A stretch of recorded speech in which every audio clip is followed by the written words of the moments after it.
ऐसे ही वही बंद करना, ये दो खुली छोड़ना है इनको, ठीक है। ये वाला कंप्यूटर बंद करो। हाँ है, वो बंद कर दे।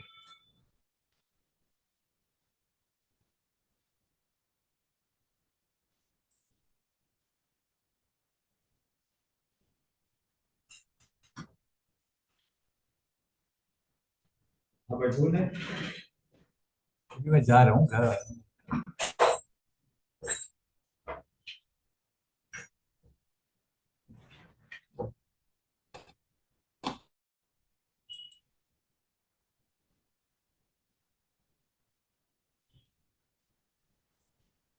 Hi, Have you heard Dr. Jesinghe? Good afternoon. good afternoon. Good afternoon. How are you? I'm fine. Am I audible? Yeah, I can hear you. Okay, I was just testing my system, because Right. at the nth hour, I don't want any hitches. Usually the problem comes at the last minute.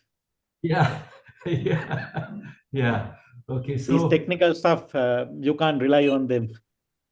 that's yeah. So I will be rejoining in about half an hour. Sure. Okay, so I excuse myself now and look forward to joining in shortly. Yes. Okay, thank you. Okay, have a nice day. Bye-bye.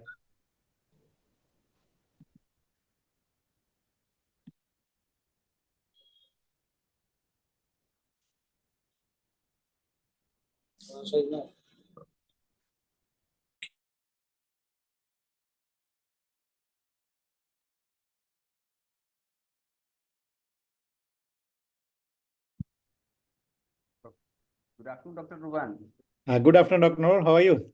How are you? I'm doing good. How are you? Good. Must be Dr. very Singh is busy. also with us now. Sorry? Dr. Singh is there, I think. Hello? Dr. Singh, can you unmute your microphone?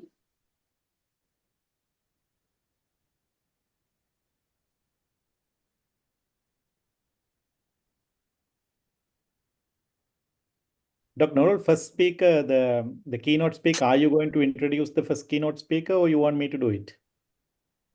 I'll start. Let me. What I do that. Let me start my talk, and Yeah. I'll introduce you. And after that, let me start novel talk because it is Singh. So let me introduce Dr. Singh and Yeah. Dr. After that, I'll introduce you, and then you will take it forward. Sure. Yes, will do.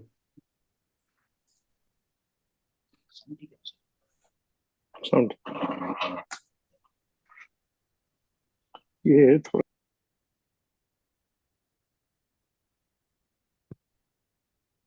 Dr. Singh, can you unmute and test once whether we are not able to hear you?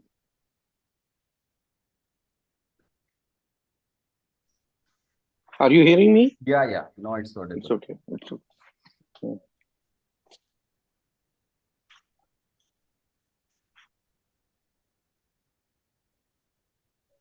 ये नहीं था इसमें कुछ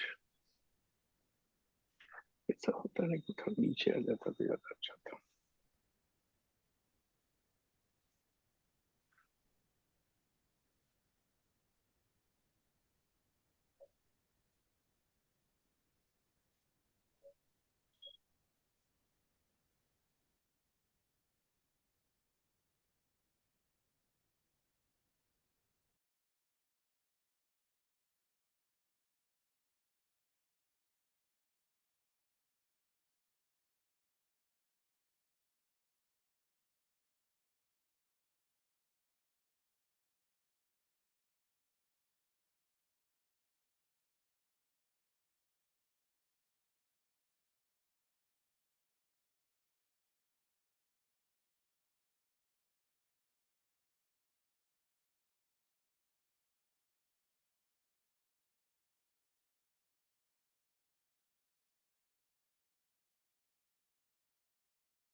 So, Dr. Ruwan, with your permission, let me start. Let me start the session for today. It's a third session of International Oral Cancer Congress.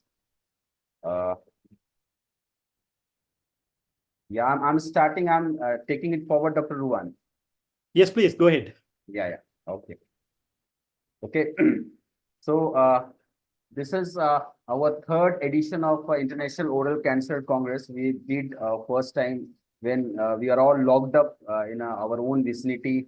Am I audible, Dr. Ruwan? Yes, you are. You're audible. Please go ahead. Yes. So what I'm saying that at that time we started, connecting people in the same platform virtually. And since this is our first effort, we started the National Health Academy started in 2022, and we did again in 2023, and then 2024. Today we are doing our third edition of International Oral Cancer Congress, and it is the privilege that we have one of our hosts, Dr. Ruwan. He is associated with all from the first, second, and he is the organizing secretary. And he will be, chairing the session today. And he is, say patron guide, whatever you say. I'll introduce him later on after Dr. Singh stop. So this is our third edition of International Cancer Congress, and the reason is that we are very close to World Cancer Day. This is on 4th of February, that is coming on Sunday. So on occasion of this World Cancer Day, we are bringing all the stakeholders, all the healthcare professionals, and especially since oral cancer is a big complete spectrum of diseases and all. We are focusing more into oral cancer, but we are doing it on occasion of World Cancer Day. So this is our third edition, and why we are doing this? Because the importance to treat and diagnose the cancer in early stage is very important. So we are making the people aware, all the stakeholders, basically dental surgeons who are taking care of the oral health of general public, of any citizen and the people who are in the world, that they are going to their oral and dental surgeons for the treatment of their oral diseases and all. And the dental surgeon is the first person who can look out the the irregularity and any problem of their problem and any lesions in their mouth actually. So if you look at this, the calamity and the disease burden of the cancer per se, somewhere the data shows that every fourth person is dying due to cancer, and somewhere we are saying that every sixth person dying across the world in the cancer. And every fourth death is due to cancer, and we are losing 1 crore, 10 million people every year in the world due to cancer. And it is very important because 1/3 of these the death is a preventable. So this is the main thing where we are focusing upon, that how we should prevent the cases, because if we able to prevent the cases early, we would able to save say 33 lakh people across the world. And if you look at the economic burden across the world due to this oral cancer, it is whopping 1.2 trillion US dollar. So it's a big economic loss in terms of we are losing in terms of treatment, in terms of the economic loss. We are due to work our loss by the human resource who are working in different field and all. So this is how the big thing actually. So if you talk about because it is a international forum, and when the next day or maybe today the people, the experts who are joining, the epidemiologists in oral cancer, they are giving you the data that what is the disease and burden across the world, and what is the Indian and the Sri Lankan perspective. So we have this speakers and experts who are joining today, maybe tomorrow, day after, and they will letting you know what is the depth and what is the spectrum, and how the cancer is hitting us hard as a citizen, as a country as a whole. If you talk about the India, we are one in every 60 men is prone to get oral cancer, and one in 141 women who is prone to this oral cancer. So and this if you talk about the cancer, or the cancer per se is oral cancer per se is the the 12th or 13th in the order of the killer of the other cancers and all. But the oral cancer is more prevalent in India and Asian countries. And the 30% of the oral cancer across the world is diagnosed in India. So how the problem is, and in every year we are getting 80,000 oral cancer patients in India. And the main thing is that the disease is that that 95% cases is of the person who are afflicted with cancer is 40-year-old, and we are diagnosing a bit late actually. So 50% cases are being diagnosed late, and 95%, what I would say that we are diagnosing, the average age of diagnosing oral cancer in India is just 60 years. So see how the late we are diagnosing. So this is the main pain point actually. We have to make strategy and all. So this is the platform where we are bringing all the stakeholders, all the healthcare crusaders who are working in this oral cancer domain, and they are coming together. And here we are learning all the things that how we can prevent. If we have the pre-cancer in earlier stage, how we can diagnose. And ultimately in the last day, that is on the 4th February, when on the World Cancer Day, we are talking much about the management of oral cancer. So key is to prevent the disease early actually, because the survival 5-year survival rate of oral cancer in India is 50%. So anybody who is diagnosed with oral cancer in an advanced stage, the 5-year survival is 1 out of 2. So 50% the patient is not even survived. So this is the the burden, the problem actually. So this is the main objective, and then that's why we are bringing the people across the world, the speakers who are joining from UK, Malaysia, Sri Lanka, and UK. So these are the speakers who are talking on the different facets in the making a strategy for diagnosing and treating the cancer actually. So with here today we are talking much about the prevalence, the social angle, the social medicine angle of this disease today. And as we moving and advances the coming days, maybe tomorrow, day after, so we are talking about diagnosis, and ultimately when talk about the management, and then we are talking much about the palliative care and post cancer care. So this is how we proceed, and we are getting very overwhelming response across India.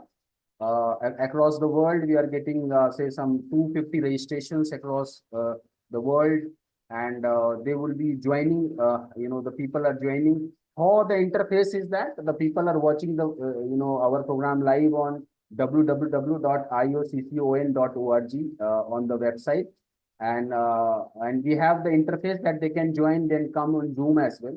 So on Zoom there are we are allowing the speakers and few those who are the delegates who want to ask questions and all, they can join. Most welcome to the Zoom room. Otherwise, they are watching live this program on the website. We are webcasting it, so they are watching over there.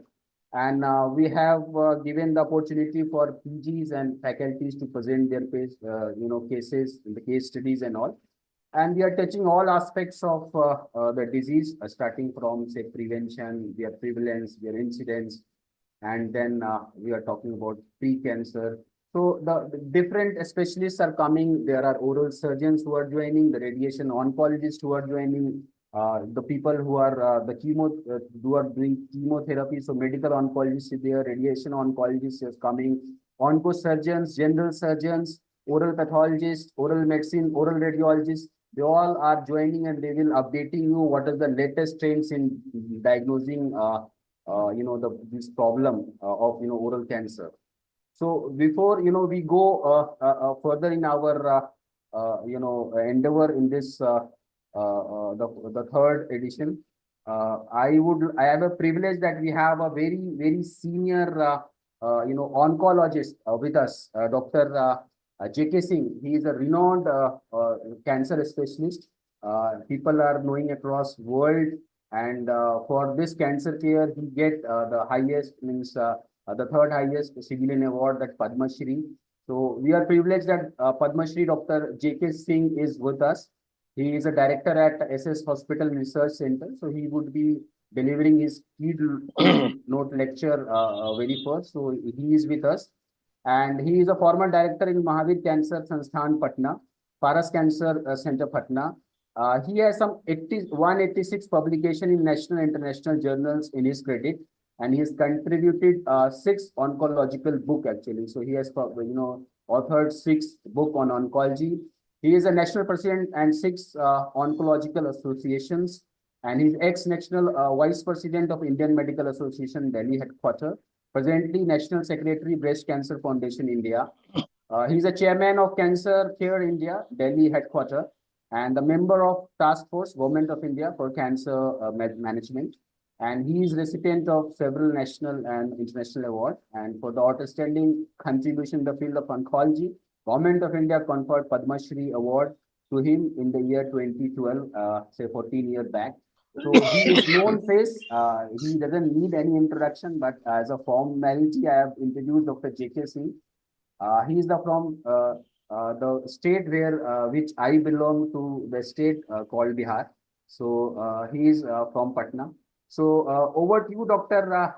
J.K. Singh. We most welcome for with our all organizing committee that you give your keynote lecture in our 3rd edition of International Oral Cancer Congress. Over to you, Dr. J.K. Singh. I hope you are yes, you are audible. Yeah. Go ahead. Thank you. Thank you, Dr. Nurul. Thank you so much for your kind words. The last few decades, actually, we are going to discuss about the oral cancer right now, which is very much prevalent in our country, and particularly in our state. It is the highest cancer in the male population. So last few decades, we have seen tremendous advancement in the field of oncology, whether it is surgical, radiation, or medical oncology. If we talk about surgical oncology, with the passage of time, many refinements have been applied. If we talk about the radiation oncology, with the better understanding of tumor biology and behavior, we are in a position to treat even the deep-seated tumor without giving much mortality to the surrounding tissue. We have moved from conventional to conformal therapy, from stereotactic radiotherapy, different techniques of IMRT, IGRT, to flash therapy and proton therapy. If we talk about the medical oncology, from conventional chemotherapy to targeted therapy to personalized treatment, now we have moved from cellular to molecular era. The management of oral cancer is different from the cancer of other organs. Oral cancer is a classical example through which many scientific achievements have been made. From the treatment, every form of treatment, whether it is surgery and external radiotherapy, brachytherapy, chemotherapy, targeted chemotherapy, immunotherapy, radiotherapy plus immunotherapy, all have some places somewhere in cases of oral cancer. The treatment of oral cavity basically depends on the following stages. Treatment of stage 1 and 2, treatment of loco-regionally advanced stage, and treatment of metastatic or recurrent cancer. Stage 4 cancers are usually treated with chemo and immunotherapy like cetuximab, and immunotherapy and chemotherapy might be another options. The issue are based on surgical or non-surgical approaches. Friends, from a cosmetic standpoint, it is crucial to remember that facial, oral, and laryngeal structures are the key mediators of social interaction, and that treatment as well as the disease can be deforming and debilitating. A cured but mutilated and socially unacceptable human being is not the goal of treatment. Eradication of the tumor by different modality of treatment should optimally allow for the preservation of normal tissue, resulting in maintenance of function and cosmesis. This is very important. Friend, survival cannot be measured simply in terms of mortality. The multifaceted problem presented by head and neck cancer, particularly oral cancer, dictate a multidisciplinary approach. There are three important goals of treatment in oral cancer malignancy. What are those? One is eradication of cancer. The second is the maintenance of adequate physiological function. And third is achievement of socially accepted cosmesis.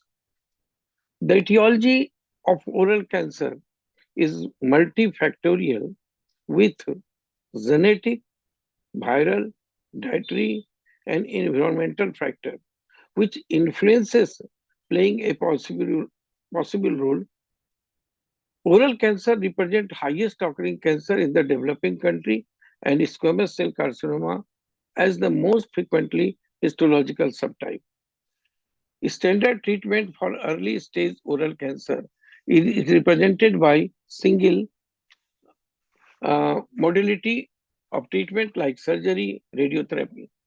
Whereas in the locally advanced recurrent or metastatic setting, a more aggressive multimodal approach is needed with loco-regional intervention and systemic therapy.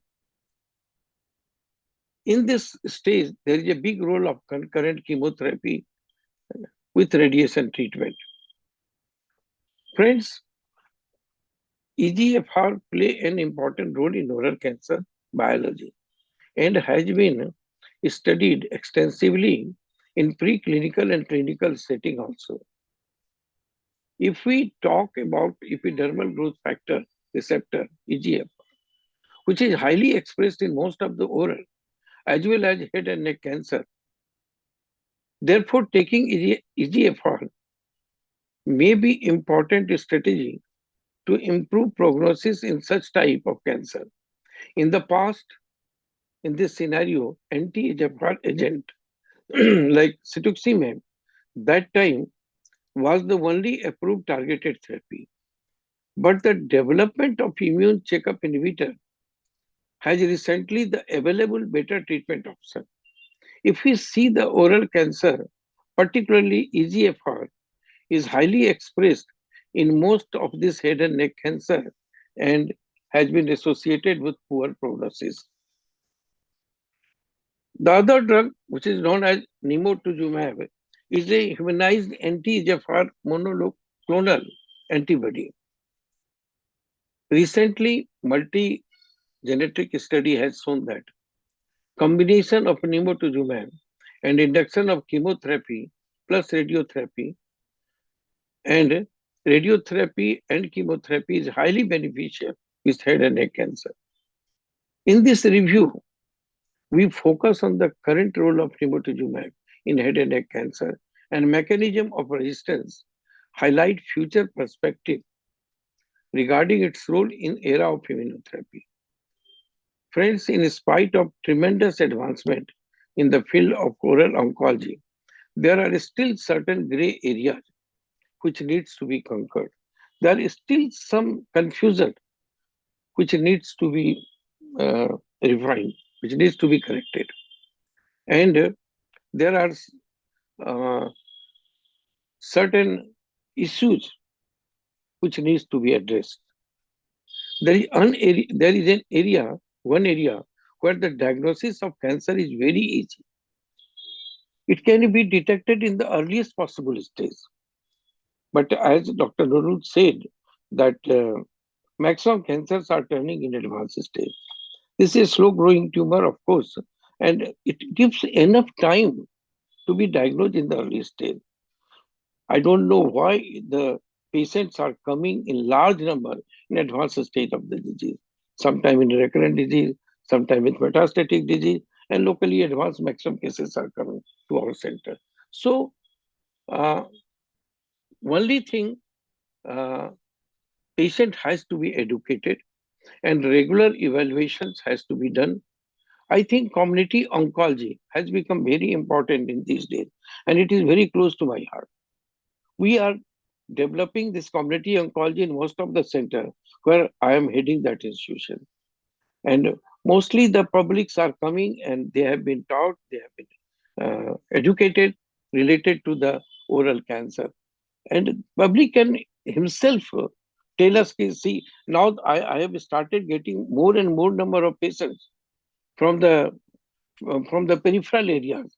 Patna is a place where we are getting maximum number from the rural areas also and the urban areas also. Now we are finding the recurrence rate has reducing in our center in a hospital-based data source. So it is because of the awareness program, because of the education program. And community oncology is one thing which can be needed in all the cancer centers. It consists of awareness, education, early detection, and prevention. We should put our effort and focus to these areas if we want to change the scenario in oral cancer in our country. I'm I'm sure today's webinar, the learned speaker who are there will certainly address some of the issues related to this uh, head and neck cancer in the management, particularly management of oral cancer. I really congratulate Dr. Nurul Anwar and his team for keeping this topic on oral cancer, which is very, very much prevalent in this country and needed detailed discussions. In spite of the tremendous advancement in the field of cancer, we need to do something on the large number of patients who are coming late. I'm sure this mega seminar of 4 days will certainly address some of the issues of oral cancer which has not been addressed so far. Thank you. Thanks, Dr. Singh, for giving your the opening keynote speech, and it's eye-opening for for us. And whatever you have or the suggestions and all, we'll keep and you will disseminate it among all our those speakers as well as attendees, those who are listening across India, across the world. So they will take this on their account. And we are very privileged that such a senior oncologist who, since you are busy and all, but still you have taken your time with your hectic schedule and give your precious 20 minutes for us and guiding us. And we are looking for you again and again for guiding in future as well. We are, yes, we are, we are also starting doing this endeavor. Yeah. We are also doing many work on the oral cancers. Okay, great. In great. our center, we have a 400-bedded hospital in Hajipur. We have been doing many work on the oral cancer. And because great. this is one cancer which can be detected very early. Only thing, we have to put our effort and focus on the educational part. So anytime we'll discuss with you regarding since we are doing a wonderful job collecting all the persons related to the head and neck cancer and doing the seminar on oral cancers. So I'll be really very much thankful to you that you have invited me, and I will really enjoy seeing most of the oration from the other speakers. Thank you. Thanks, Dr. Singh. Thanks for sparing your time. So moving on to the next speaker, and we are proceeding further in our sessions today.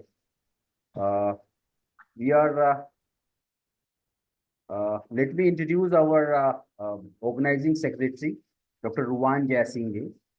We are connected through this platform only. I am working in India in this healthcare and medical teaching domain. And I came to know Dr. Ruwan through this program 3 years back. And then we are very, acquaintance of each other and we become very good friend. So Dr. Ruwan has, taken the, guided us and in our third edition of this. And this is the program we are doing in association with University of Peradeniya. So we are getting the intellect, we are getting the experts from University of Peradeniya, and they are guided us in selecting the speakers, making the sessions so that it is well stitched and we are touching all aspects of oral cancer. So we are privileged with us that although it is as one of the colleague of Dr. Ruwan who's supposed to come and chair the session and moderate the session, but somehow he is hospitalized due to some reason and all. Me as an organizing chair person and Dr. Ruwan, we are starting this session today. And as we proceed further, you will be getting, the moderators, different moderators and all, and this different speakers and their experience and all. So the next session is supposed to start by 3:30. So we are going with time and all. So let me introduce Dr. Ruwan Jelsinghe. He's a professor and chair in oral medicine and radiology in University of Peradeniya, Sri Lanka, and a specialist in oral surgery in Department of Oral Medicine and Periodontology. He's adjunct professor at University of Teesside University, United Kingdom, UK. And he's a fellow of Faculty of Dental Surgery, Royal College of Surgeons and Physicians of Glasgow. He has published more than 150 papers on international journals. He has presented more than 220 presentations across in a different forum across the world. And he has written more than 10 books on various topics. And then he has obtained 15 research grants for doing research and all.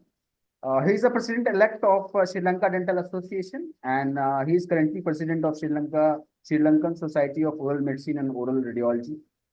So with this brief introduction, I request Dr. Ruwan, if I, not highlighted any point which you want to introduce yourself, so that you can take that point. Apology for making it a brief. And over to you, Dr. Ruwan, to take it forward for the sessions and take it forward. And I'll join again in the end of the session. Where paper presentation will start at 6 p.m. We have 8 PGs we have selected, and they would be presenting their papers, and Dr. Vishal Dang would be the jury on that paper presentation session. So now this next 2.5 hours, we are with Dr. Ruwan, and we have very good speakers, 3-4 speakers, talking different aspects of prevention and then what I would say the epidemiological aspects of oral cancer. So over to you, Dr. Ruwan. Thank you very much, Dr. Nurul, for that kind words of introduction. And thank you very much for getting us involved, and especially getting the team from the University of Peradeniya. It's a great pleasure working with you, and this will be a great experience. And I'm sure we can take this, the relationship, the friendship to the next level in the coming years. Thank you very much again for this wonderful opportunity. And I'm sure this will be a very good platform for the people to share their experiences, as well as to come up with various strategies, including the research, education, and the other aspects of oral cancer control. With that short note, I will straight away go to the next presentation. And before I introduce the next presenter, I would like to request all the speakers please try to stick to your time because the session is planned to go till late, and making it into the proper time is very much essential. So without taking much of the time, shall I introduce the next speaker, who is Dr. G.N. Haribasappa, who is the head of the Department of Public Health Dentistry at the D.Y. Patel Dental School. He is a trained expert in tobacco de-addiction at the tobacco cessation clinics. He is the vice president of the Indian Association of Public Health Dentistry Maharashtra chapter, and he has been credited with 50 national and international publications. His main area of research is focused on the tobacco and its policy. And he is involved in getting pledge of 1.5 million high school children to take the pledge on say no to tobacco under the data program, which is very essential, keeping the next generation of people away from the tobacco and alcohol. His efforts are very much appreciated in that line. So without taking much time further, shall I invite him to go ahead and do his presentation. Thank you. Thank you, Dr. Sir. Thank you for giving me this opportunity. Am I audible, sir? My slides are visible? Yes, yes. Okay, thank you. Just So put at them the into the outset, presentation mode. You're audible sorry. and we can see the slide, but not in the presentation mode. Okay, 1 second. Let me just.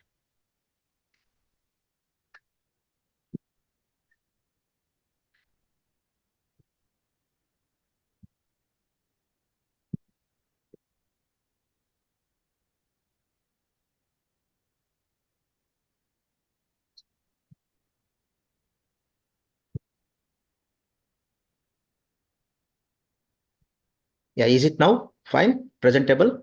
Yeah, go ahead. Yeah. Thank you. Yeah, thank you. So at the outset, this is a wonderful platform to discuss about the oral cancer and the sufferings and the ways forward to control this and approach this problem to solve. Now, we in this era, we are fastly growing economically. And unfortunately, even though we are proud to say that 7 million trillion we are heading at the right now, and we are aiming to be in the top 3 economic world. But when it comes to the health infrastructure and healthcare, we are very poor, unfortunately, in being in India. And recent data says that around 1.3% of the GDP of the healthcare is only being allocated to the healthcare. That shows the pitfall existing in the allotment of the funds and resources towards the health. With this, so many non-communicable diseases have been increased of late. Even though we are able to control the communicable disease, the prevalence of non-communicable disease increased. And in that, oral cancer and cancer-related diseases are in the high prevalent.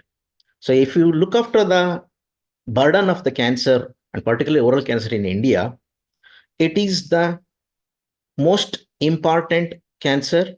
I would like to put forward, according to the Globocon 2018 report, 1 million new cancer cases are being detected per year, and around 70 lakhs deaths are occurring because of the oral cancer.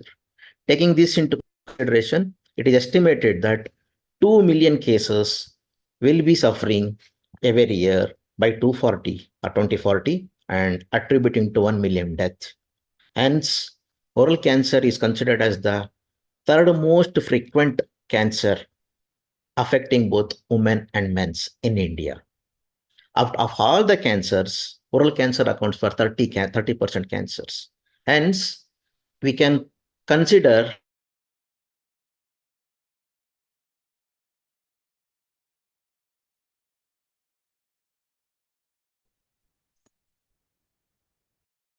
the world, but in the top 10 diseases which are affecting and which is causing the mortality, unfortunately, according to the information of health and metrics, cancer is not listed in those top 10 diseases which are increasing the mortality. It's very surprising, and there is a disparity in the data which we are having.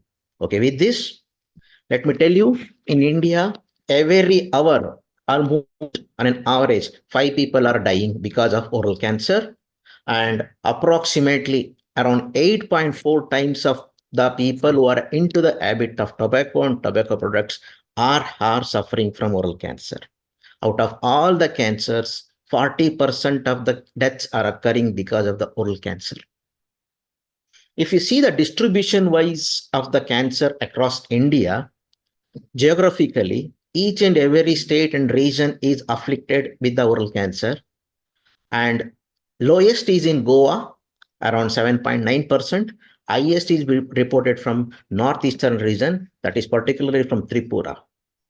And if you see the location wise, buccal mucosa, tongue is most commonly affected, and the important risk factor, etiological factor attributed for the suffering is across India is tobacco.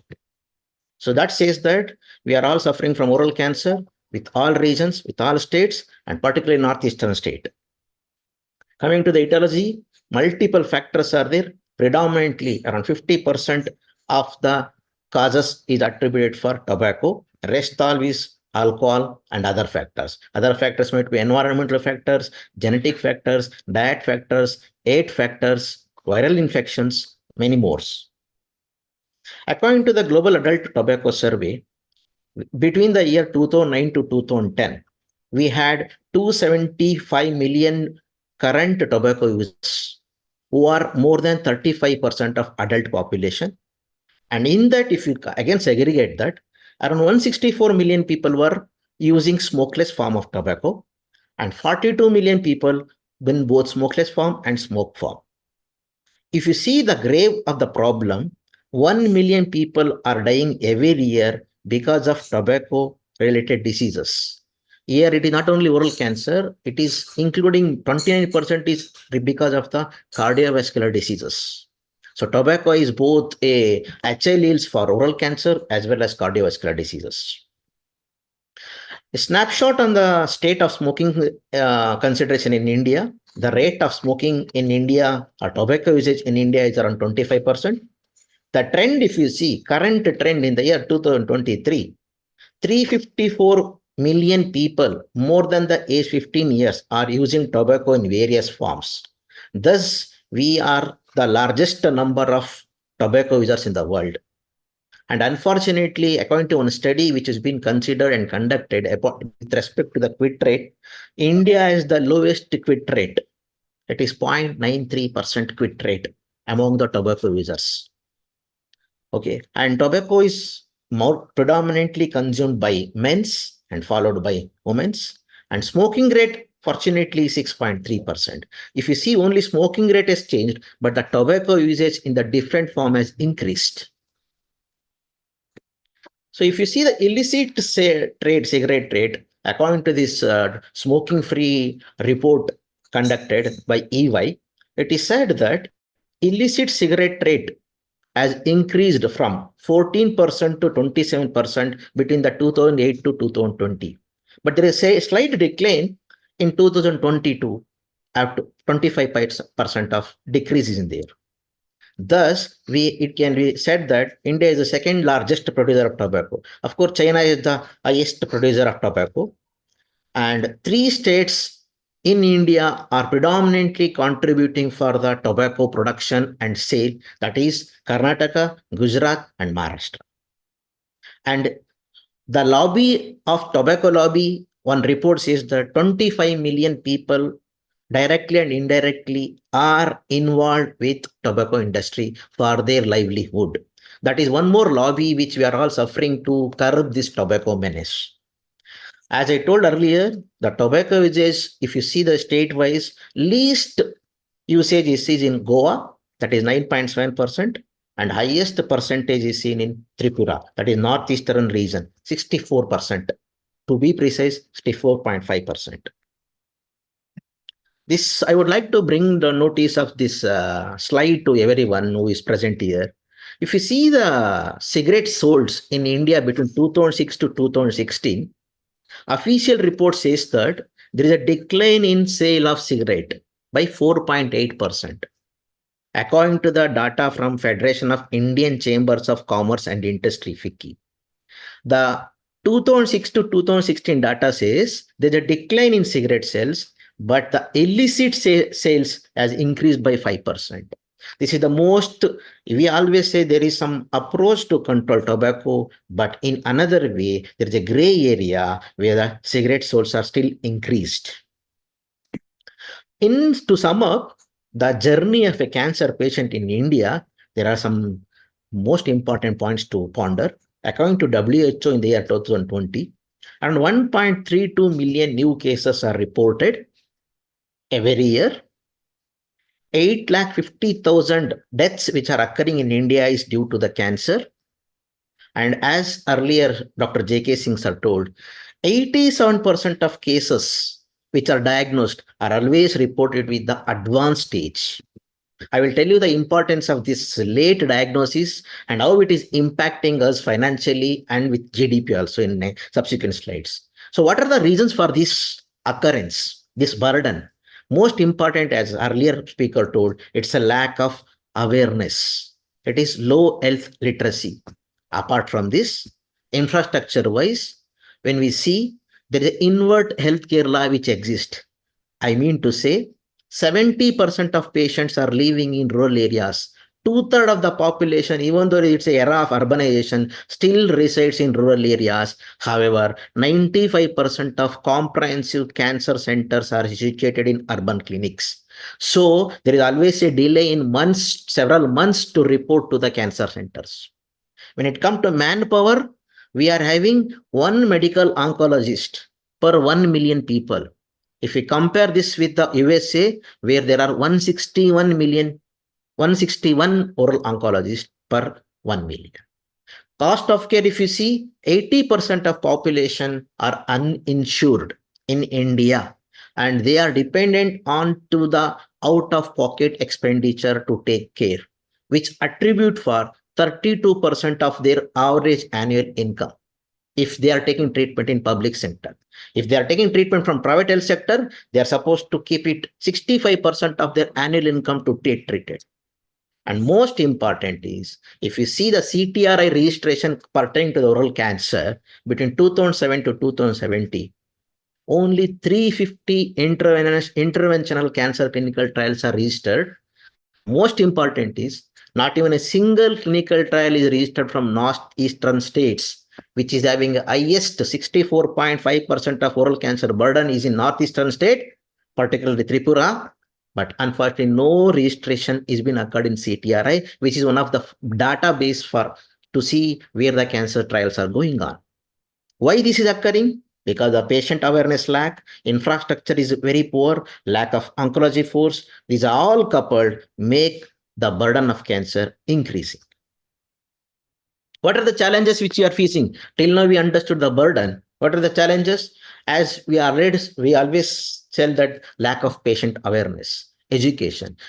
One study says that 17% of participants in rural population area are unable to diagnose their early signs and symptoms of oral cancer. Because we are all aware that tobacco is the leading cause for oral cancer. But apart from this, patient lack of awareness about the other factors like diet, radiation, pollution is missing. These misconceptions, lack of beliefs of this cancer is incurable makes them to think that they discourage themselves from seeking the early screening or early preventive measures. Most important is this has to be addressed if you want to control the cancer.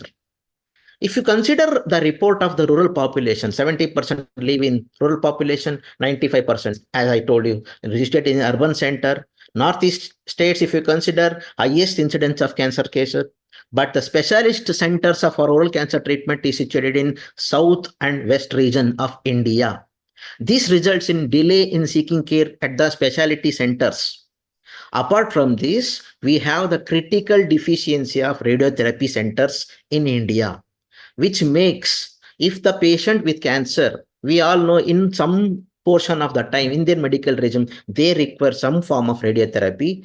And around with this available infrastructure, approximately patient has to wait 1 year to take the radiotherapy in a public hospitals. That is a situation which we are facing in India.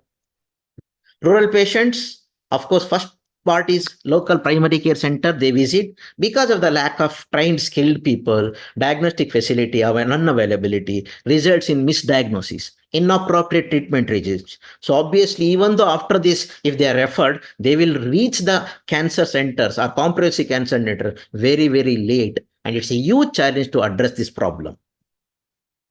When it comes to the manpower, exact number of medical oncologists in India is still unknown. According to the report of Indian Society of Medical and Pediatric Oncology, we are having less than 350 numbers.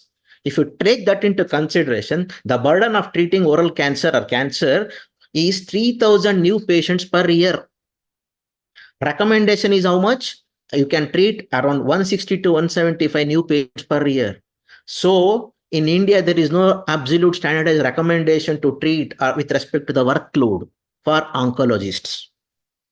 Oncology workforce, as I told earlier, we are having one oncology person for 1 million, whereas in 161 people are there for 1 million in USA.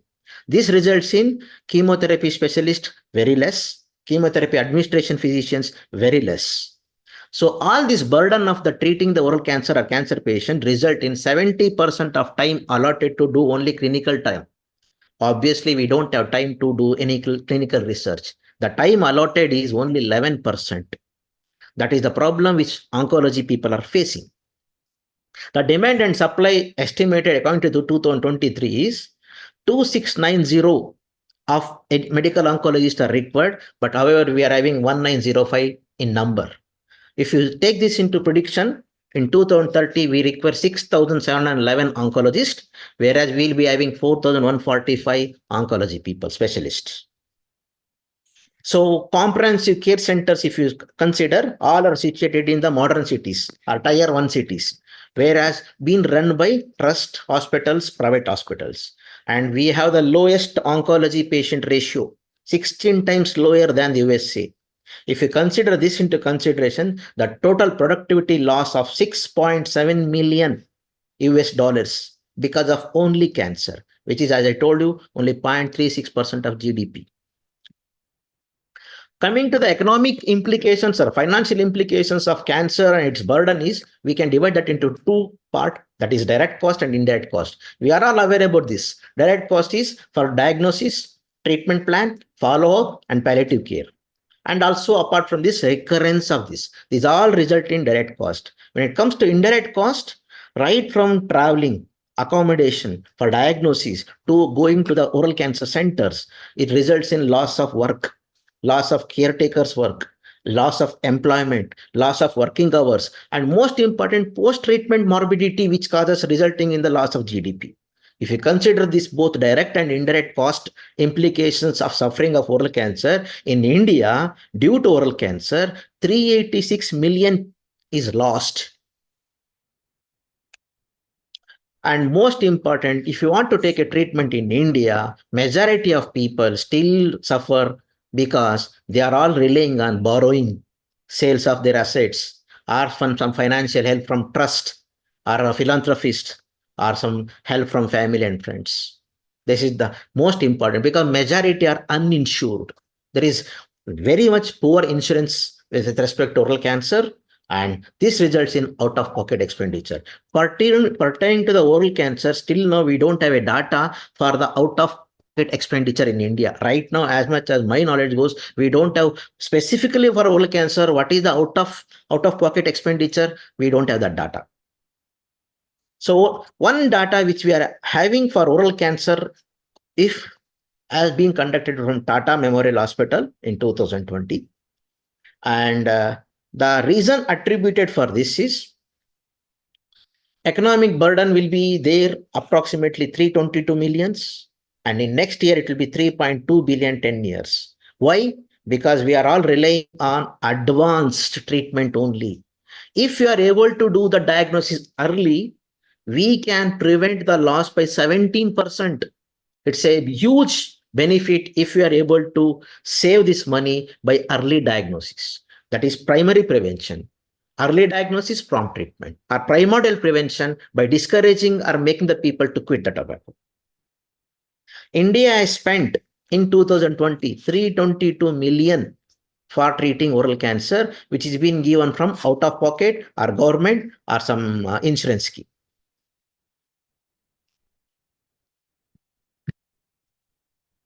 One report, as I told, conducted from Tata Memorial Center, has told that they have spent 2,386 crores for getting oral cancer treatment. According to Dr. Arjun Singh, the report says that in advanced stages, when the patients are reported, they have spent 2,02,892 rupees. Suppose if they would have diagnosed early, that could have been treated in 1,17,000. So the visiting the patients, as I told you earlier, the reasons for it has to be curtailed, so that rather than going towards advanced, we should be able to see that they are being diagnosed or they are being educated for early diagnosis, so that we can save a lot of financial burden. If you consider this only into consideration, in next 10 years, we have to have 23,724 crores to treat oral cancer, which will be huge economic burden for India. To sum up the journey, which is for the patients, if you divide that into 7 themes, first and foremost is there is always a delay in accessing care because of poor patient awareness and initial diagnosis might go misdiagnosis. Apart from this, the patients always search for secondary opinions and rely on information from families and friends. So apart from this, inefficiency from hospitals only, long waiting period, lack of frequent, transparent, and effective communication from both sides, from patient and from the doctor side. And apart from this, affordability of our quality care, that is the most important burden where the patient goes. Post-treatment care, this is the most neglected area. A huge gap exists. Nobody knows what type of rehabilitation has to be taken care post-treatment. That is a huge burden for oral cancer patients. Apart from this, the last and most important is burden psychologically, emotionally, because of the patients having stigma, the pain, quality of treatment. So it's very hard to swallow this gap which is existing in each and every area the patient goes through that. So what is the future which lies ahead for us? Now, if you see in a production-wise and industry-wise, it will be a new cardiology centers. Like now we are now seeing the boom in the cardiology hospital chains. Cancer will be a new future. Either I don't know whether it should be a boon or a bane. Definitely it will be a bane. But recent report says that Indian private hospitals are having a high demand for cancers. Four important corporate sectors are working are Fortis, Apollo Hospitals, Max, and Narayan. They have reported their significant increase in their financial revenue according to the report in FY23. Fortis have reported revenue jump up to 53% by treating cancer. Apollo Hospitals by 25%. 18% of the financial revenue jump by Max Health Center and 14% from Narayan Health. This all shows that there is a huge demand for cancer treatment. So according to FICCI EY study, India needs 572 comprehensive cancer treating centers by 2030 for seamless treatment. Additionally, we require 10,000 to 15,000 daycare centers and 25,000 surgical beds. It calls for investment of 10,500 to 14,000 crores. If you see this, most important, this investment excludes cost of land, high value medical equipment like radiotherapy or PETs. This is huge burden which requires for investment. So what is the recommendation? In a nutshell, if I would like to ask, most important, we don't have oral oncology team database. Apart from this, we can incorporate some advanced technology like mobile-based applications for early diagnosis and screening, like in the line of glucometer. High school teachers around the age of 10 to 15 there is a chance of habit creeping in. So school teachers can be used as a training the trainers. And most important, there should be high premium from the health insurance schemes. Tobacco disease and disorder should not be covered only sometimes. That will be a burden. Incentives and rewards financially for promoting from promotions or quitting tobacco in some companies or government employees. That can be a thought process, not necessarily strict mandatory. It might be incentives. Government should make cancer screening for every insured person at least once in a year, and particularly for low economic individuals and rural population where the high prevalence of oral cancer is seen. Most important, the skillful manpower should be included to train the oncologist, oncology nurses specialty. Most important emphasis should be given on preventive oncology and in curriculum for dental and medical curriculum. And most important, which we don't have till now, is centralized oral cancer registry for India. We have cancer registry of 28 population-based and 23 hospital-based register, but we don't have for exclusive oral cancer registry is lacking. So lobbying can be done to establish this oral cancer registry in India. So what has to be done? Personally, I feel Ioccon, which is the principal carcinogen because the smoking has been reduced and smokeless tobacco has increased, Ioccon and betel nut control should be made mandatory if you want to control the oral cancer, because submucofibrosis, which is the premalignant condition, is highly prevalent because of the Ioccon habit in the form of gutka and other issues. So what is the dental commandments to control the oral cancer? Oral oncology department, like oral medicine department, how it is there, has to be established. The oral medicine people can be included for radiotherapy courses with diploma courses. rural sectors population, rural practitioner, dental practitioners should be trained to have the early diagnosis of oral cancer. And landscape which is available for us is clinical research in oral cancer, because as I reported earlier, between 2007 to 2017, only 315 interventional cancer trials are there. So if you see in USA, they had the interventional cancer register trials 2066. However, we had 350 in one decade. In 1 year, they are having 2066. There is a skewed distribution in our research. So to conclude, I would like to say that we should focus more on preventive oncology, public awareness about the early diagnosis, prompt treatment seeking, insurance, health infrastructure has to increase, medical oncology, surgical oncologist, oral oncologist, registry has to be established, ban and strict implementation of tobacco selling products, diploma in radiotherapy can be looked after, research has to be focused, incentives, grants should be more towards the oral oncology, make oral cancer a notifiable disease. I feel personally this oral cancer should be made as a notifiable disease because still now we don't have a proper data.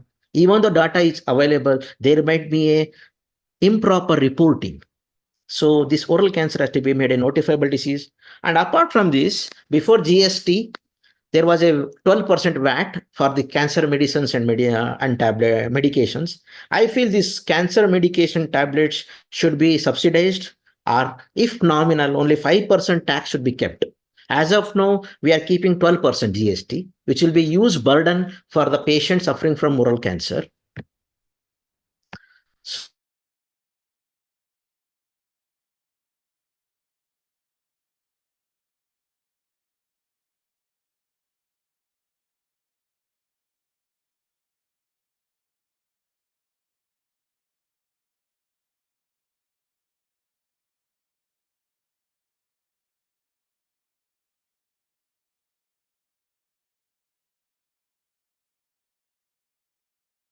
As I told you, cancer should be made notifiable, and rural health structure should be emphasized so that there is a connectivity with the tertiary health centers. I would like to thank you for giving me opportunity, Dr. Nurul Anwar and Team Icon. And any questions is welcome. Thank you, sir. Thank you for giving me the opportunity. And thank you very much, Dr. Kajip, for keeping for the time and giving a very good presentation. And we really enjoy your presentation. Very much full of facts and the thoughts for the future. We can entertain one or two questions as this is, if the participants are having any question. Either you can ask the question or we will encourage you to put the question into the chat box so we can get the question and direct it to the speaker.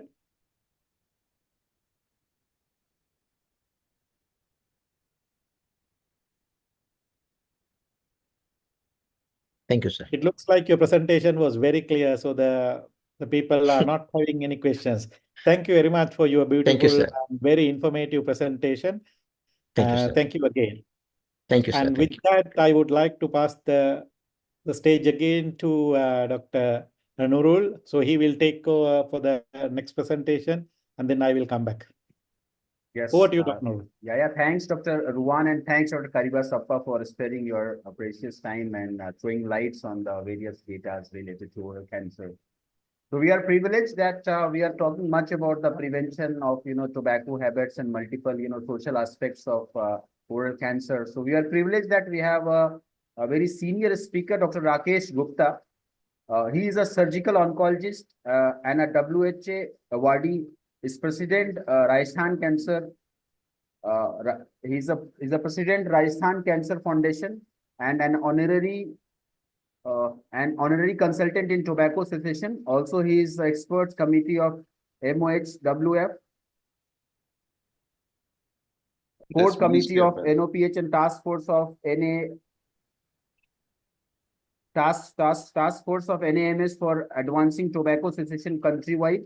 He presented India in Asia Pacific network of quintilines, besides over 200 deliberations through the national webinars, conferences, and many publications in peer-reviewed journals. He is also a reviewer of many national and international journals like BMJ, Indian Journal for Tuberculosis and Community Health, etc.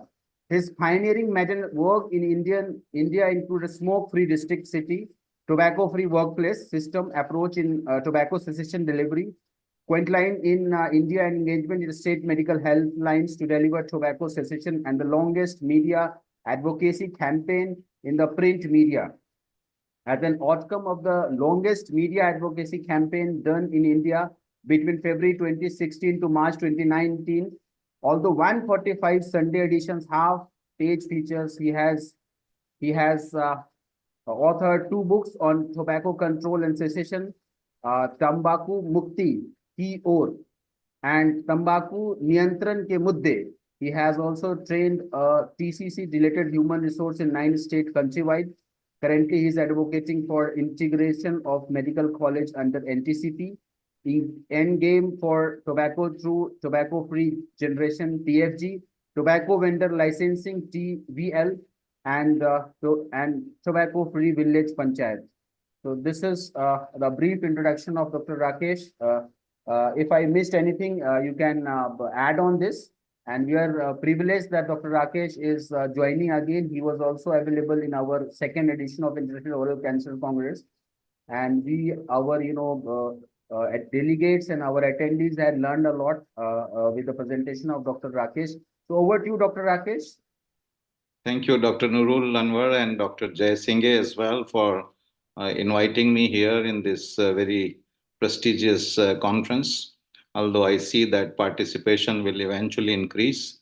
But yes, the more the merrier, as I always say, the lesser are the better, because they are perhaps more passionate and compassionate messengers and learners of the subjects, which are sometimes relatively new.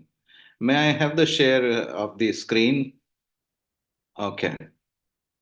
Thank you. Is it visible now? Yes, visible. Okay, just a minute. How do I reduce it? That is what I'm looking at.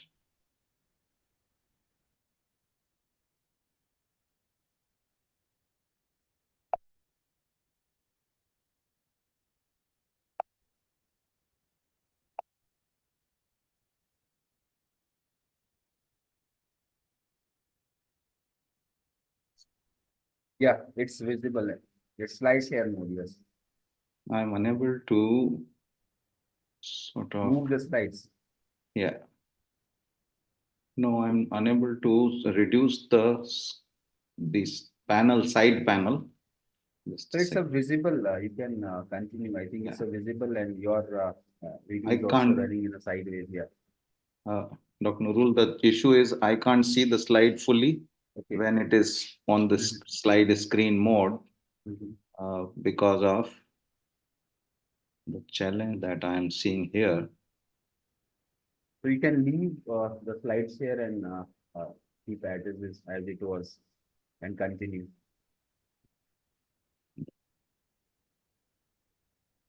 Yes. Okay. So thank you very much for allowing me to speak again on the topic of tobacco cessation.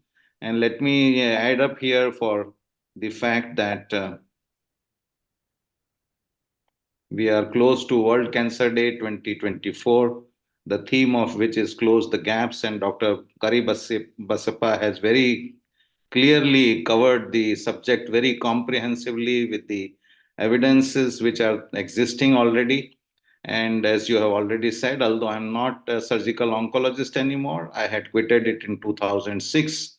I find the situation has not much changed since I worked in Tata Memorial Hospital way back in mid-80s, and a lot more requires to be done.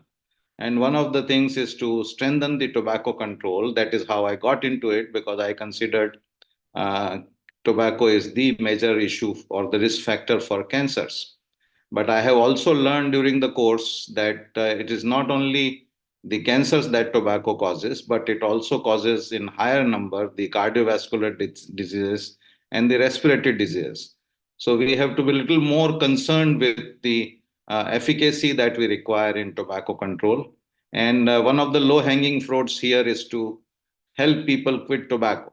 which is within our capabilities, because when the patient comes to our hospitals, they are in a way in a ready mode to listen to us and get prepared for quitting tobacco.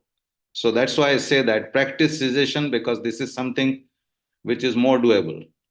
I wish to acknowledge again the thanks to you all and the organizing committees, and also the participants who are here for their precious time that they are giving. I have structured my presentation to talk about the burden of tobacco, the benefits of quitting, the solutions which exist, the principles which are required to be learned in tobacco cessation. And then I'll talk about the process of cessation delivery, the brief on pharmacotherapy, the additional support which the tobacco users require, and then I'll sum it up. What I'm not going to talk, and which can be the lecture for the entire day, is the tobacco control current situation, the challenges and barriers which are existing globally and in India. So why assist users in quitting? One, they have to know that there is no safe tobacco. None of this tobacco is safe, whether it is smokeless tobacco, whether it is hookah, whether it is vaping. That is one we have to know. Also, the users have to know that tobacco use is a disease, and therefore a tobacco user is a patient. Therefore, we need to treat them at every clinical encounter each time they come to a health facility. Third fact that they have to know is that addictive nicotine hinders quitting. Nicotine is much more addictive than even heroin and cocaine, and therefore, the addiction to nicotine requires definitely the treatment. Unassisted quitting happens only in about 5%. So, a myth requires to be cleared that if somebody wants, they can quit tobacco as and when they want.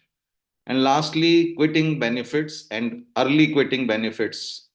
Quitting benefits early in the life more than later, but yes, quitting is as helpful regardless of the age of the person. Now, so what requires, and I'll be mostly highlighting the approach for an individual rather than talking about the community approaches in tobacco cessation. Now, we need to consider and call tobacco not as an epidemic, but as a pandemic. And we need to take three actions and all together in one package. One, we have to go for tobacco treatment. We have to tell the users and their families to adjust to the tobacco free life. And thirdly, they need to avoid tobacco altogether and throughout the life. So we have the foundation for it. And the foundation is through the 5 A's that we ask the patient for tobacco use. We advise them to quit tobacco in view of its adverse harmful effects. We assess their willingness to quit. Those who are willing, we assist them to quit tobacco, and then we arrange their follow-up, because follow-up is very important to help them stay quit. Then there will be people who will say that I'm not ready to quit or I'm not willing to quit. And let me tell you that over 80% of the current tobacco users in India, as per Global Adult Tobacco Survey Round 2, are not willing to quit in next 12 months' time. So we have a huge burden of those who are unwilling to quit tobacco. Now, for that, for them, the strategy is 5 R's. We need to find out what is the relevance of quitting for them, or what is the relevance of using tobacco for them. Do they know about the risk of tobacco use if they do not quit? Then do they know about the rewards or the benefits of quitting? And then we ask them for what are the challenges which they have. And everybody may have a challenge. Somebody may have the targets to meet during the job that they are having. They may have an exam in the near future. They may be going to face an interview for a job. So all these are roadblocks that we need to understand. And then we need to keep repeating to help them quit tobacco as and when we meet them again.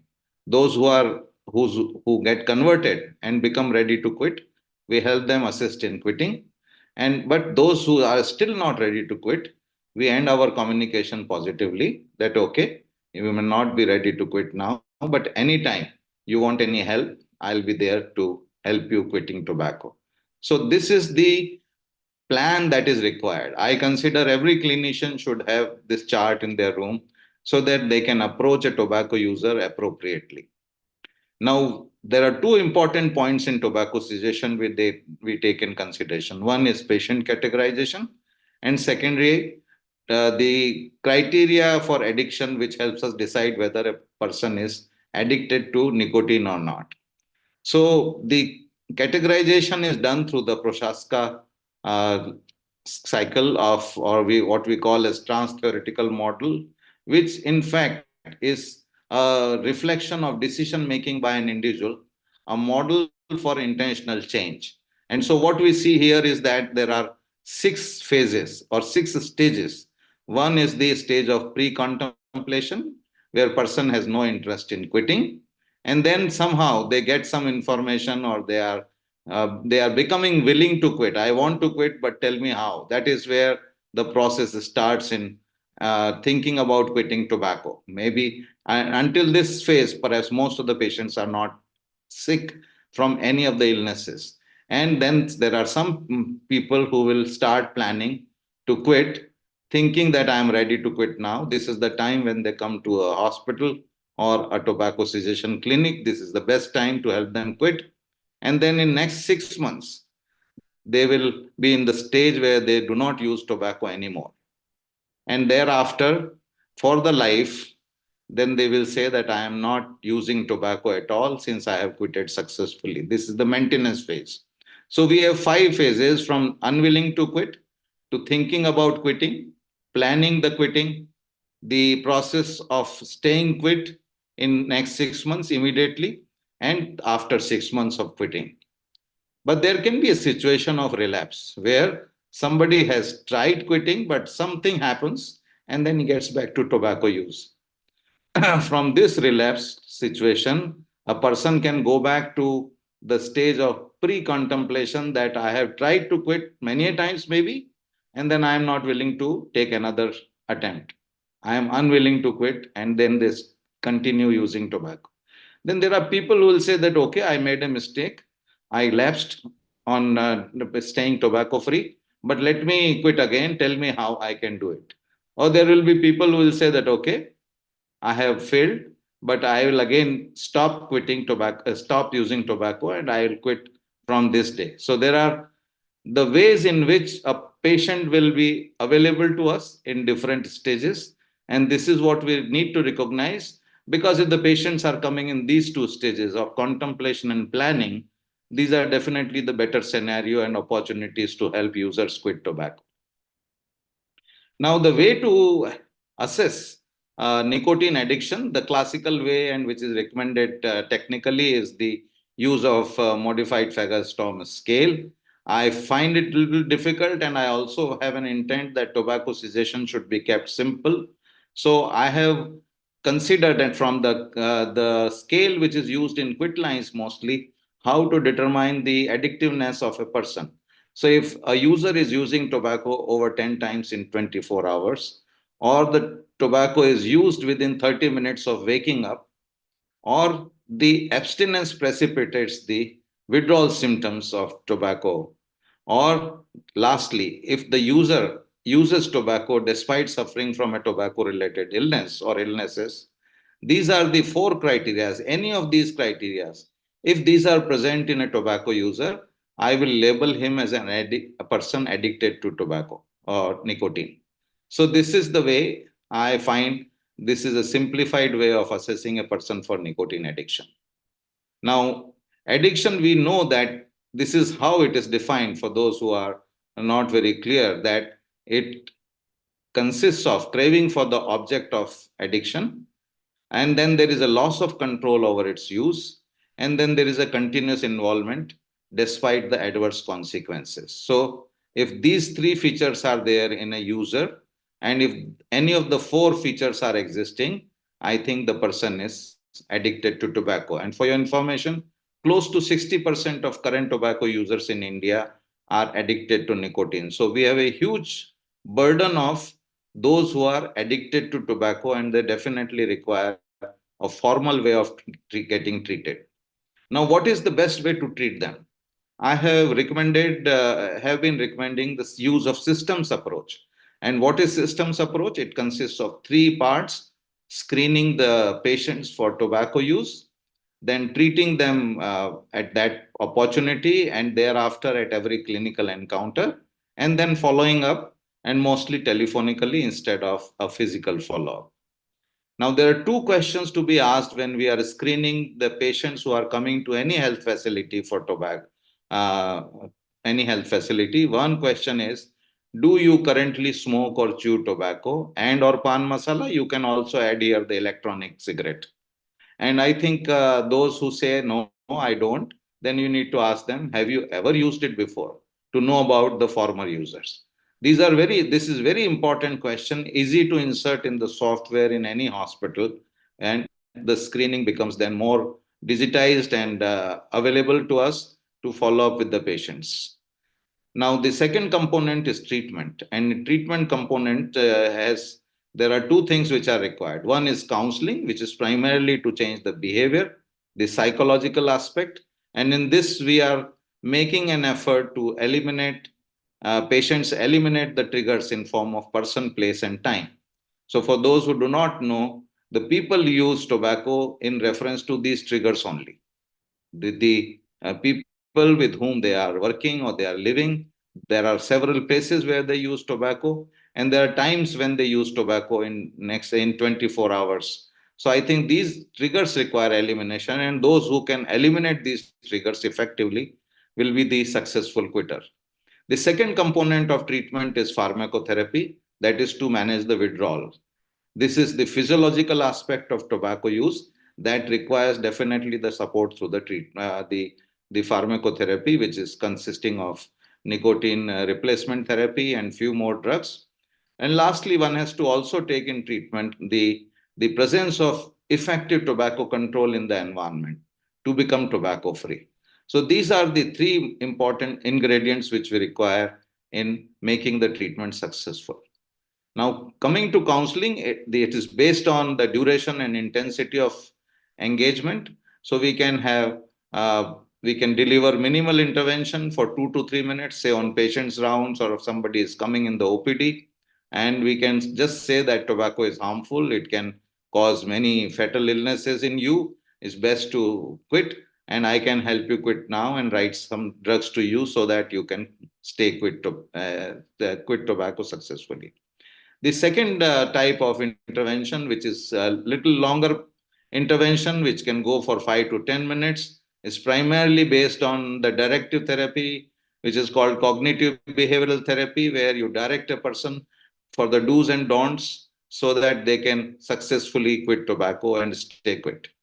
And last is the mode that we use in the tobacco cessation clinic, which is called intensive intervention.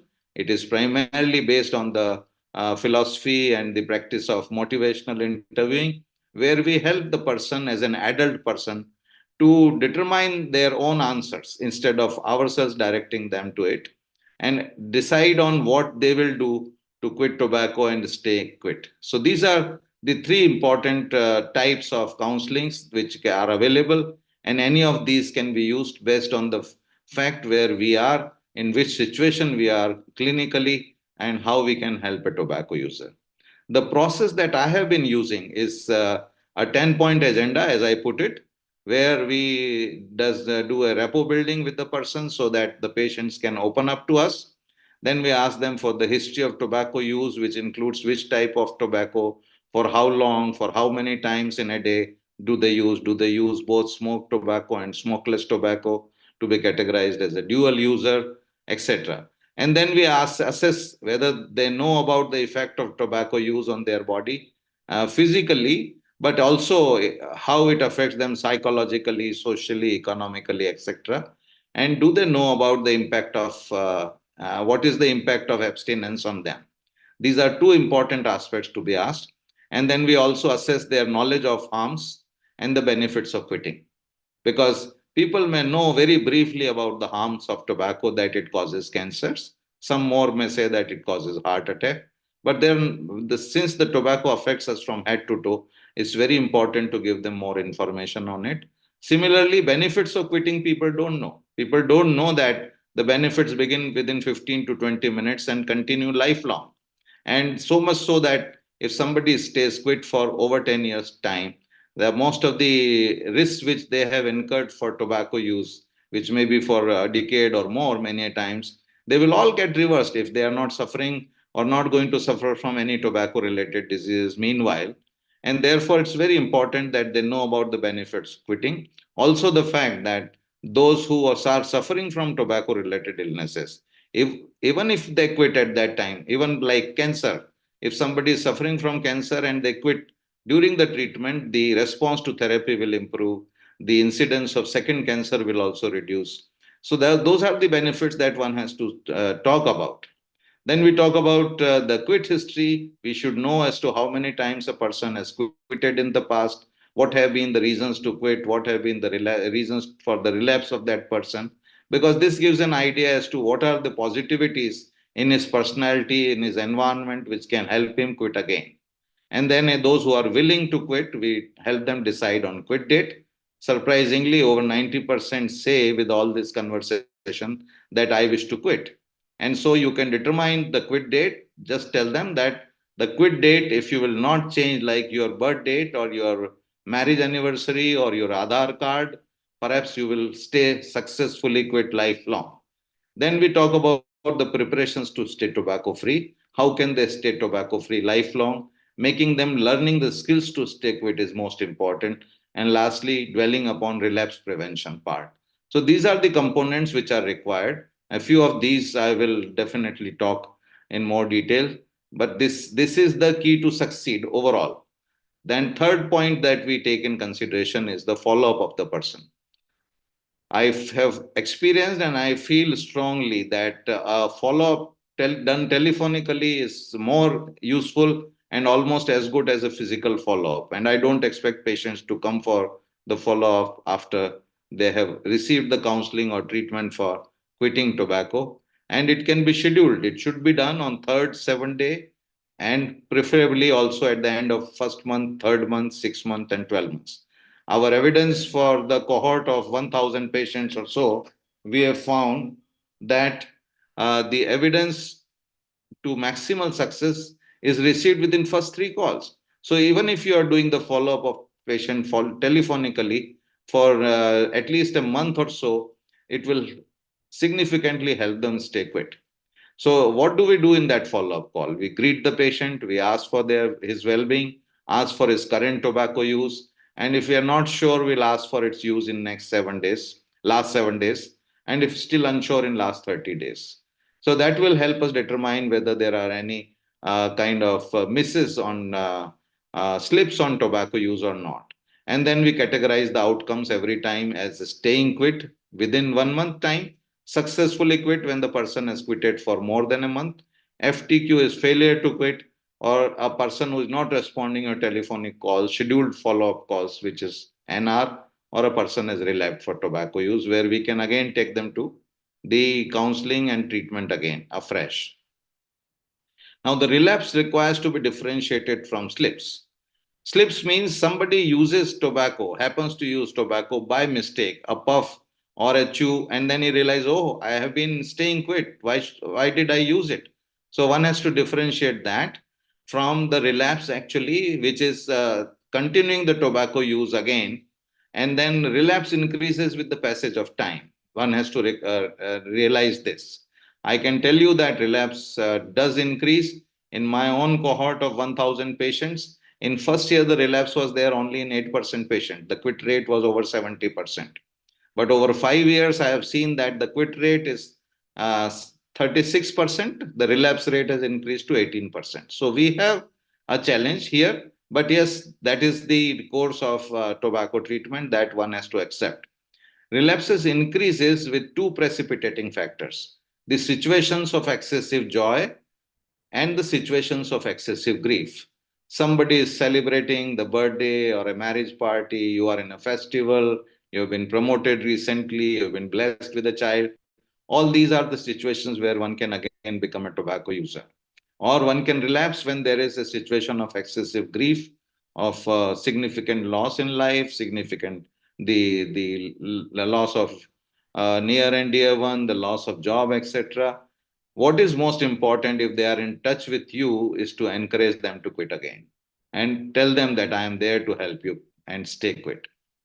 Now, the withdrawal symptoms should also be known to the people, and there are a lot of withdrawal symptoms which one can suffer from.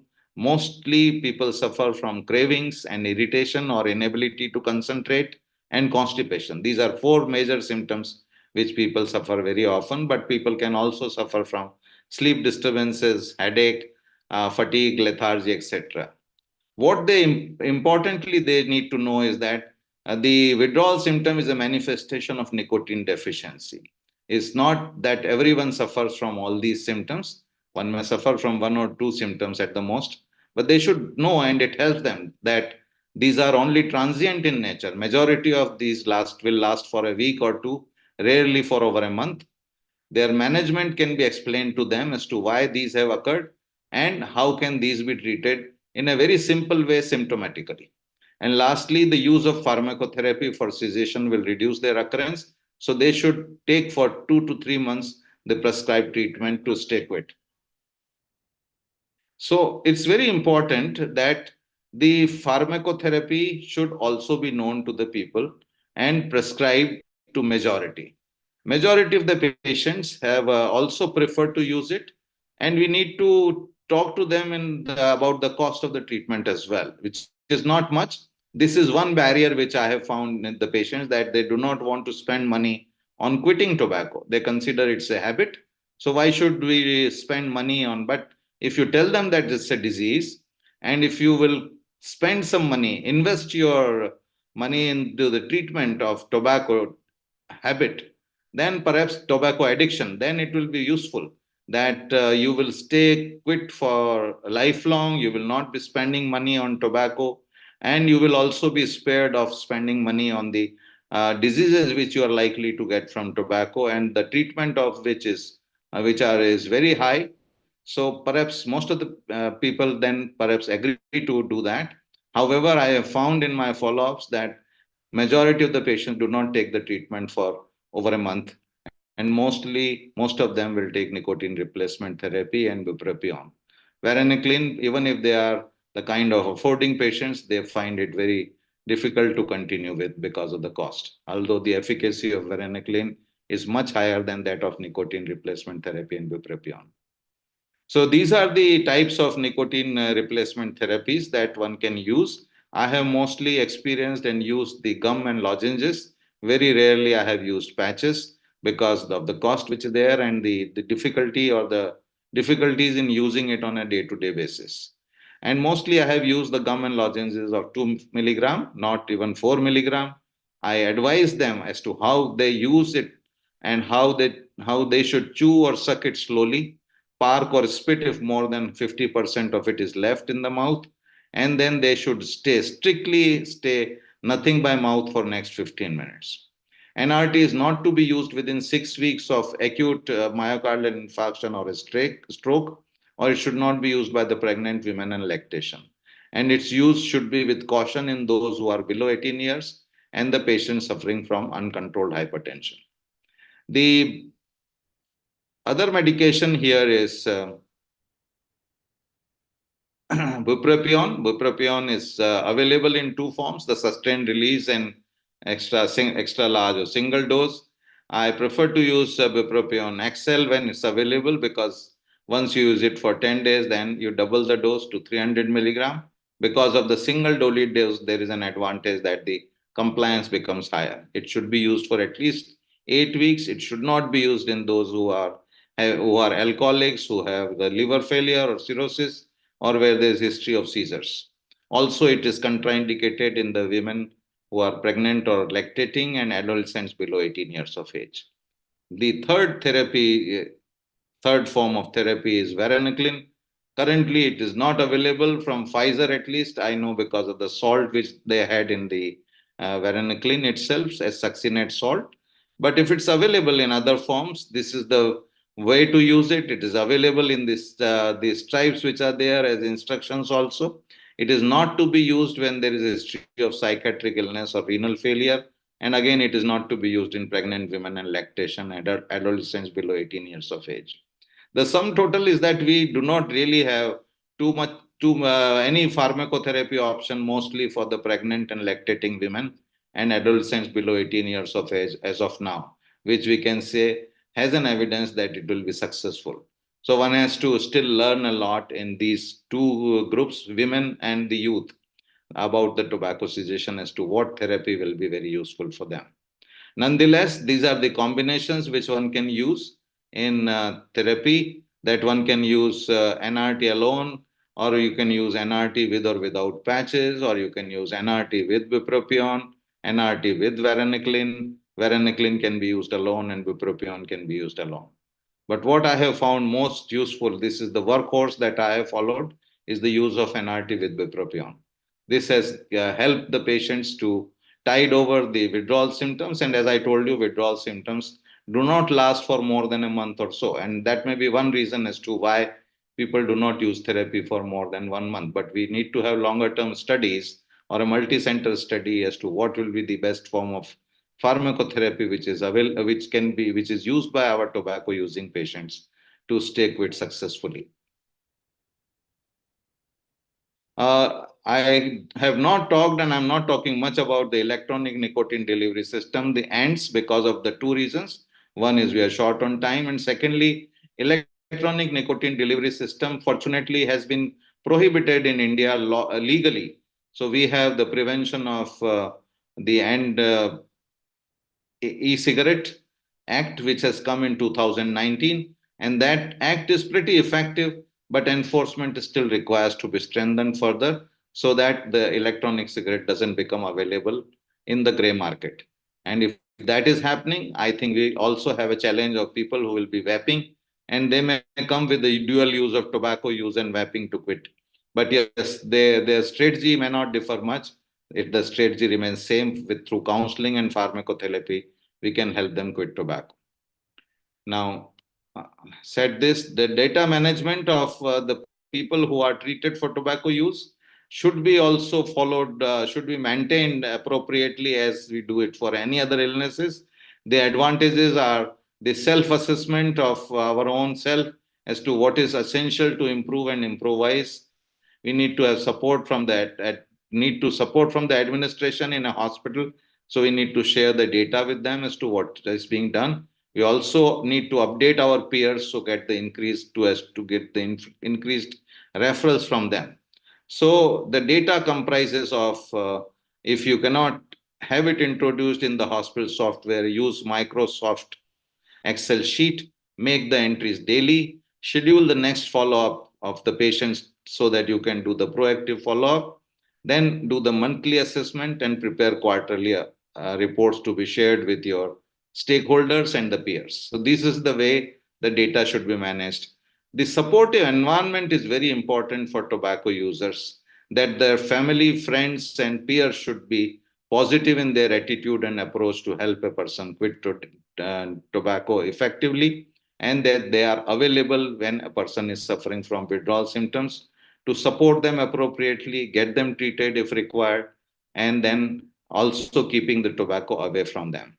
So these are the determinants in successful quitting. So if the person is in the preparation phase of quitting, that is ready to quit, there is an access to a quit portal.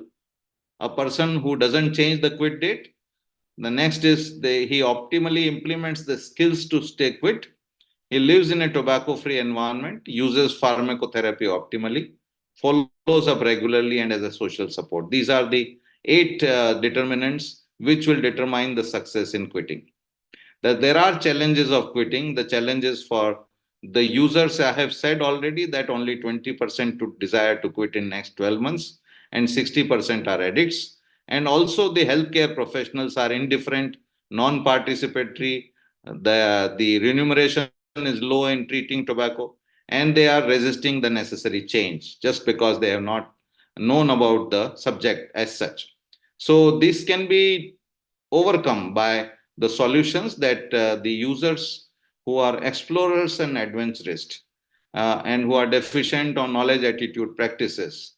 Only 25% who want to quit, no specific quitting services. These are some of the things I have mentioned, which are the challenges of the users and tobacco industry tactics. I will not go in the details in the view of time, which is already available to us.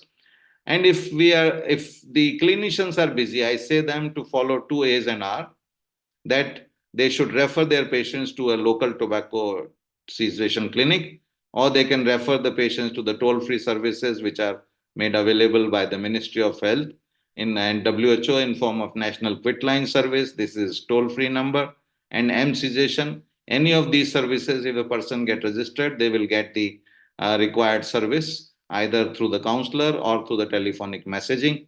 Or the helplines in the state can also be used because there are counselors available, and helplines have a same number countrywide in every state, 104, easy to remember, and people can call on that number as well. So the takeaways from this presentation is that tobacco cessation delivery, keep it simple. There is the tobacco cessation is a two-pronged approach of counseling and pharmacotherapy. Together, these give a high quit rate. Always prefer to work through the systems approach, engage everyone in the health facility to assist a user quit tobacco, and managing data is critical. Besides showcasing, it helps to improve the working. So tobacco cessation is a low-hanging fruit, and it's right time to grab it. I thank you for your attention, and if there are any questions in the time left, I'll be very willing to answer to those. Thanks once again, Dr. Nurul. Thanks, Dr. Gupta, for giving in-depth strategy how to quit, how to make people quit tobacco easily and with a good compliance and all. May I request audience, my attendees, they can ask question, they can unmute your microphone, ask the question, or they can put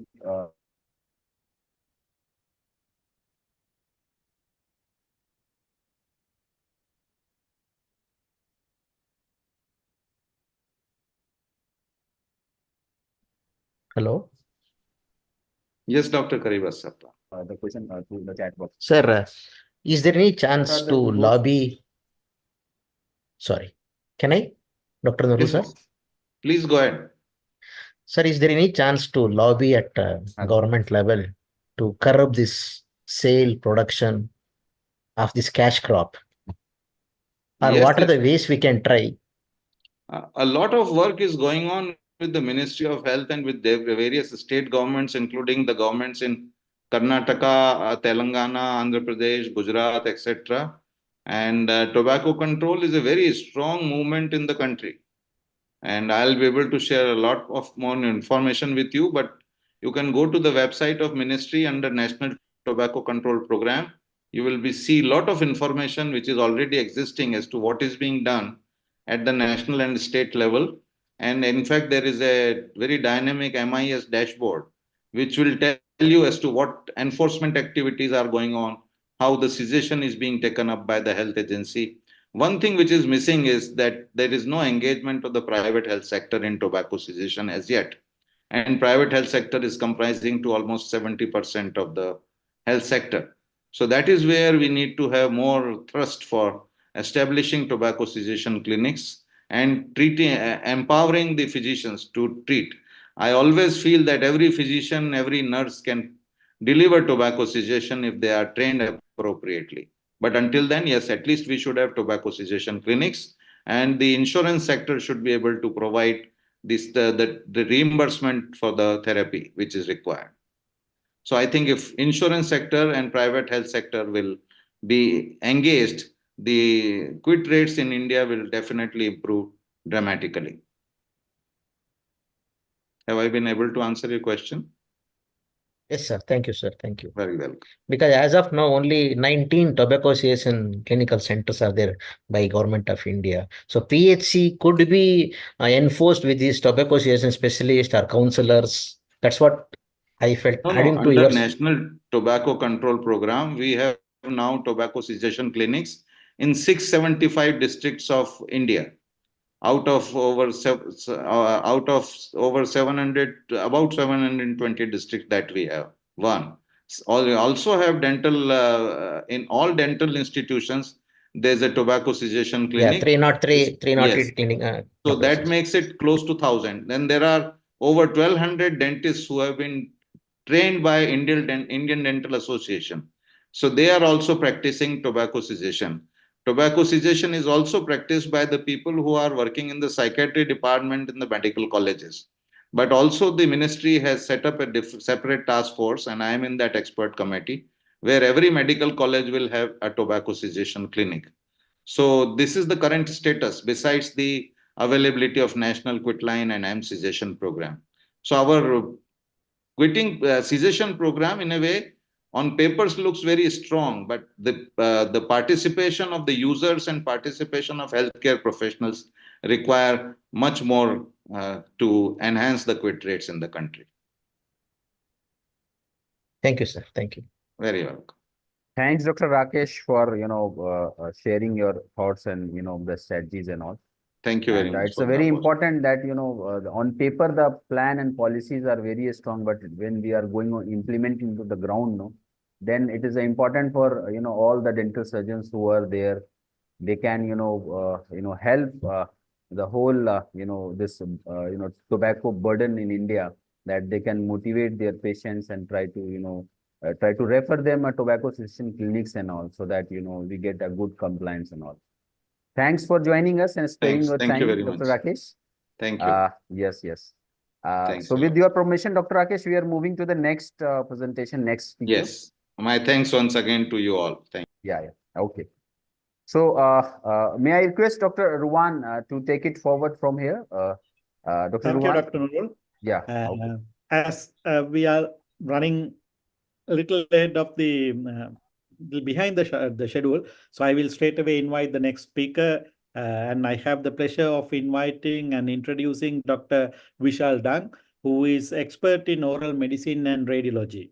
Dr. Vishal has completed his graduation with honors from the Government Dental College in Bangalore in 1985, followed by 1 year residency, and then later he did his MDS in oral medicine and radiology from the same institution. He is having many qualifications to his credit, and I will just highlight few of those. It's not a full list. If I tell the full list, it will take a longer time than his lecture. He is a visiting professor to the University of Derry Massey School of Dentistry in Michigan, USA, and he is basically a member of the PhD board in the specialty of Swami Vivekananda Subject University in India, and he has contributed to the scientific literature by authoring many publications. And more importantly, he was the professor and head of the Department of Oral Medicine and Radiology at Manavuracha Dental College of Hyderabad from 2012 to 2017, where he established the MDS program in the specialty. He was a past president of the Indian Academy of Oral Medicine and Radiology, where he was the president from 2018 to 19. Dr. Dang has been the central to the conceptualization and software development of the National Oral Pre-Cancer Database Project for the IAOMR, which is a very important initiative in getting the data related to the oral potentially malignant disorders. Without taking much of the valuable time, may I invite Dr. Vishal to start his presentation. Over to you, Dr. Vishal. Thank you, Dr. Jaisinghe. I'm just putting myself on share screen. 1 second.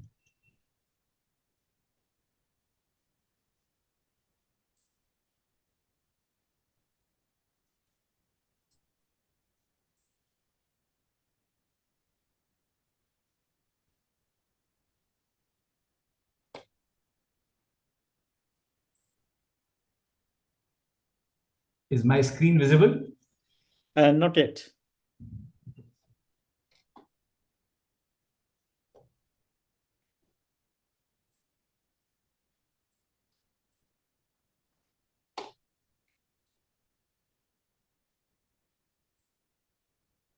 Exit and reshare it.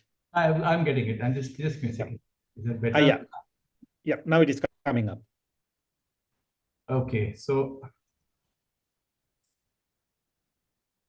just give me a second.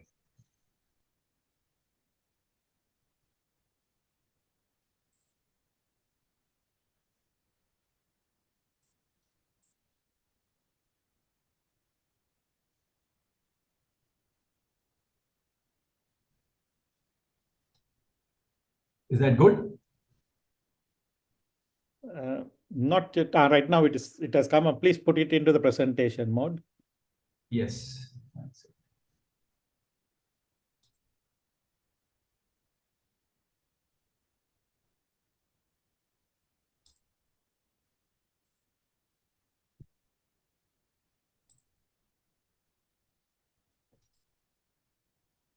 Is that good now? Still, it is not in the presentation mode. We can see the slides, Jen. You can see the slides? Okay. Yeah. I'll just move ahead because the time is short. Yeah. Please go ahead. Okay. So, thank you so much, Dr. Jaisinghe, for your introduction.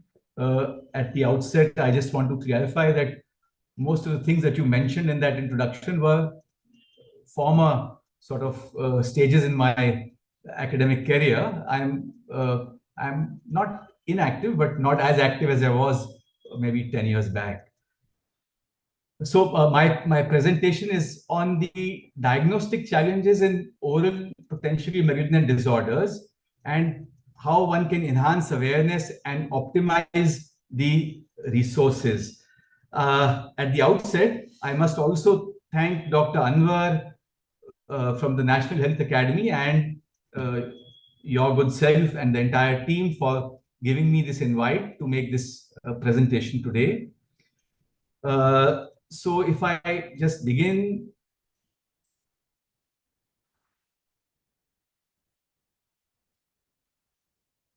Okay, so I represent the Academy of Indian Academy of Oral Medicine and Radiology, not officially, but I am closely associated with the Academy and it is close to my heart. So I'm viewing this entire presentation from that perspective.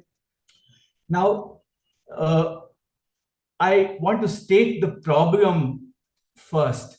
You see, we had a very fine presentation by Dr. Karibasappa, who gave so many facts and figures on the various problems which we encounter in this entire fight against oral cancer. But I want the participants to take one message from Dr. Karibasappa's presentation, and that is that the problems are many, and we can't solve these problems, all of them cannot be solved by any one person. So we break them down into smaller areas where we can contribute to the prevention of disease. So in India, if I talk about the statement of this problem, this incidence, as has been mentioned in the past earlier presentation also, that we are looking at about 1/3 of the oral cancer of the world incidence in our country as per Ioccon 2020. And for every diagnosed case of oral cancer, there are far greater number of undiagnosed precursor lesions. These pose a mammoth diagnostic or detection challenge for the profession and the country as a whole.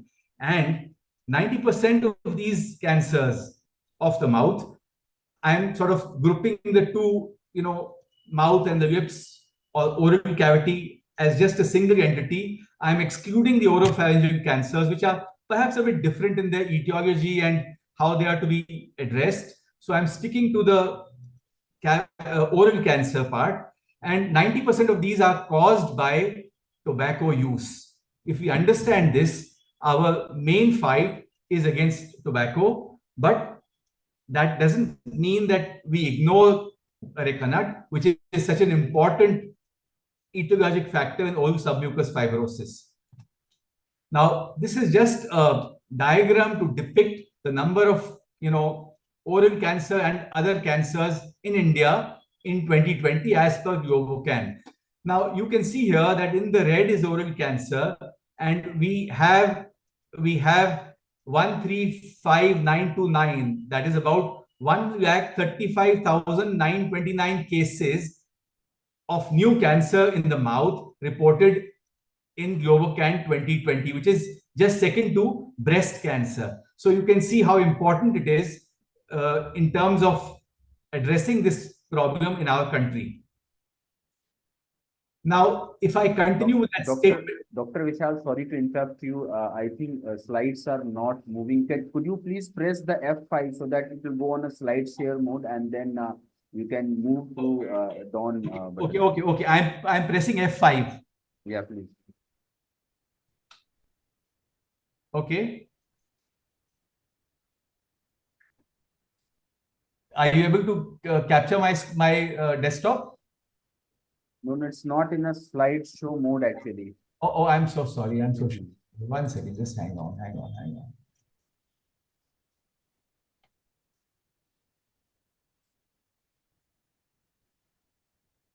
First slide is visible. Oh, okay. I'm so sorry about this. 1 second.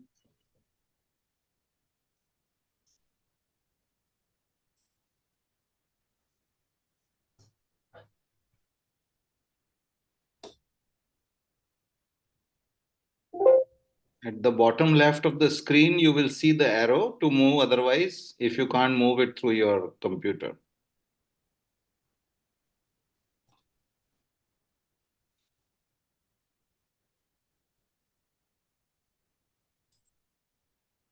Dr. Vishal, you can leave once and then you can share again. Maybe then we won't face any problem. Okay. So it gives me the option of the PowerPoint slide show. Why is it not picking up from there? Okay. Yes, now it's working. Yeah. That okay now? Yeah. Okay. It's good now. Can Yeah, you move to please. the next slide? Yes. It's moving now. Okay. Great. So that was the, I move fast now. So I was just talking about the incidence, 1/3 of new cases in India. And for every diagnosed case, there are many more undiagnosed cases of precursor lesions. 90% of these in the mouth are squamous cell carcinomas, and over 90% of these are causally associated with tobacco use. Right? So this is the data for oral cancer from Globocan, where we had 135,929 cases in 2020, the second most number after breast cancer. So if I talk about the economic burden of the problem, which was mentioned by Dr. Karibasappa, that in 2020, India spent 2,386 crores of rupees on oral cancer treatment. This is from the out of pocket, from insurance companies, from public sector, everything put together. And in the next 10 years, we expect, almost about 23,724 crores more to be spent, not taking into account inflation.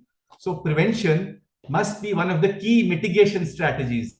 This report emanated from the Department of Atomic Energy, Tata Memorial, which was mentioned by Dr. Karibasappa, so I'm not going more into that. Now, my contents are broadly an introduction into oral cancer and the OPMDs, the epidemiology of oral cancer and OPMDs in the Indian scenario, and what are the challenges that we face in a population-centric diagnosis, some of the strategies to enhance awareness and resource optimization, and the roadmap ahead.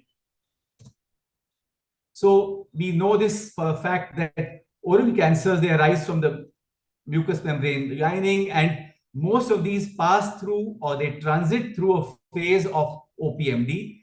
Very rare to find that oral cancer would present de novo without going through the OPMD stage, right? But I'm excluding oropharyngeal cancers here, and these have been classified as per the site in the mouth by the ICD classification 10. So we are not going much into that bit.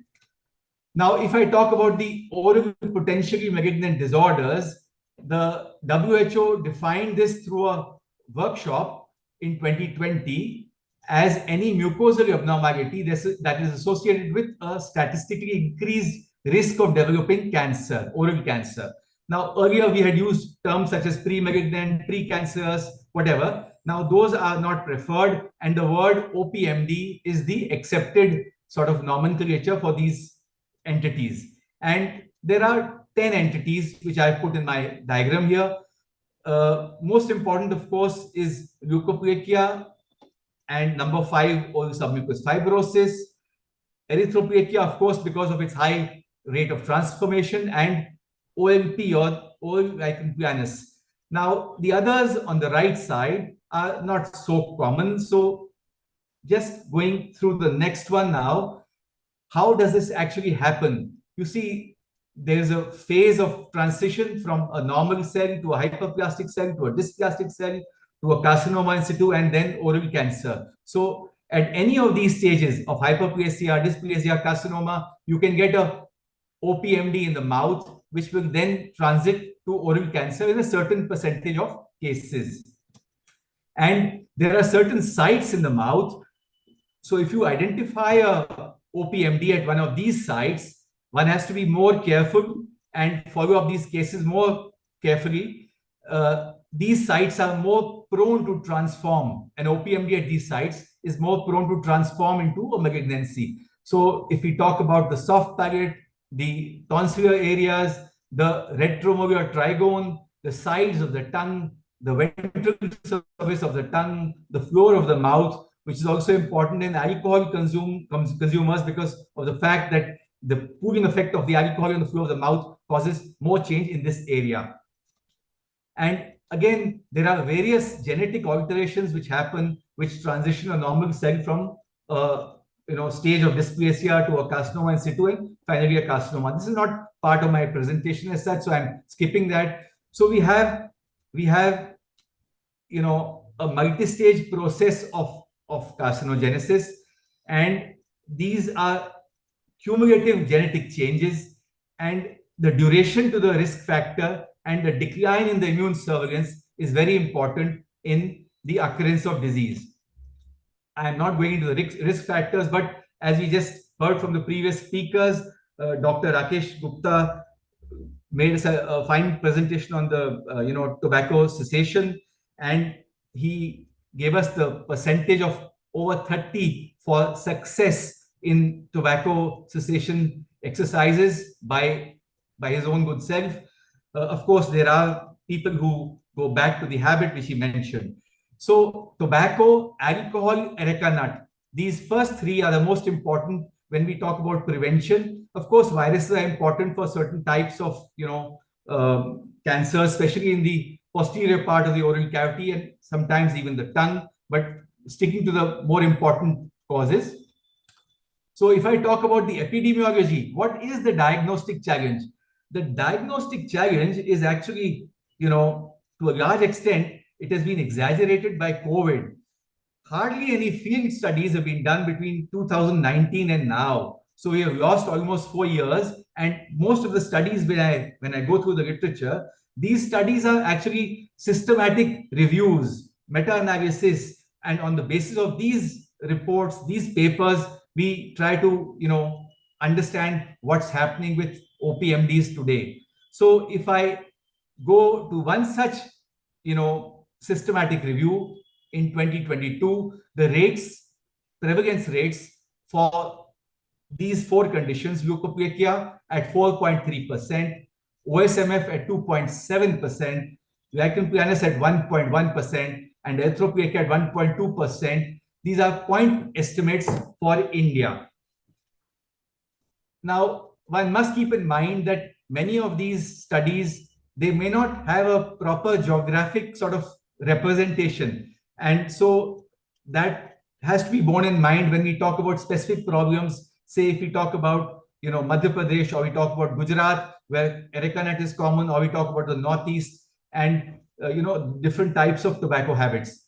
So if we talk about leukopenia, it's more common in men, and these rates are close to 2:1, men over women, but sometimes even approaching 4:1, as this study from Madhya Pradesh indicated in the recent past. And smokeless tobacco is a far more important factor today than smoking or combustible form of tobacco. And earlier, when I was a sort of student, this was a very interesting paper where Silverman had reported a conversion rate from OPMD to cancer, that conversion taking almost 7.2 years. But this has been contradicted in some recent studies by Dr. Vanakul Soya, where he found that many of these cases show up in the first 5 years itself. So the overall malignant transformation rate, if I talk in these various conditions, In the oral leukopenia, it's about 9.5% overall rate. And this is most likely to occur in the first 5 years, but that still gives us 5 years to catch these OPMDs before they turn into a malignancy, right? And we also have this variety of proliferative varicose leukopenia, where the malignant transformation rate is much, much higher. The etiology is not so well understood. Recurrences are high, mortality is high.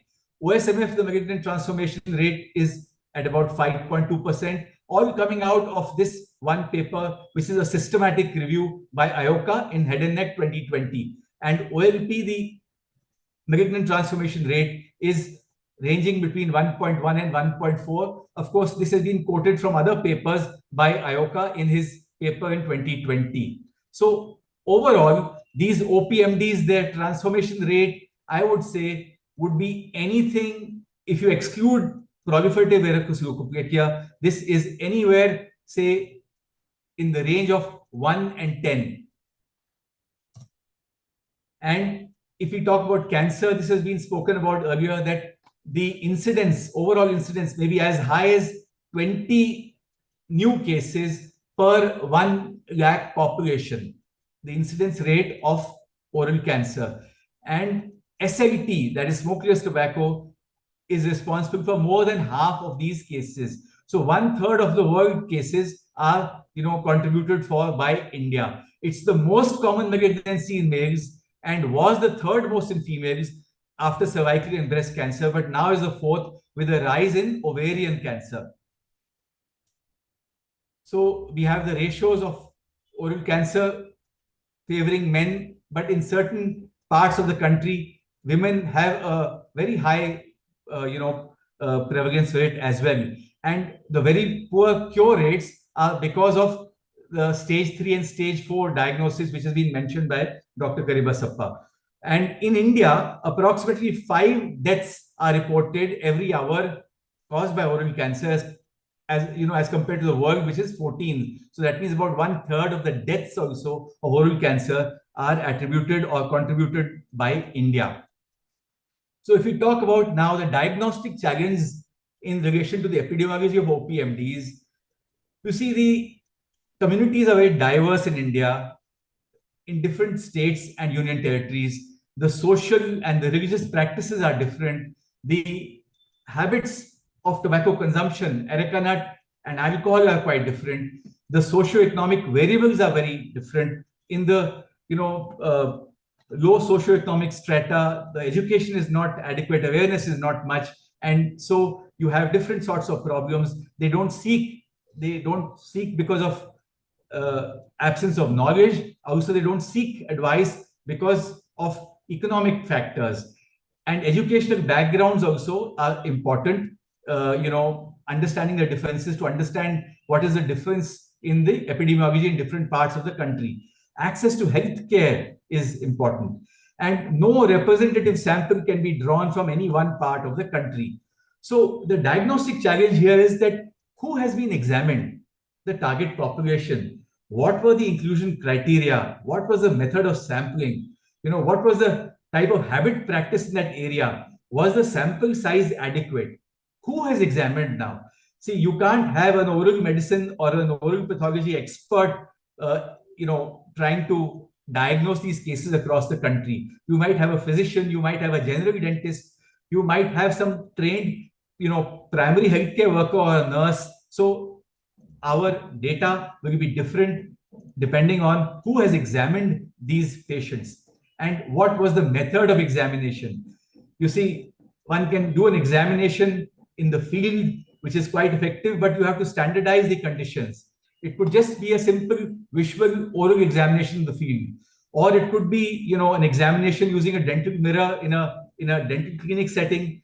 You may use adjunct aids such as toluidine blue staining. You might have other devices such as OCT, or you have the Veriscope, you have other methods, and whether histopathology confirmation is there or not. So all these factors will determine the problem and how many cases we are able to identify. So what are the gaps in our understanding today? The gaps in our understanding today are one that, as was mentioned earlier, that we don't have a national database on OPMDs. Forget OPMDs, we don't even have a national database on oral pre-cancer. With this sort of, deficiency in Indian Academy of Oral Medicine and Radiology, in 2019, we began an exercise to identify OPMDs. But, I must admit that we have not been able to reach to a point where I would have wanted to take that project. We are not given up. We are trying to, work on that even now. And studies, that study design is very important. The studies are often not well designed. So when you go for publication, they are not, accepted, say, by Cochrane or by the, topmost publications or journals. And many of these samples, they rely on very targeted populations. For example, you might do a study on factory workers or some other high-risk group.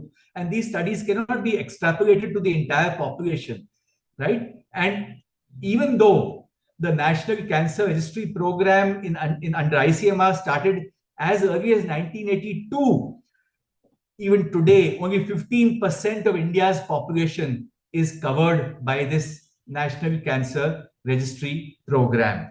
So we have to have a year-on-year approach. You need a lot of funding. And as was mentioned, oral cancer is not a notifiable disease. So all these challenges are there. But I don't want to get into challenges. I want to provide some answers to people who might be interested in pursuing this as a part of their profession out of passion.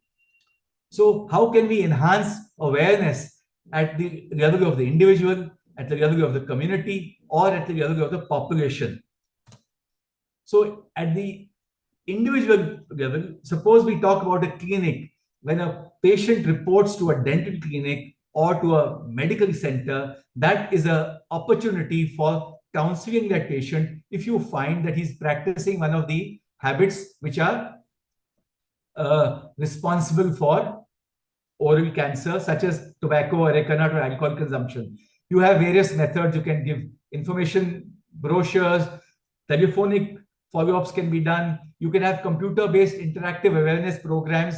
Some of these can be introduced in our practices. It's not very difficult if we have the passion. We can educate our patients on the harmful effects of tobacco, areca nut, and alcohol, and answer their questions. We can also train our own manpower. Sometimes as a doctor, you may not have the time to talk to people waiting outside. So you can train your manpower in this area to pass this information on to all the individuals, not just patients, but even attenders, accompanying people can be educated in this regard.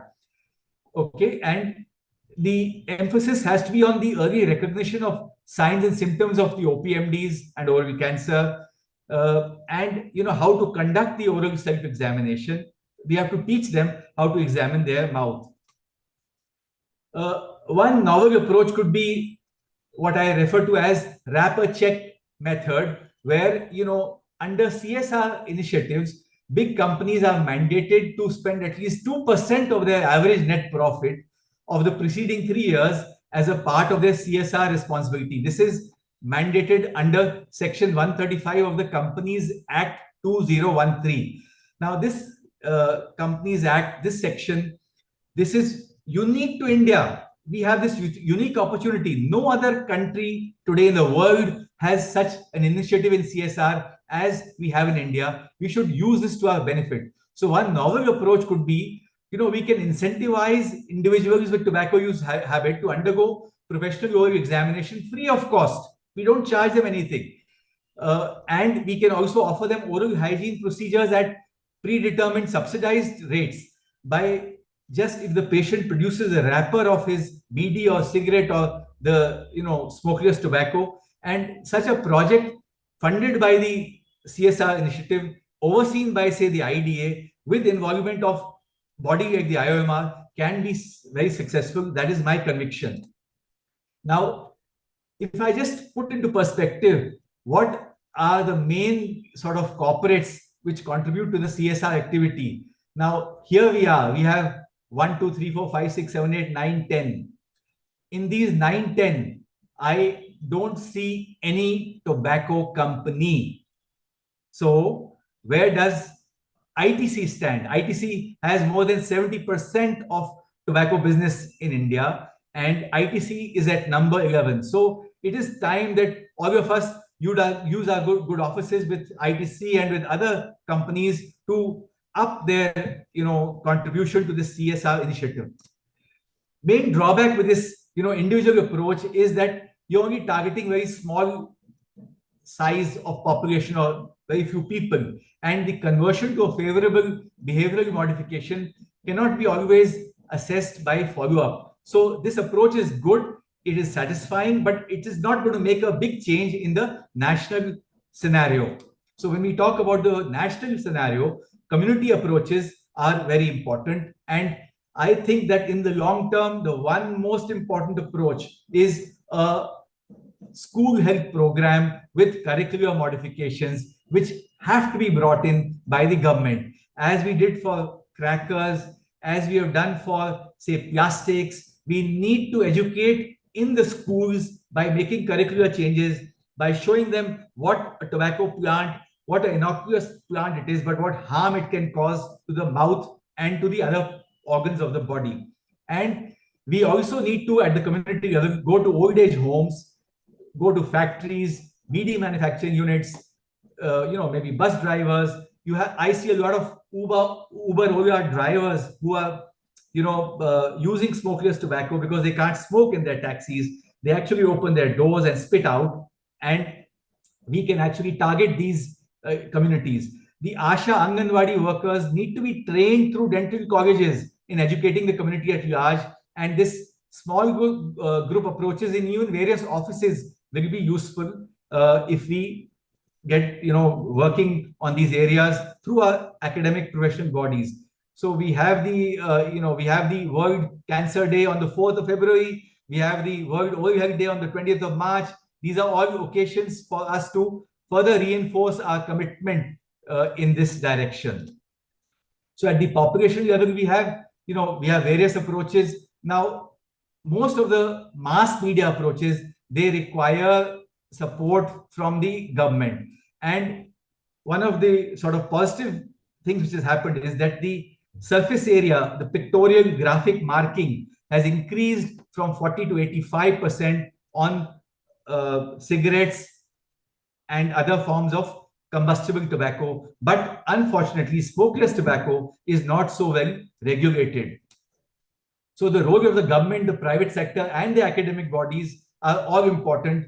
And any such exercise where you are trying to do screening, that means trying to identify people from a high-risk group, any such exercise has to be supported by some concomitant, availability of diagnostic service. You can't screen and say, okay, this is what you have. You need to advise that patient what to do next. And that is where we all need to come in, the government, the IDA, the Indian Academy of Oral Medicine, Radiology, Public Health Dentistry, oral and maxillofacial pathologists, with private sector funding. We need to provide these services to such individuals. So basically, there's a interplay between the government, the private sector, the profession, and we have to ensure long-term funding, because these projects are not for 6 months or 1 year. They'll be year on year for many, many years. So the professional expertise can be provided by the professional bodies, but funding has to be provided by the private sector. The government has to give the regulations, and data protection is very important. We have to protect the data. So data control has to be determined, and I'm sure the government is going to make sure that the data is controlled very closely. So what is the road ahead? If I was to just, think about what next, see, we need many surveys on the field, not just systematic reviews. We need these surveys, and authentic data on OPMDs needs to be generated. The professional bodies, there is no collaboration. I'm sorry to say that there's no collaboration between, say, oral pathology, oral medicine, public health dentistry. Each one wants to, move ahead in its own way and think that it's doing the most important thing. But unless we collaborate, we are not going to succeed in identifying these cases of oral cancer in the early stages and OPMDs. So the government's role, we have to engage with the government all the time. You see, the government has a peculiar position, which I just explain in the next slide. You understand that. And of course, we have this Data Protection Act of 2023, which has to be, kept in mind when we capture any form of health data. Now, what is the challenge which the government faces? India has done quite well on the whole, but the government has to safeguard the interests of the farmers. As many as 45 million farmers and laborers are involved or employed in the tobacco industry. Now, exports, India is the second largest exporter of tobacco leaves, and we export even cigarettes. Huge amount of money is generated through tobacco export by India. So can we give up? It's so easy to say that the government should do this and that. Can we do that? But at the same time, the government also has a responsibility of safeguarding public health interests. So there has to be a balance between these two things. And the Indian state, the Indian state, just to put things in perspective, the Indian state has a share of 28% in ITC, the tobacco company. So what are we talking about? So the Indian state also is watching what is happening. Yes, the government does whatever is required, but it is not just a knee-jerk reaction which is required. It has to be a long-term strategy which has to be, made effective. And one sector is the smokeless tobacco, because it's unregulated, and we can come out with very strong rules, legislation for the smokeless tobacco sector to control this particular sector. So as individuals, what we can best do is opportunistic screening. We can train our personnel, we can encourage self-oral examination, But as a professional body, we have much more power. We are empowered. We can do many more things. We can collaborate both with the governments at the center and the state for initiating various screening drives, and we can train the PHC workers. We can offer our services to train PHC workers in oral self-examination, to equip them with their knowledge, and also, they can not just teach the people about the ill effects of these things, but they can actually be, used to even identify abnormalities in the mouth. The government must engage harder with the tobacco industry, and we must set certain realistic time-bound goals in the production and export of tobacco and how it is to be controlled. In the true spirit of what our, Prime Minister says, Vasudhaiva Kutumbakam, if we don't stop exporting, are we really thinking about the world at large? No. So yes, we need to make sure that our farmers don't suffer, but it has to be a long-term strategy, as I mentioned.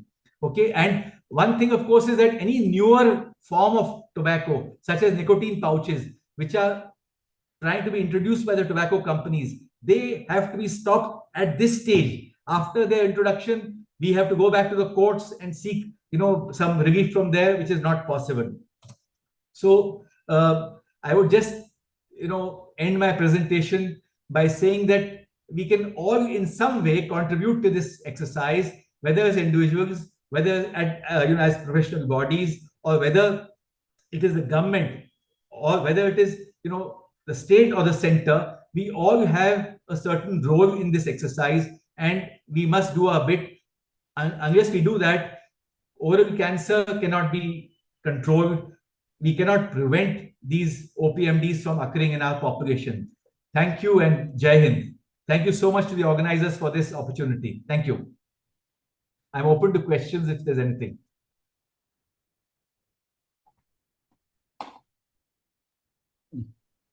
Thank you, Dr. Vishal, for that very interesting and very informative lecture. Any questions? We can entertain one question.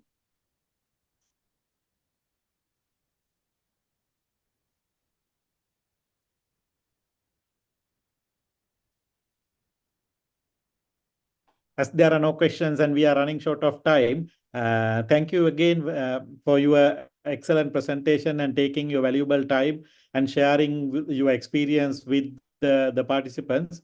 Thank you. Thank you, Dr. Ruwan. Thank you so much.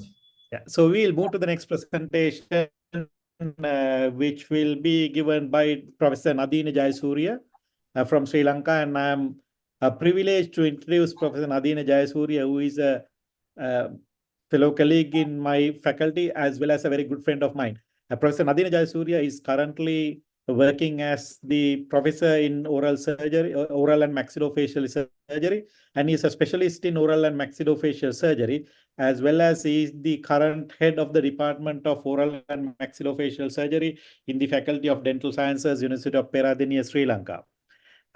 He is having multiple international publications for his credit, as well as he has done a lot of presentations in various aspects of oral and maxillofacial surgery. He was the past president of the College of Oral and Maxillofacial Surgeons of Sri Lanka, and he is a fellow of the International Association of Oral and Maxillofacial Surgeons. When we look at his interest, his main interest is on oral cancer, which is a common problem in this part of the world. Without taking much of your valuable time, may I invite Professor Nadine to start his presentation. Over to you, Nadine. Thank you very much, Professor Ruan. I hope you can hear me. Yes, we can. I would like to start by thanking the organizers. I'll start sharing my screen. Please go ahead. We can't see it yet.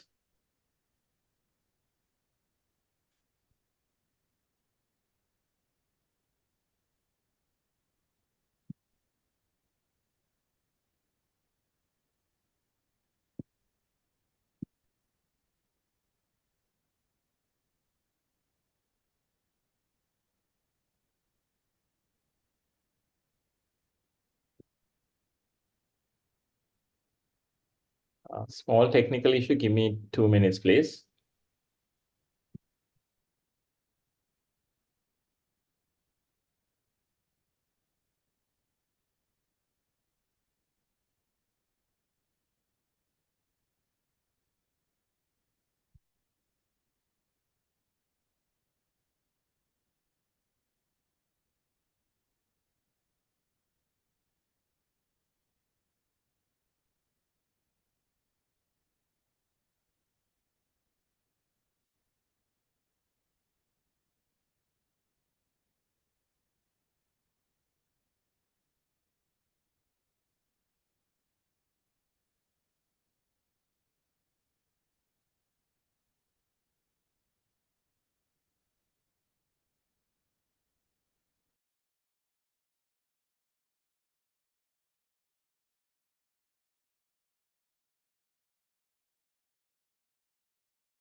This is one of the issues that we are facing with the technology. When we want it, it gives trouble.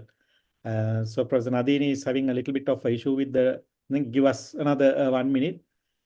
So if we find it difficult to get the technical sorted, the thing sorted out, he will do the presentation without the slides. We don't want to waste the time. So just bear with us for a minute.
Hi, I'm sorry, it's not working. So, Send it to someone else. can I send to Professor Ruan and then you can Yeah, we'll display try or- at the same time. You can start it, Nadir. Right, okay. You send it email or the WhatsApp. I will get it done. Okay.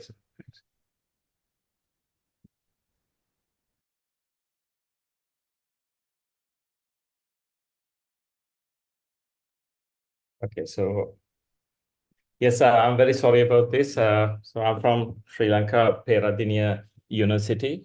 So oral cancer, as discussed earlier, is a very common problem for all of us. And so I'm just going to talk about few things that the perspectives that that I have to share about oral cancer experience in Sri Lanka. So, in Sri Lanka, oral cancer was the first paper which was written was in 1945. That's just after the independence.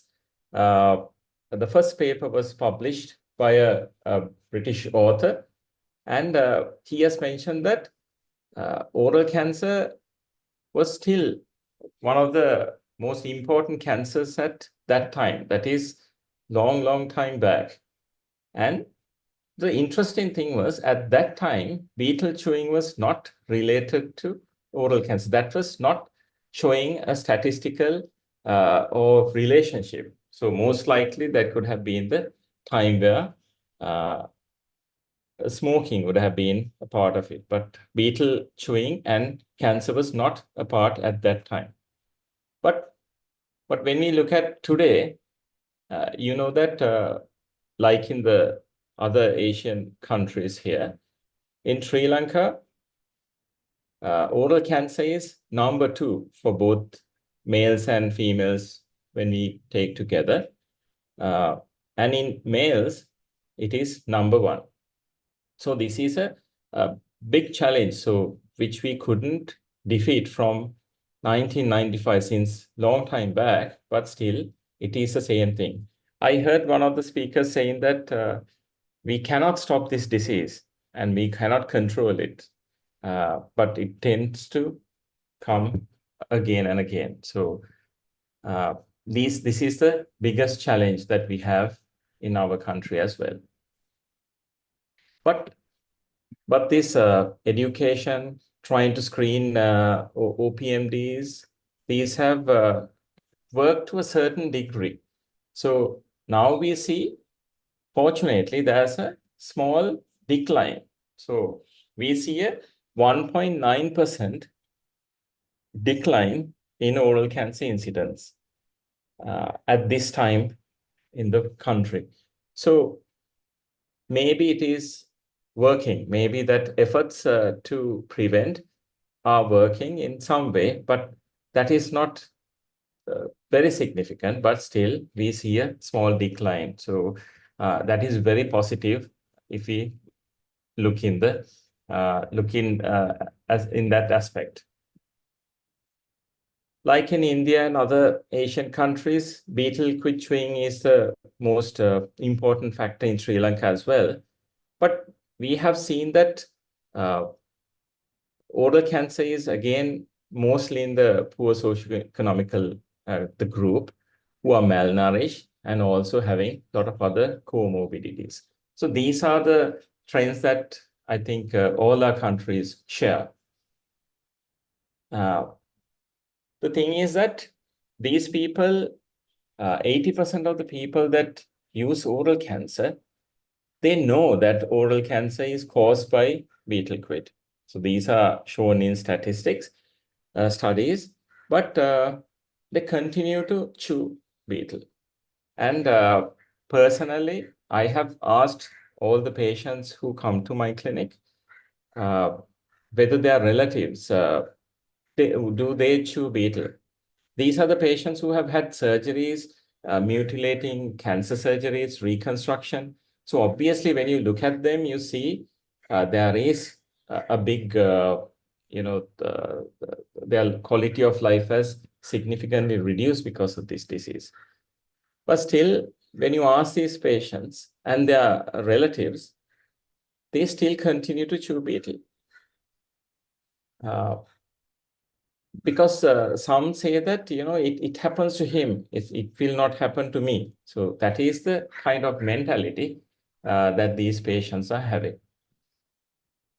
So the uneducated, the rural community, these patients feel that even though there's a risk factor, this will not happen to them. So that's a very unfortunate situation.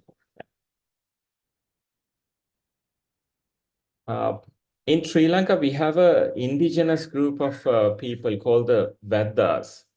So this group of people are isolated in different parts of the country, and they used to chew different plant products that they found from the area. But with tourists, even other Sri Lankans are going to visit them, going to see these Vadda communities who are now, it's like a travel destination. So these Vaddas starts taking betel quid from these people and also alcohol. So now, even in this group of people, we are seeing an increase in tendency in oral cancer. So you can see how the betel quid and these carcinogenic behaviors are infiltrating into different communities.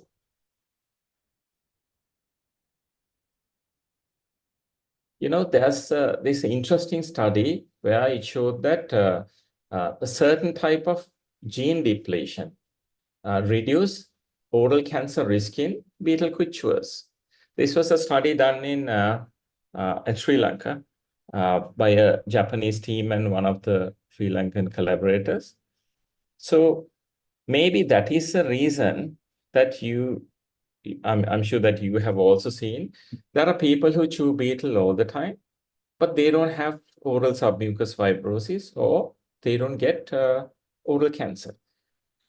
So maybe this gene depletion is a result of that. But these people are the ones who would make betel quid chewing seem like innocent. So that is not a good thing when we consider the community. But maybe that is the reason, and it's of a study interest. So if somebody is interested in looking into that, that's a good aspect. Now, the population who got oral cancer earlier were mostly the elderly populations going after middle age. But in Sri Lanka also now we see more and more younger patients getting oral cancer. And this is definitely related to human papilloma virus. So a study done in Sri Lanka has shown that there's a significant transition of the incidence in oral cancer turning into the younger populations. But when younger populations get oral cancer, their prognosis seems to be poorer than the elderly patients. And also, due to betel quid chewing, you know that the cancers are more common in the buccal cheek and the lateral tongue. But in the younger patients, it's mostly in the lateral tongue. So human papilloma virus giving rise to more oral cancer in the younger populations, but the incidence and the site and the prognosis seems to be different. So again, that's an interesting area for research and trying to find a better treatment protocol for them. And even though human papilloma virus relates to oropharyngeal cancers, in Sri Lanka, we are finding less oropharyngeal cancers, but we get a lot of buccal and lateral tongue. And a study done in Sri Lanka on the incidence on finding human papilloma virus from the cheek and the tongue lesions have also shown that maybe human papilloma virus with betel quid has a higher risk of getting oral cancer in the cheek and the tongue.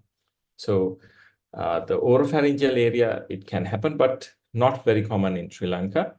But with betel quid chewing, it is facilitating oral cancer developing in the cheek area. So poor oral hygiene and poor nutrition has clearly is a contributor for oral cancer in our populations. These are proven with studies, and in most of the patients, that is a very high risk. And people with poor oral hygiene, they tend to neglect oral cancer arising in the gums and the cheek. I feel that maybe they think that it's a part of the poor oral hygiene, gums bleeding. So they tend to seek medical treatment very late. And even if they come with a big ulcer, when we say that there could be this could be a nasty lesion and we need to take a biopsy, the people are not very convinced. They still feel that it could be the gum disease kind of a benign condition. So when it comes to challenges in treating oral cancer patients, since most of them have OPMDs, mostly submucous fibrosis, their mouth opening is very low when they come for the diagnosis.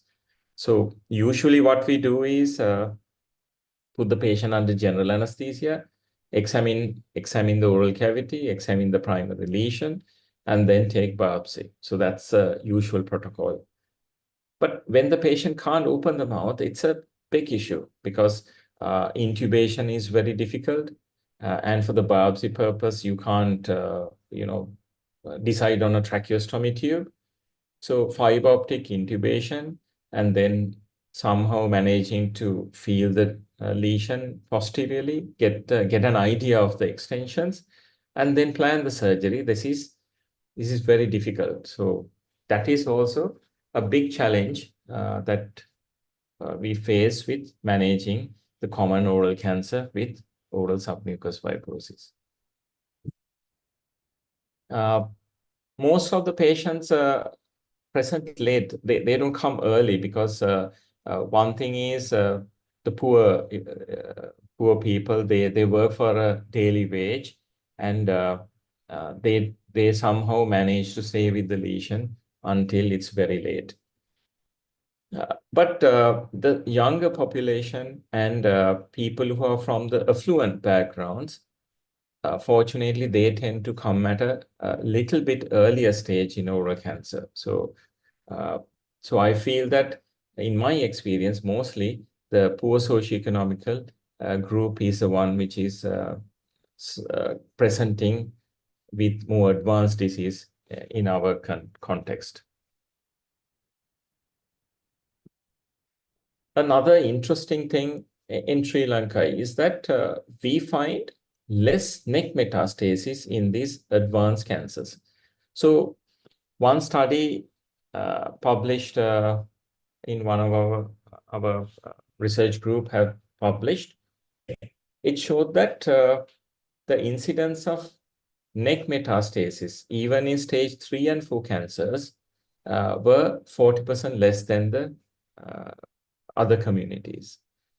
So we see patients with big T4 lesions, big large lesions, but we don't have clinically palpable, detectable lymph nodes at presentation. And even histopathologically in the excision, some of these patients don't have neck metastasis. There was a theory brought up, why could this be?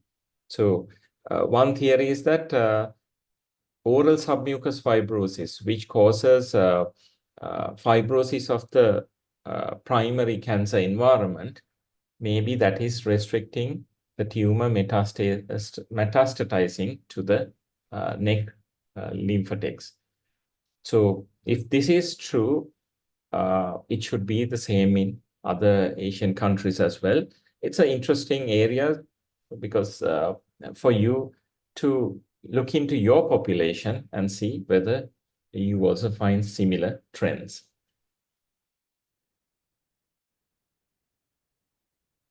So the most common type of surgeries that is performed is excision of the lesion, and it involves a mandible, then a hemimandibulectomy or a segmental mandibulectomy, and mostly reconstruction with a pectoralis major myocutaneous flap.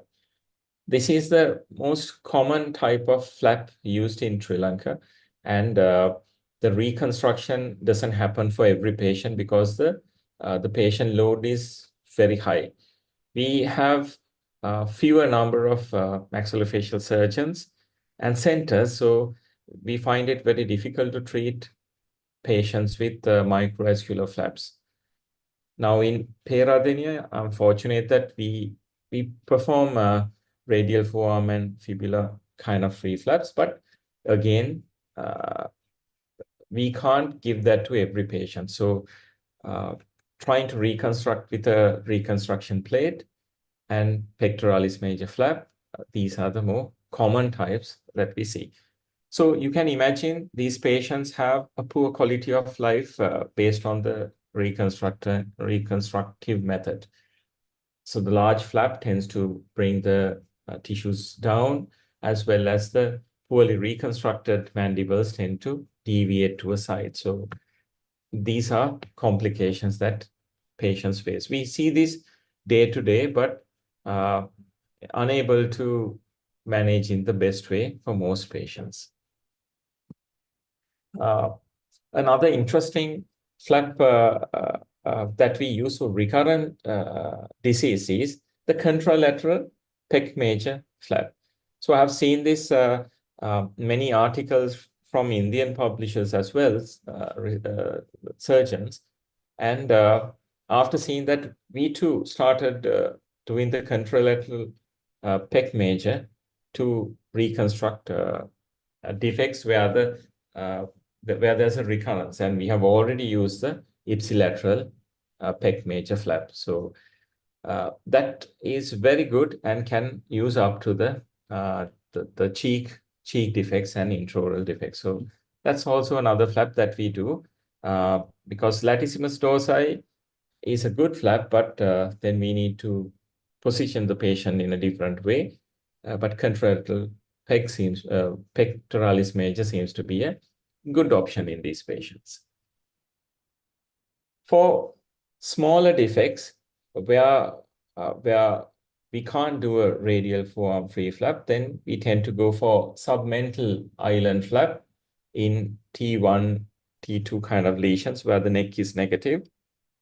And then we carefully take the lymphatics out of the flap and then examine that separately and then insert the flap into correcting partial glossectomy, hemiglossectomy defects, and other minor defects of the oral cavity.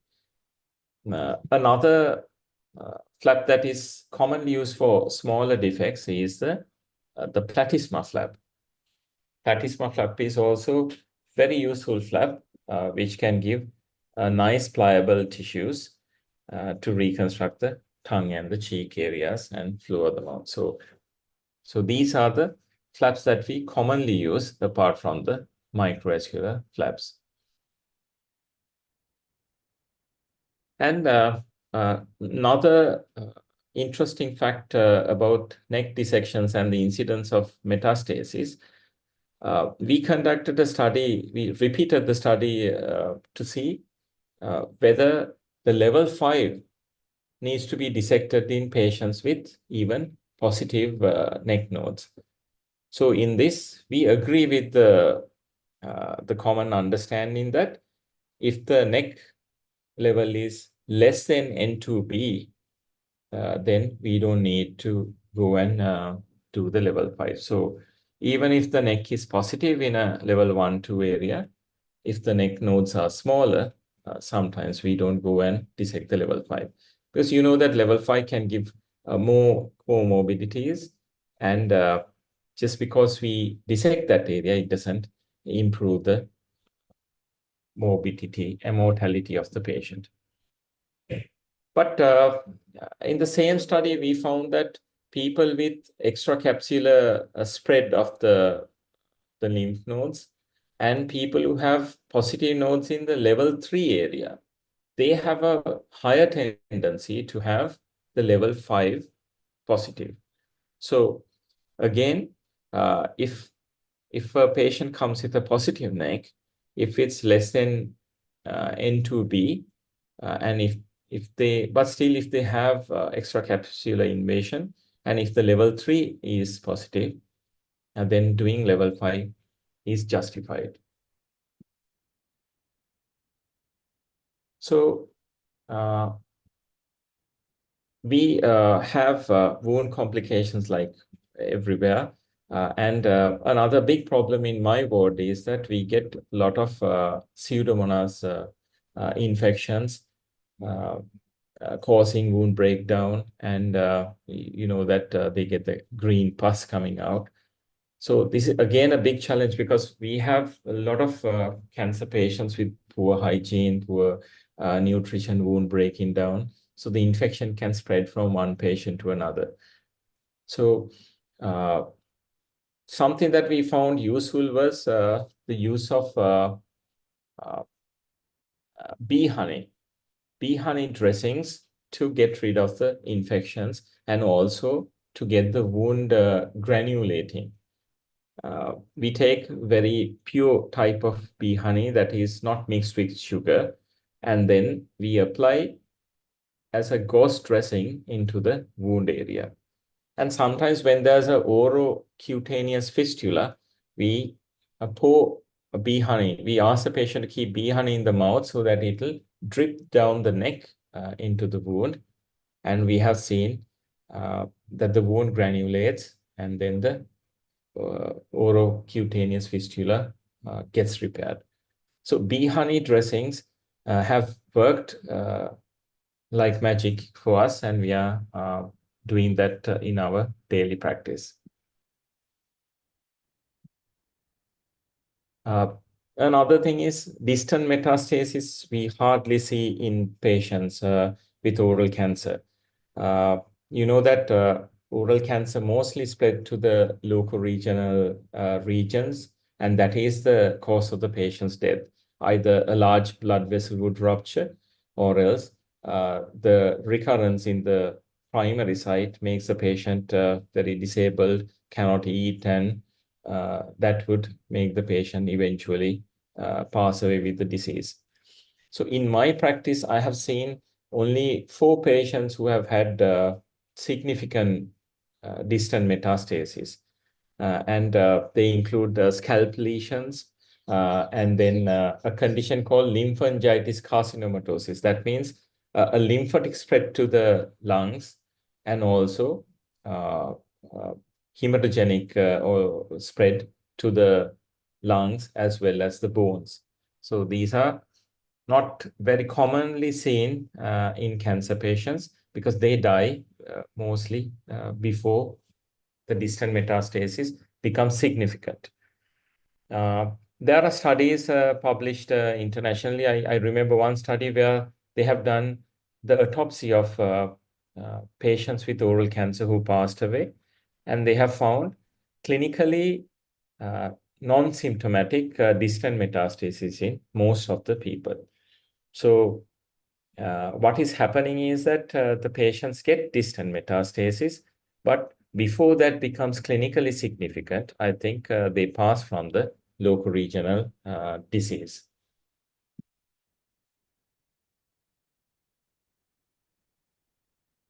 When it comes to margins and survival, so when we excise the primary tumor, you know that the bigger the tumor is very difficult to get a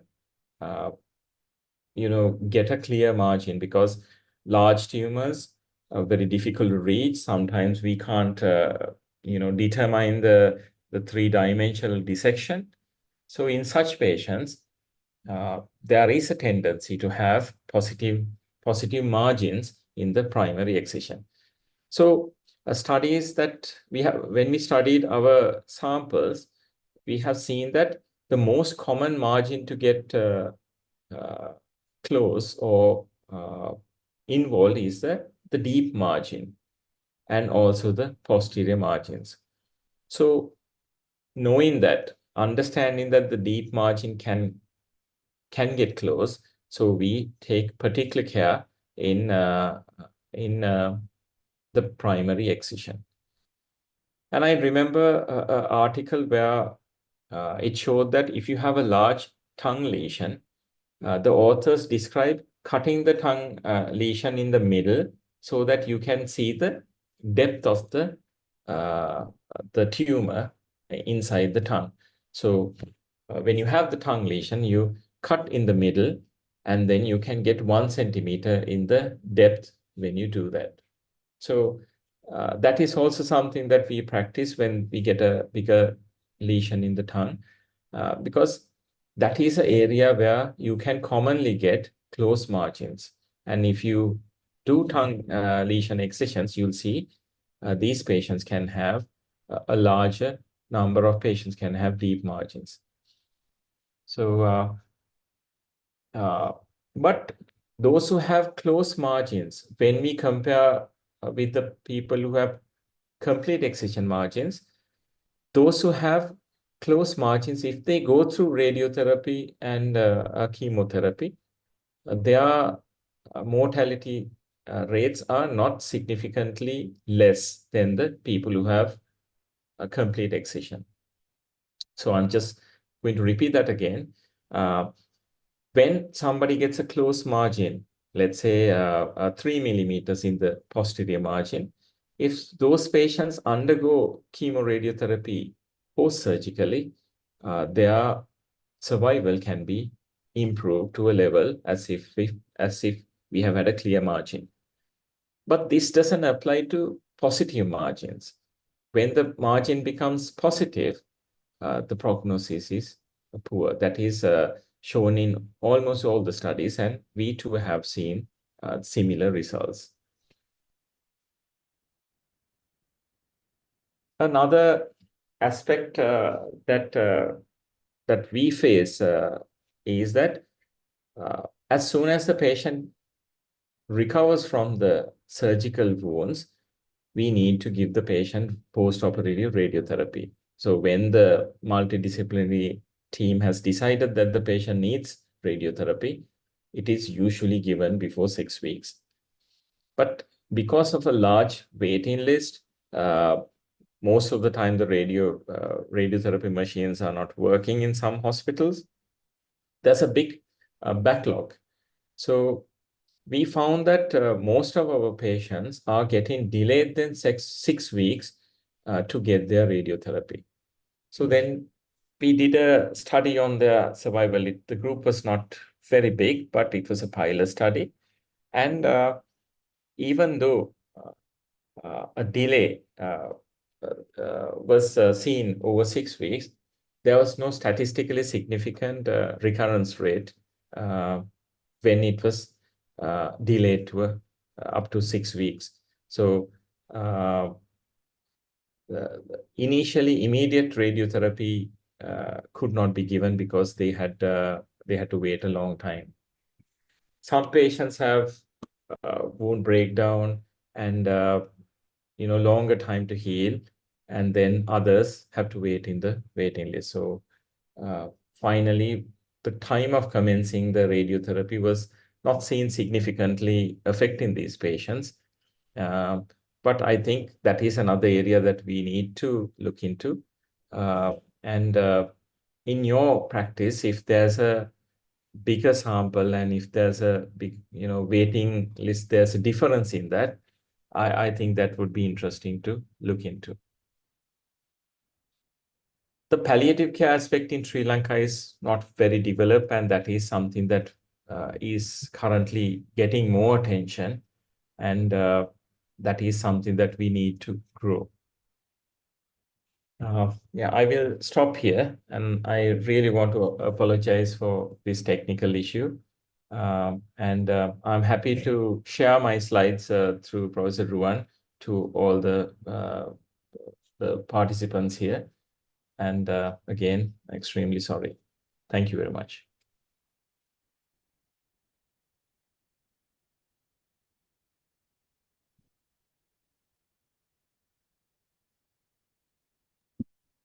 Thank you, Nadina. Even though your slides were not working, you were able to enlighten us on the oral cancer scenario in Sri Lanka.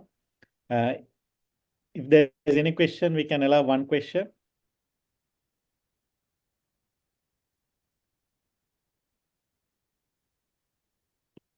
As the time is a factor, and we have to start the presentations as well. So therefore, I will hand over the session to Dr. Nurul, so he can take over and go ahead with the next session. Thanks, Dr. Riwan, for joining, and you are there. And thanks, Dr. Nadina, for joining from University of Edenia, Sri Lanka. So we are, going with your permission, Dr. Nadina, for our next paper presentation. There are a few PGs, post-graduate students, who are presenting their papers. So if you are have time, you can stay with us and watch that what they are presenting. Our jury is Dr. Vishal Dang. Dr. Vishal, are you there? Dr. Vishal? Yeah, I'm there, Doctor. Yes, yes. Okay. So I'm just calling one by one, and so we have Dr. Rezat Abbas is not there in the meeting room. So we are calling Amruta S. Menon. Amruta, are you there? Yes, sir. Amrita, I made you co-host, so you can share your slide and present your paper in 5 minutes, and 2 minutes is for question answer. Okay, sure. Shall I start now? Yeah, you can start.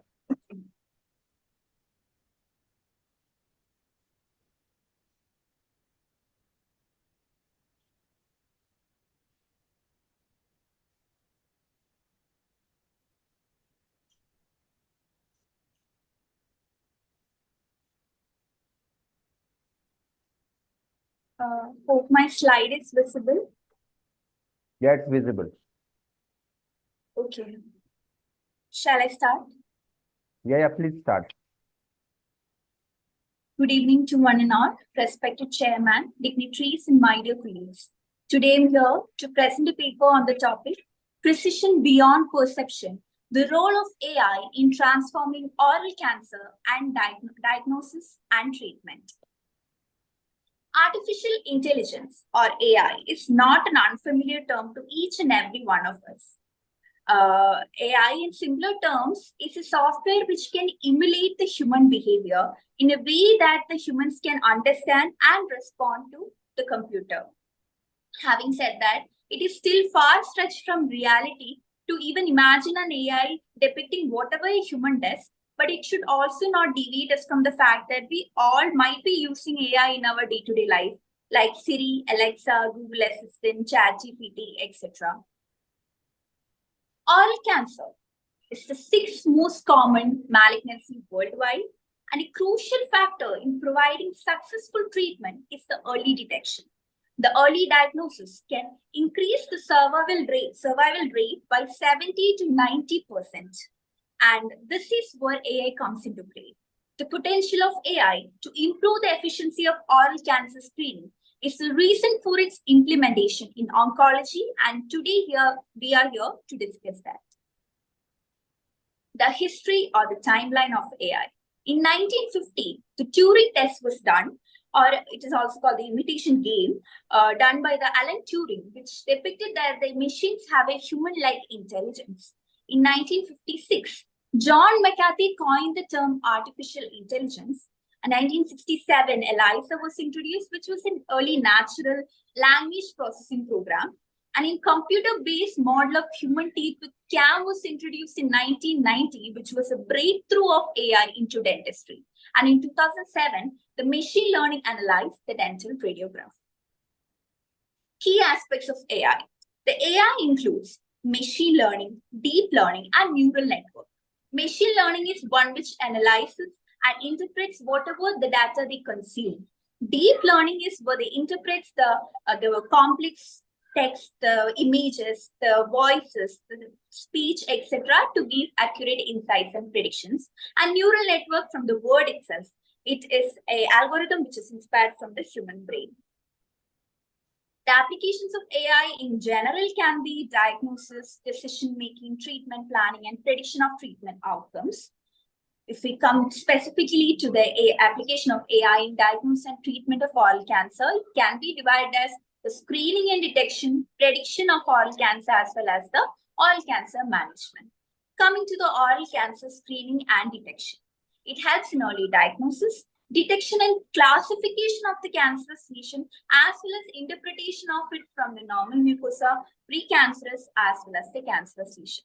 The image I have shown on the side is a handheld mechanical device, which is AI operated, which was invented in Thiruvananthapuram, a college called the Sri Chitra Tirunal Institute of Medical Science, where they invented this, which can help in detecting the oral cancer directly as a handheld device. The oral cancer prediction. It helps in the prediction of malignant transformation of the precancerous lesion and in detecting the biomarkers as well as in lymph node metastasis predictions. And coming to the management, again, I would like to stress on the fact that AI helps in early detection. And the early detection is a prime factor which helps in the management of it. It helps in the automated treatment planning, also helps the clinician to help in the decision-making part. Also, the dose calculation in intensity modulated radiotherapy can be done by an AI, and the auto segmentation for the patients with cancer. Advantages of AI. it have the consistency of diagnosis, it have improved efficiency, which helps in reducing the workload of a physician, and also ability to precisely analyze an enormous data and also learn from it. Every advantage comes from it, comes with a downside, which is the complexity of its mechanism, the high initial investment, both in terms of the cost as well as the effort and time we have to put in to learn about it, as well as the patient resistance and the infrastructure requirement for the data storage. In 2021, Iro et al. Conducted a statistical study where he analyzed the accuracy of diagnosis by dentists who used AI and who did not use AI. And the result was the dentists who did not use AI had more accurate diagnosis. So we can conclude that the AI is still not there, or the part where we can trust it completely for a sole independent diagnosis. Ethical consideration, which is a prime important factor in bringing AI into this field, is the patient privacy and data security, where we put in everything into the cloud, and this is accessible, which can be breached by someone. Then there is bias in AI algorithm due to reduced number of data available for it. Maybe in future it can give unbiased results, and the informed consent, over reliance on AI, and accountability, reliability, and the lack of human touch. The emotional part, where we disclose someone that they have such a disease, and the human-to-human interaction is always irreplaceable. Future of AI, and one of which is a radiomics. It is an emerging field of research using radiographic images and data characterization algorithms. It can extract the features like from a CT and MRI image. It can extract the intensity, shape, and surface texture, and then it can predict the malignancy. And it could also help in the oncogene expression, the tumor metastatic potential, as well as the treatment responses. Just as two heads are always better than one, AI can always act as a supplemental tool, as an ally for oral cancer detection, prediction, its treatment outcomes, etc. And also in future, it helps, we can do better innovations where there is an amalgamation of the clinical, radiological, histological, and the molecular basis of diagnosis, as well as, and I would like to conclude by saying that the AI can never replace a dentist, but rather it can act as an ally for the same. And these are my references. Thank you for the time.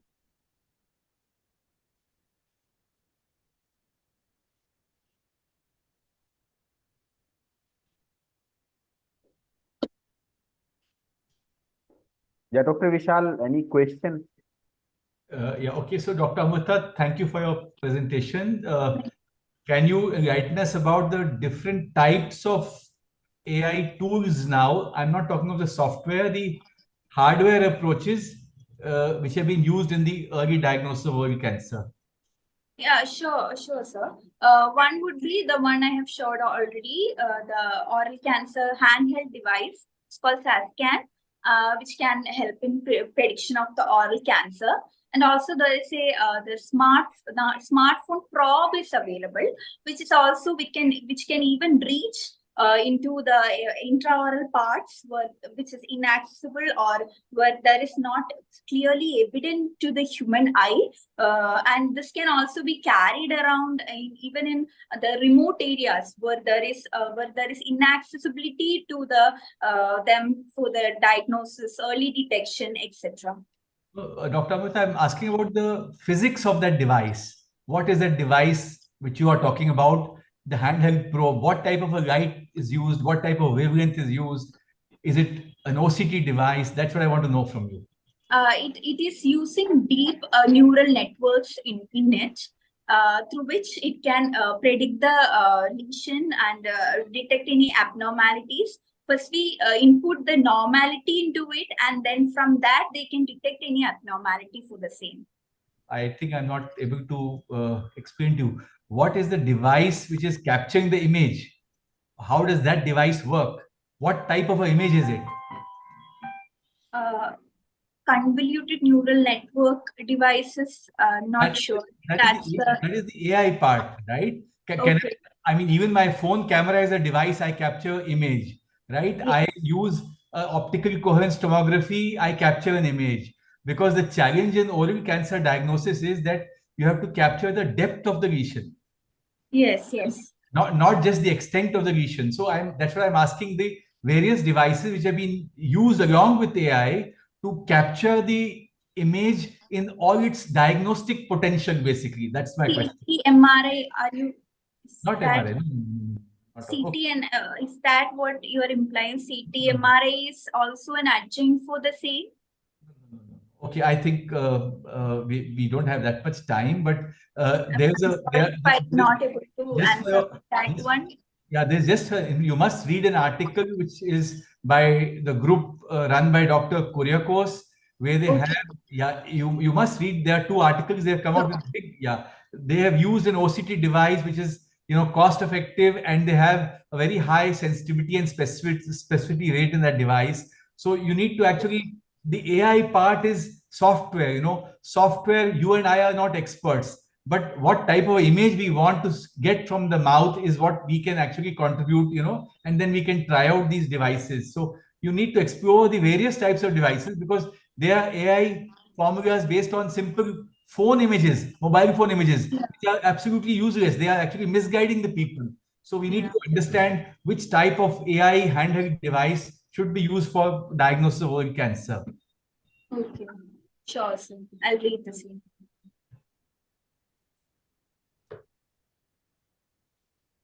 Yeah, Dr. Anwar, we are back Yeah. with you.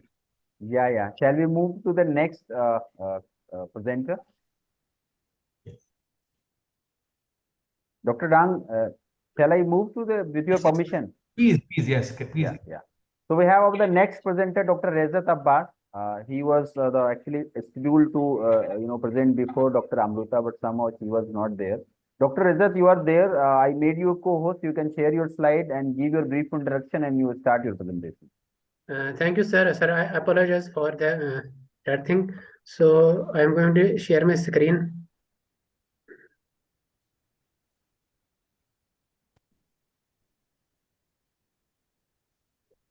Yeah, it's visible.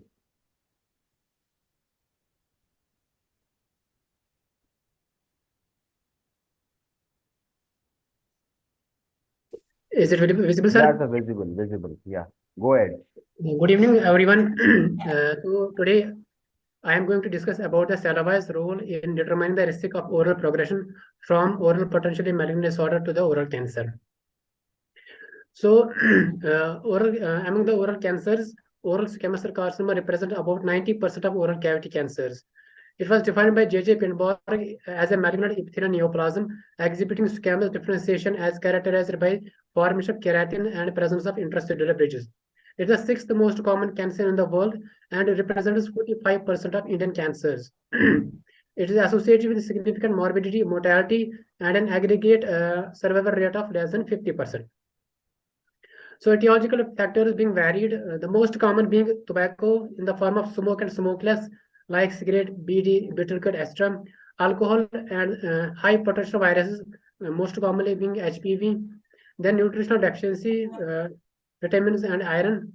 Then dental factors like sharp tooth and faulty appliances. So potentially malignant disorders, the most transformative being erythroplakia, leukoplakia, submucous fibrosis, actinic cheilitis, tertiary syphilis, and others. And immunosuppression in the form of AIDS and solid organ transplant, and genetic alterations, the most common being RAS, MYC, EGFR, cyclin, P53, A-cadherin, and others. So what is the role of saliva? The early detection of oral cancer has been a priority objective of studies in recent years, and saliva has been proposed as an early, easy to obtain means of providing necessary information to diagnose malignant lesions in oral cavity. Since it can be obtained very easily, it is completely non-invasive and it is stress-free. So there are a number of molecules known as biomarkers which are involved in the malignant transformation of oral lesions. Now the sample collection. The advantages is it is very easy, it is non-invasive, and it is stress-free. The preferred method is we use unstimulated whole saliva in ice chilled vials containing EDTA. Then we centrifugate it at the rate of 1200 to 11,000 RPM. Now we analyze the biomarkers. There are a number of biomarkers which have been categorized into like proteomics. Higher level of these markers have been found in squamous cell carcinoma and OPMDs than in control group, like tumor necrosis factor alpha, interleukins like 1 beta 1 6, interleukin 8, then matrix metalloproteinases 1 and 3, tenacin C, cystatin A, and epidermal growth factor receptor. So these are various proteomics we can use. We can capture them from the saliva very easily and to add to the proteomics.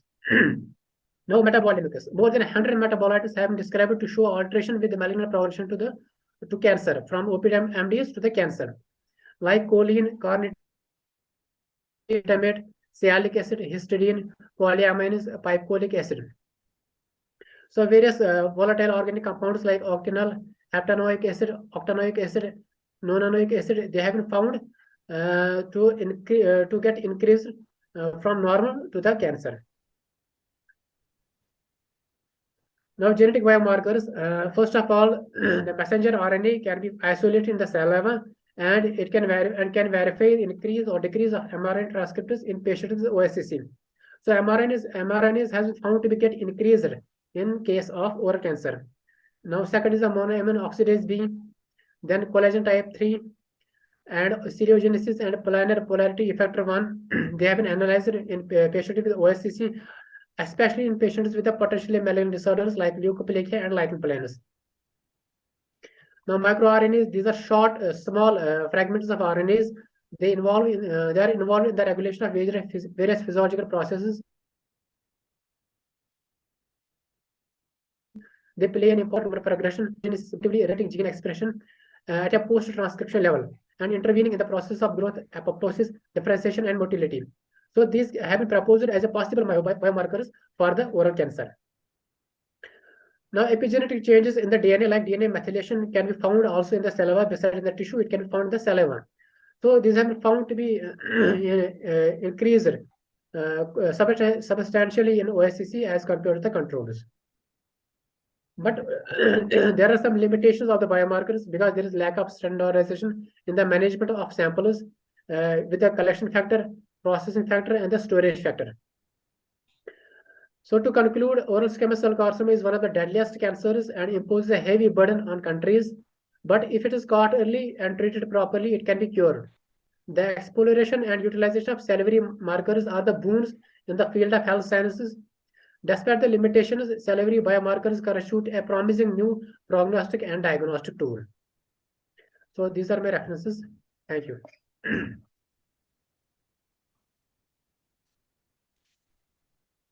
Can you just show the picture with your references, Dr. Abbas? Can you put that slide?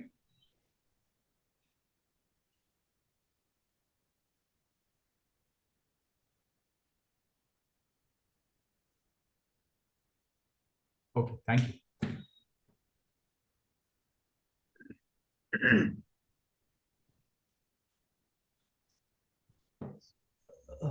Dr. Anwar, do I have somebody else with me on this? Yes. Actually, there is a change in the time schedule. We have privilege with us. Dr. Manori is with us. She is the chairperson of scientific committee. Okay. And we are fortunate that she is in the meeting room. I just would like to announce just how her and I am made as a co-host.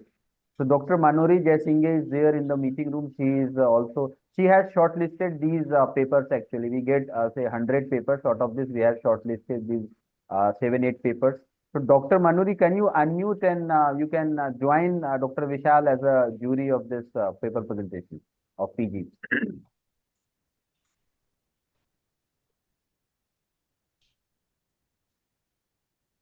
Dr. Manori, are you there? Okay, so I think she's not there. Another just a question for you, Dr. Anwar, that these papers which have been selected, they are postgraduate students, or what is the pool of the? They are PGs. They are not the faculty. We have two big segregation, faculties and students. Okay. I'll just ask you one question, Dr. Abbas. Yes, sir. Yes, this field is very exciting in the future. what do you see as the clinical applicability and economic viability of any particular salivary biomarker in the near future? Do you think that any particular biomarker is going to, give us some huge diagnostic or prognostic benefit? Can you mention that one for us? Sir, first of all, it is both beneficial for the patient as well as for the doctor or the clinician, because saliva is easy to procure. It is very easy and it is very economic. And with a single sample, we can do hundreds of tests by the single sample of the saliva. So it is only 5 milliliter of saliva unstimulated. We can do whatever the tests we want. And most common the proteomics, the MMPs. MMPs have been found to be greatly increased because these are the markers of the invasion of the cancer and looseness of the cells, epithelial cells. Besides cell adhesive proteins, MMPs have also been found to get increased in the tissue as well as in the saliva. So if they are not normally found, but if we there's some normal amount, but if we see their amount to get increased beyond the normal, we can suspect that normal mucosa is getting it is getting dysplastic, and there is some wrong is there with the mucosa. Thank you, Dr. Mas. Thank you. Thank you, sir. Can we have the next presenter? Who's the next presenter? Yes, sir. The next presenter is Amir bin Nazar. Amir, are you there? Yes. I have Yes, made sir, you I'm there. co-host here. You can share your slide, give your brief introduction, and you can start. Yes, sure, sir. Sir, am I audible? Yeah, you are audible. Yes, Dr. Amir. Thank you, sir.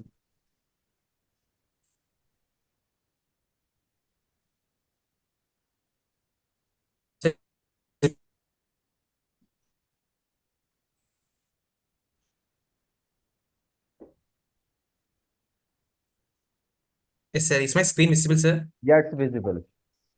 Thank you, sir. Mhm. Respected eminent personalities, doctors, and judges. Today I am here. Today myself, Amir bin Nazar, and I'm a final year UG student. I am here to present a paper on the topic nano-enhanced therapeutics, progress and prospects in treating the oral squamous cell carcinoma. So the oral squamous cell carcinoma, actually they represents a formidable challenge in the realm of oncology, necessitating a continuous quest for the innovative and therapeutic strategies. Despite various advances in the clinical management, the oral squamous cell carcinoma patients encountered obstacles in achieving the complete tumor resection, especially when the disease progresses to an advanced stage. Various nanoparticles such as inorganic, polymer, lipid, extracellular vesicles, and cell membrane based, they have been evaluated as the better drug delivery system candidates. Actually, they could remarkably improve the release and the increase the concentration of the drugs at the tumor site. Moving on to the background and the current status of the nanoparticles, we can see that in 1959, Feynman was the first physicist to introduce the notion of nanotechnology in the lecture entitled "There's Plenty of Room at the Bottom." And in 1970, we saw the relation of nanoparticles to biomedicine was demonstrated, and over 10,000 publications have been referred to this association with the term nanomedicine. 1972, we saw the albumin-based nanoparticles were reported. And in 1991 to till 2002, we saw the evolution of many nanoparticles such as gold nanoparticles, silver nanoparticles, iridium oxide nanoparticles, etc.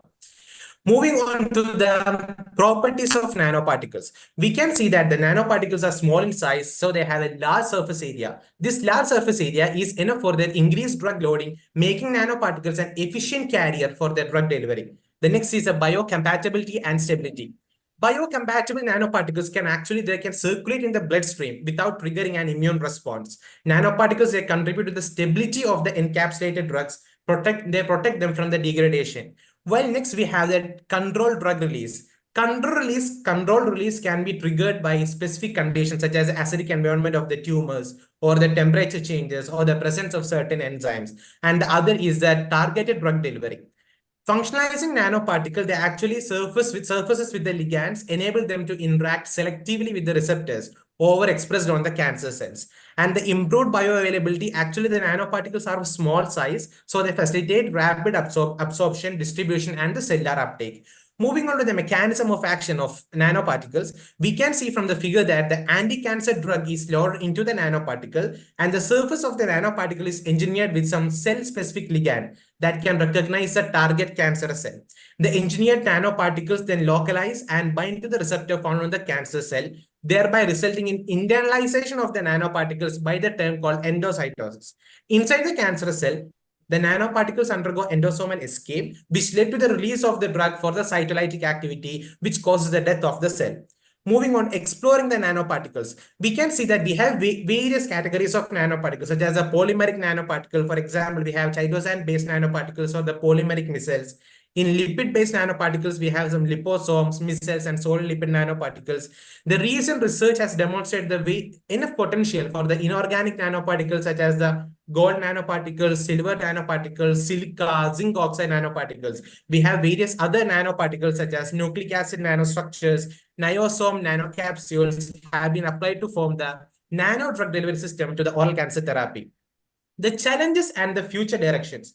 Whatever the challenges we face are, we have the scalability and production consistency, biocompatibility and toxicity concerns, the precision targeting, clinical translation and regulatory hurdles, and heterogeneity of the oral squamous cell carcinoma tumors. While the future direction involves the personalized nanomedicine, multifunctional nanoparticles, smart nanoparticles and responsive system, combination therapies, and the patient-centric approaches.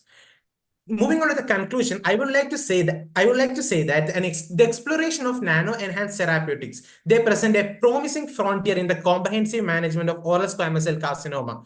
However, there are many challenges that underscore the need for the continuous research and development. Overcoming this research will actually pave the way for the translation of nanoparticle-based therapies from promising preclinical studies to transformative clinical applications. As we navigate through these challenges, the future holds an exciting prospects.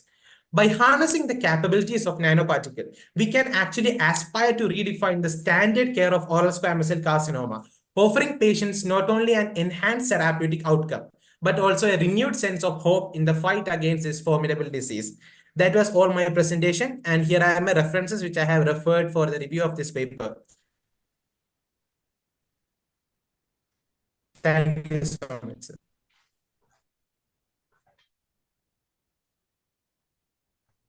Okay, thank you, Dr. Nazar. That was a nice presentation. Thank you, sir. Sir, actually, I'm a 5-year student, sir.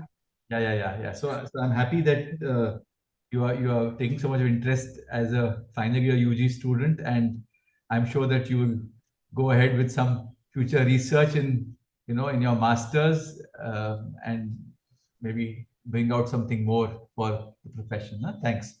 Sure, sir. Sure, sir.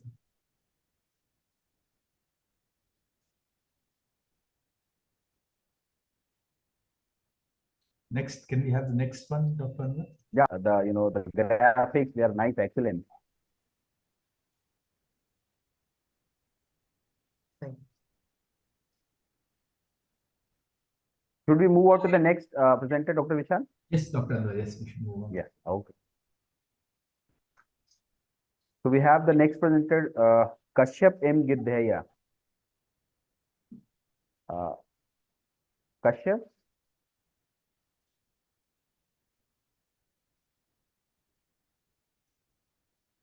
Kashyap Girdharia.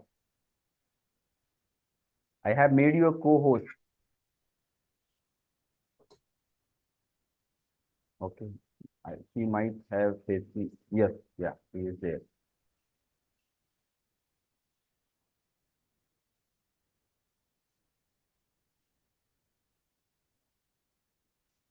Yes, Dr. Kashyap, you can start. Just give your introduction first, and then you can start.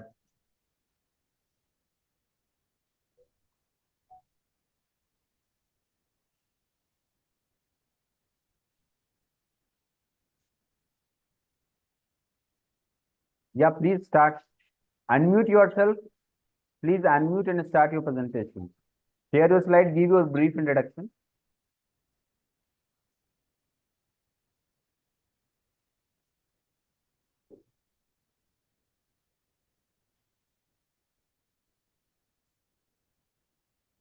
Unmute yourself. No, Dr. unmute yourself. Kashyap, can you unmute yourself?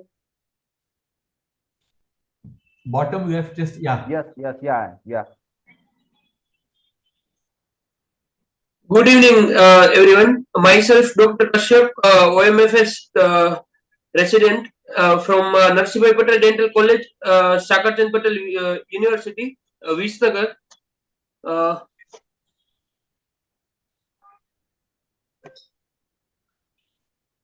There is a green color slide share option is there on the bottom. You just click Yes, that yes. and you choose the slide from your laptop or desktop, whatever, and then you share. Yeah. That's visible. Oral submucous fibrosis. Yes. Yes, sir. Mhm.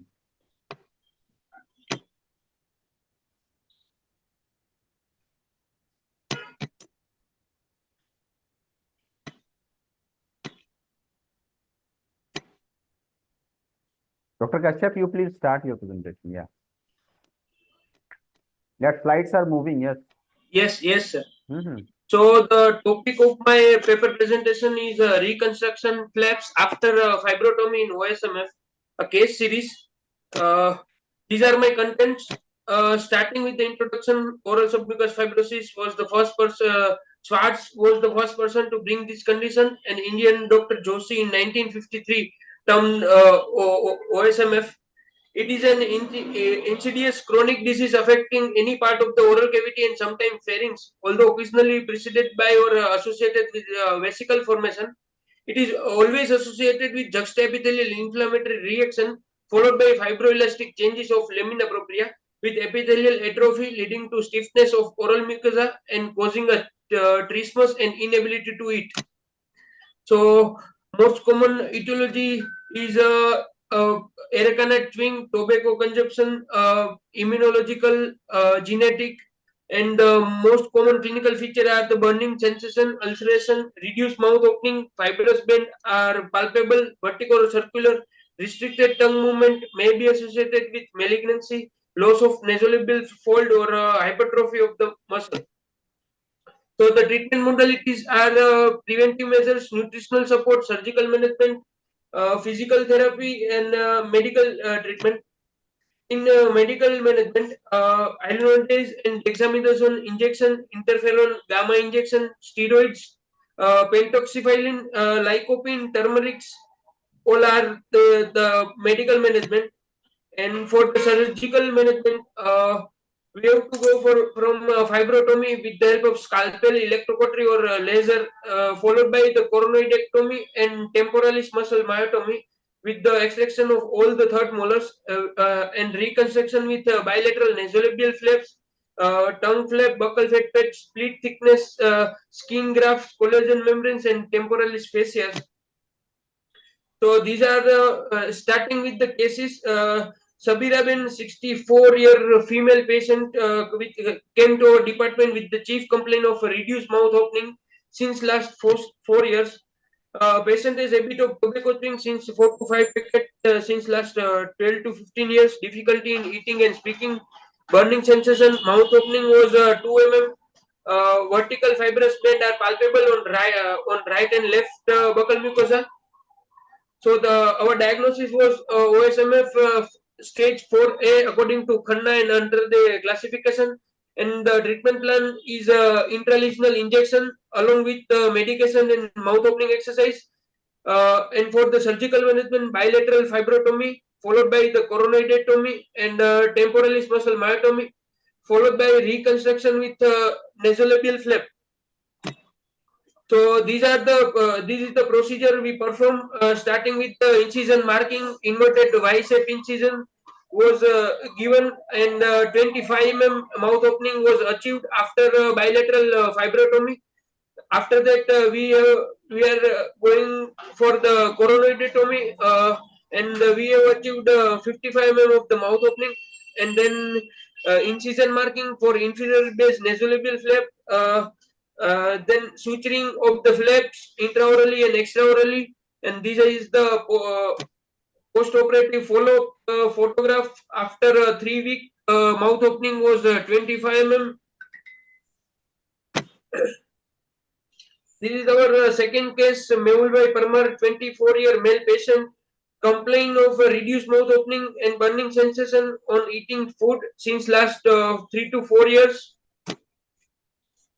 So patient is complain of reduced mouth opening since 4 years. Mouth opening was 16 mm, burning sensation on eating food, blanching on the buccal mucosa, right and left, and bilateral vertical fibrous band extending from the corner of the mouth to the retromolar area. Linear fibrous band over the labial, lower labial mucosa, and tongue movement are restricted. So the diagnosis is the OSMF stage 3 according to Khanna under the classification, and the treatment plan was the same as the intralesional injections and medications and mouth opening exercise. In this case, we have done bilateral fibrotomy followed by the coronotomy and temporalis muscle myotomy, and the reconstruction with myocutaneous platysmal flap. This is the procedure we perform preoperative mouth opening, inverted Y-shape incision given to both the right and left buccal mucosa. Mouth opening was achieved 45 mm after bilateral fibrotomy. Then incision marking and the tunnel preparation for the rotation of the flap. This is the donor site and the suturing of the flap intraorally and the extraorally. This is the follow-up photographs of the patient after a 3 week of follow-up, 42 mm of the mouth opening. So the discussion, various type of flaps are available for the reconstruction after the fibrotomy is the buccal fat pad, nasolabial flap, platysmal myocutaneous flap, radial forearm flap, temporoparietal flap, palatal isolane flap, tongue flap, and absorbable collagen. So for nasolabial flap, we have to go from the bilateral nasolabial flap is outlined slightly lateral to the nasolabial fold, extending from the alar facial groove to the lower border of the mandible. You can see this in these photographs. The flap is raised in a single wing fashion with the one wing above and one wing below the modulus, and the average length of the flap is 8 to 10 centimeter, while the width is 2 to 4 centimeter. The nasolabial flap is raised in a supramuscular plane as an axial flap. It is raised from the superior to inferior direction, leaving a 1 to 1.5 centimeter pedicle of the soft tissue at the corner of the mouth, and the medial tunnel is then prepared, and the flap was rotated and sutured into the fibrotomy defect using a resorbable suture, and the donor side defect is then closed in the layer after the liberal undermining of the skin in a subcutaneous plane to prevent any tension across the suture line. For the platysmal myocutaneous flap with the neck hyperextended, the proposed skin pedal is outlined on the ipsilateral neck below the inferior border of the mandible. The size of the skin pedal is marked depending on the need of the defect, and the superior incision is made first, and the plane superficial to the platysmal muscle is dissected carefully to cephalic to the inferior border of the mandible, and the skin incision is then made at the inferior line of the skin pedal with the additional exposure of the platysmal muscle inferior. Platysmal muscle is transected sharply at least 1 centimeter inferior to the edge of the skin pedal, and the subplatysmal plane of the dissection is developed just below the inferior border of the mandible. The skin pedal is sutured to the muscle to prevent shearing of the skin flap, and when the plane of the dissection is fully developed, the platysmal myocutaneous flap is transected vertically, anteriorly, and posteriorly for the fully mobilization. And the flap is then introduced into the oral defect by creating a size of soft tissue tunnel.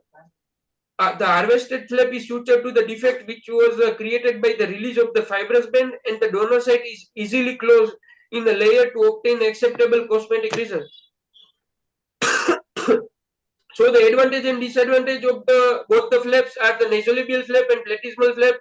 Nasolabial flap is versatile in design, rich vascularity, proximal to the defect, and the disadvantage is extraoral scar, intraoral hair growth, broadening of the commissure, and pinch approach after of the leaf.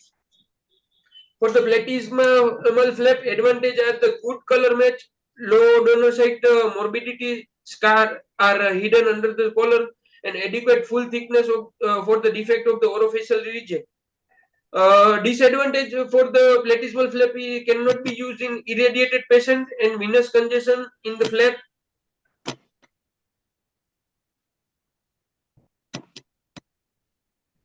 Dr. Kashyap, you have exceeded your time of 5 minutes, so try to close the presentation soon. Yes, sir.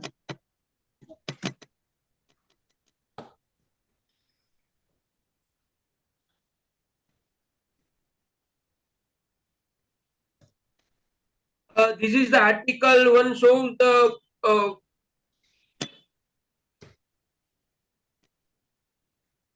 for the after a bilateral fibrectomy, a platysmal flap and nasolabial flap proved to be give a better result in the OSMF stage 4 cases, and the bilateral buccal fat pad for the OSMF stage 3 cases. For the comparison of the nasolabial flap and the platysmal flap, the procedure was equally effective in management of the OSMF, except the extraoral scar was not aesthetic acceptable in the nasolabial flap. These are my references. Thank you so much.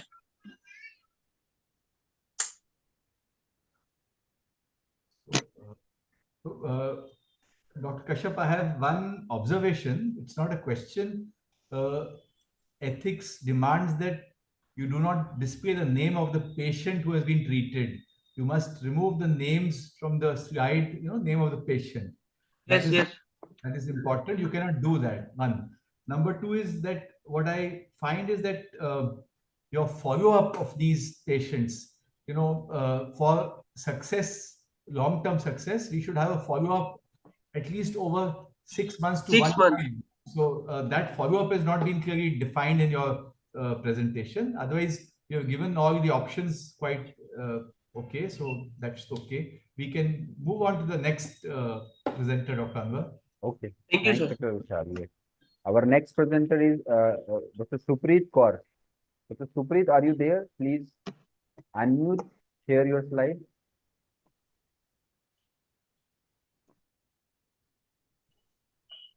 Yes, sir. Yes. Good evening, sir. Good evening, Dr. Supreet. I'll start sharing my slide. Yes. Good evening to one and all present here. And I'm Dr. Supreet Kaur Gurdatta from the Department of Oral Pathology, Government College of Dentistry, Indore. Today, I'll be speaking on the topic metabolic biomarkers, a new insight in the diagnosis of oral squamous cell carcinoma. Tumor cells experience complex stresses involving hypoxia, energy deprivation, and acidic microenvironment, and they adapt to environmental pressures through metabolic reprogramming, which manifests as alterations in glucose, amino acids, and lipid levels. Metabolic reprogramming is one of the 6 hallmarks of cancer, and it can be used to design metabolism-targeted diagnostic tools. From a clinical perspective, OSCC can... Slide, your slides are not visible. It's not being shared, Dr. Supreet. Could you please share your slide? Okay. Yes, sir. Yes, sir.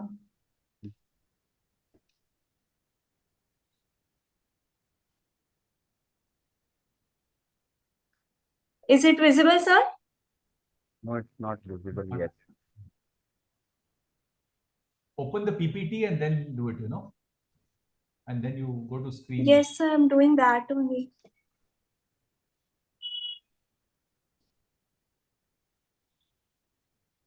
Yes, now it's okay. It's coming, Okay. I think. Yeah. So can I start again? Yes, yeah, please. But finish in 5 minutes, okay? Yes, sir. Yes, sir. Today I'll be speaking on the topic metabolic biomarkers, a new insight in the diagnosis of oral squamous cell carcinoma. Tumor cells experience complex stresses, including hypoxia, energy deprivation, and acidic microenvironment, and they adapt to environmental pressures through metabolic reprogramming, which manifests as alterations in glucose, amino acid, and lipid levels. Metabolic reprogramming is one of the 6 hallmarks of cancer, and it can be used to design metabolism-targeted diagnostic tools. From a clinical perspective, OSCC can potentially be screened by detecting changes in metabolites to determine disease, malignancy, and formulate appropriate treatment plans. The use of molecular markers to identify signs of progression of OPMDs to OSCC in a timely manner, or to accurately screen OSCC patients at the time of early diagnosis, can effectively halt OSCC progression. We will discuss altered cellular metabolism of OSCC in this presentation under 3 headings, that is glucose, amino acid, and lipids. Starting with glucose metabolism. One of the hallmarks of cancer is increased dependence on glucose. This can be understood through Warburg effect. It is an increase in the rate of glucose uptake and production of lactate, even in the presence of oxygen. Now the question arises that why do cancer cells prefer anaerobic glycolysis even in the presence of oxygen? The proposed mechanism for biosynthetic function of Warburg effect is a regeneration of NAD to NADH in the last step of glycolysis. In the last step of anaerobic glycolysis, that is the conversion of pyruvate to lactate. This is important to keep glycolysis going. Glycolysis is required for increased glucose uptake and breakdown to yield energy and NADPH. This increased glucose consumption is used as a carbon source for the generation of nucleotides, lipids, and proteins. Now in this slide, we can see I have mentioned the enzymes which will be upregulated in the case of oral squamous cell carcinoma. Because of increased glucose consumption, there is upregulation of glucose transporter proteins, that is GLUT1 and GLUT3, increase in lactate dehydrogenase levels due to increased lactate production in anaerobic glycolysis, increase in glycolytic enzymes, that is hexokinase, phosphofructokinase, and pyruvate kinase, and also glucose enters pentose phosphate pathway for nucleotides, that is RNA and DNA synthesis and amino acid biosynthesis. The rate limiting enzyme of pentose phosphate pathway is G6PD, and its expression is associated with poor prognosis of oral squamous cell carcinoma. Pentose phosphate pathway is enhanced in OSCC, and so transcutolase, it is another enzyme associated with pentose phosphate pathway, is also increased. Next, we will discuss amino acid metabolism. Tumor cells have increased dependence on exogenous amino acids like glutamine and methionine. After glucose, glutamine is a second primary nutrient for tumors. Tumor cells are addicted to glutamine, and hence glutamine depletion undermines their cell proliferation. ASCT2 is one of the transporter of glutamine, and it is upregulated in OSCC.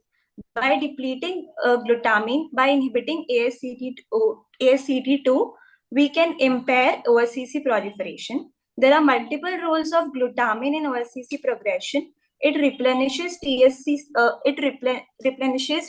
PCA cycle via alpha ketoglutarate. Glutamate can be converted to asparagine by ASNS. Higher ASNS expression is positively correlated with lymph node metastasis and perineural invasion. Methionine is a methyl donor, and it contributes to initiation and progression of OSCC via epigenetic modifications, DNA methylation, and histone modifications. Uptake values of methionine increase in patients at a higher clinical stage. Last but not the least, moving on to the last part, that is lipid metabolism. Lipid metabolism. Fatty acid uptake and synthesis are active in cancer cells. Fatty acid uptake is regulated by low-density lipoprotein receptor, that is CD36. CD36 is associated with OSCC proliferation, progression, and lymph node metastasis. Down-regulating CD36 expression inhibits OSCC progression. Fatty acid synthetase. Endogenous fatty acids are synthesized from acetyl coenzyme A.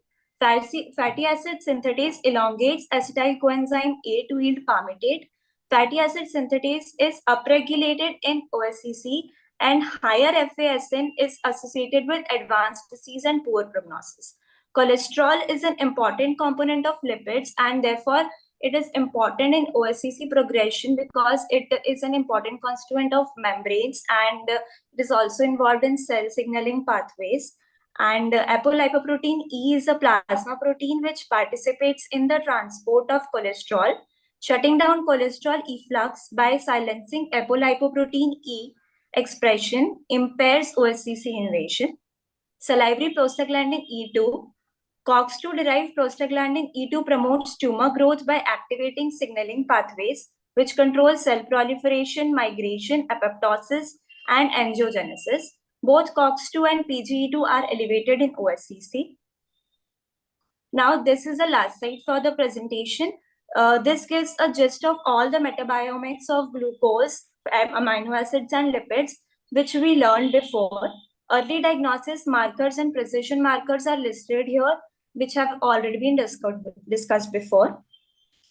I would like to conclude with the following remarks. Since OSCC patients undergo significant metabolic reprogramming, the identification of different metabolites through easily accessible fluids will provide a new avenue for the diagnosis of OSCC.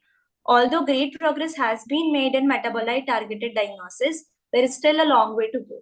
Researchers should focus on standardized sample collection procedures, OSCC patient-specific metabolites, especially differential metabolites in OSCC and OPMDs, and develop economical, rapid, and technologically sensitive metabiomics tools. Thank you for giving me the opportunity to present this slide. Thank you, Dr. Supreet, for your presentation. Thank you, sir. So, how are we on time, Dr. Andhar? I think we're already running behind time, right? Yes, sir. We are running behind time. So we have only two presenters left. Actually, only one was left, but someone joined just just 1 minute before. So maybe we can consider otherwise. We are done with this presentation. We'll continue then. Yes, you can invite the next speaker then. Yeah. So our next presenter is Dr. Rutuja Patil. Dr. Rutuja Patil, are you there? Please unmute and share your slide and start giving a brief introduction. You can start your presentation.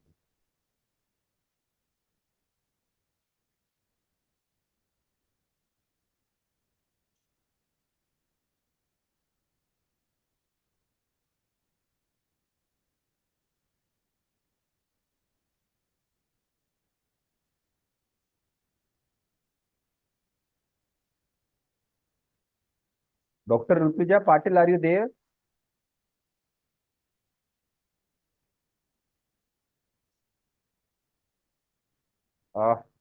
Dr. Ayush Dahiwade, are you there? You just joined in. If you are ready, can you present your presentation?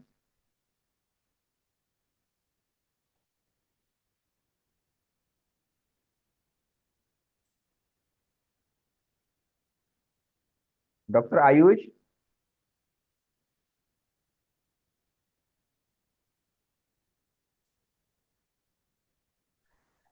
Yes, sir. Dr.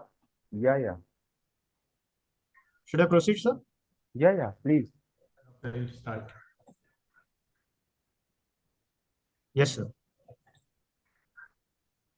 Yeah, visible. So screen is visible? Yeah, it's visible. You can give your brief introduction and then you can start. So myself, Dr. Ayush. So myself, Dr. Ayush from Government Dental College and Hospital, Nagpur. I'm PG in Oral Medicine and Radiology, final year. Okay, Dr. Ayush, you can start, please.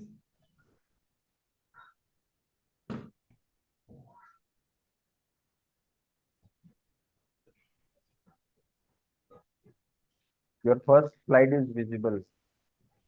Yes, sir. So firstly, thank you NHA and University of Peradeniya for shortlisting my abstract. My topic for original research is matcha green tea, a novel intervention in the management of oral submucous fibrosis. As we know, oral submucous fibrosis is a chronic inflammatory condition characterized by pictorial symptoms, mainly being reduced mouth opening, ulcerations causing burning sensation, and reduced tongue protrusion. We know it's a disease of South and Southeast Asian countries with a global prevalence of 0.9 to 7.6%. In India, females predominate the prevalence, but the trends are changing. Many medicinal therapies have been tried, but all of them has came up with some or other adverse effects. And till date, we lack a established treatment regimen, and neither there is a drug of choice, recommended drug of choice for same. So this creates room for newer research. And here I introduce matcha green tea, which is a Japanese type of green tea called so due to its traditional way of cultivation, possessing exuberant antioxidant potential. It also has various health benefits, including cognitive function, cardiometabolic health, and anti-tumorigenesis, providing overall health benefits. It possesses more amount of polyphenols, possessing strong anti-inflammatory and antioxidant properties. And literature has shown evidence of improvement of oral pre-malignant lesions with the use of green tea. Thus, matcha green tea can be used in the management of oral submucous fibrosis. So my study aimed to evaluate the effectiveness of matcha green tea in the management of oral as compared to lycopene, which is considered to be the most effective and safest drug. And the objectives were to see improvement in reduced mouth opening, burning sensation, and reduced tongue protrusion.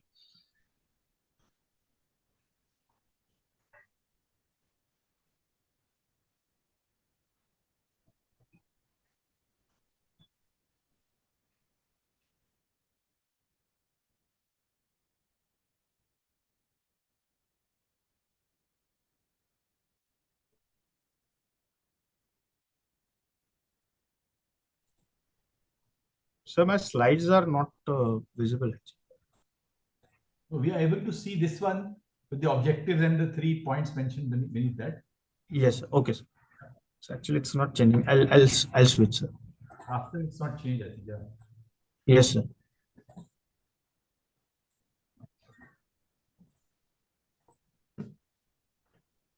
You come out of slides to move, then it will become visible if it's not moving.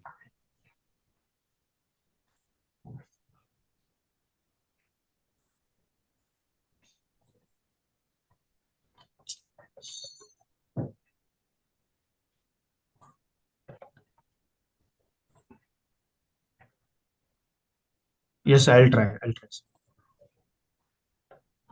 Can press the escape button to come out and then you can reshare the slide.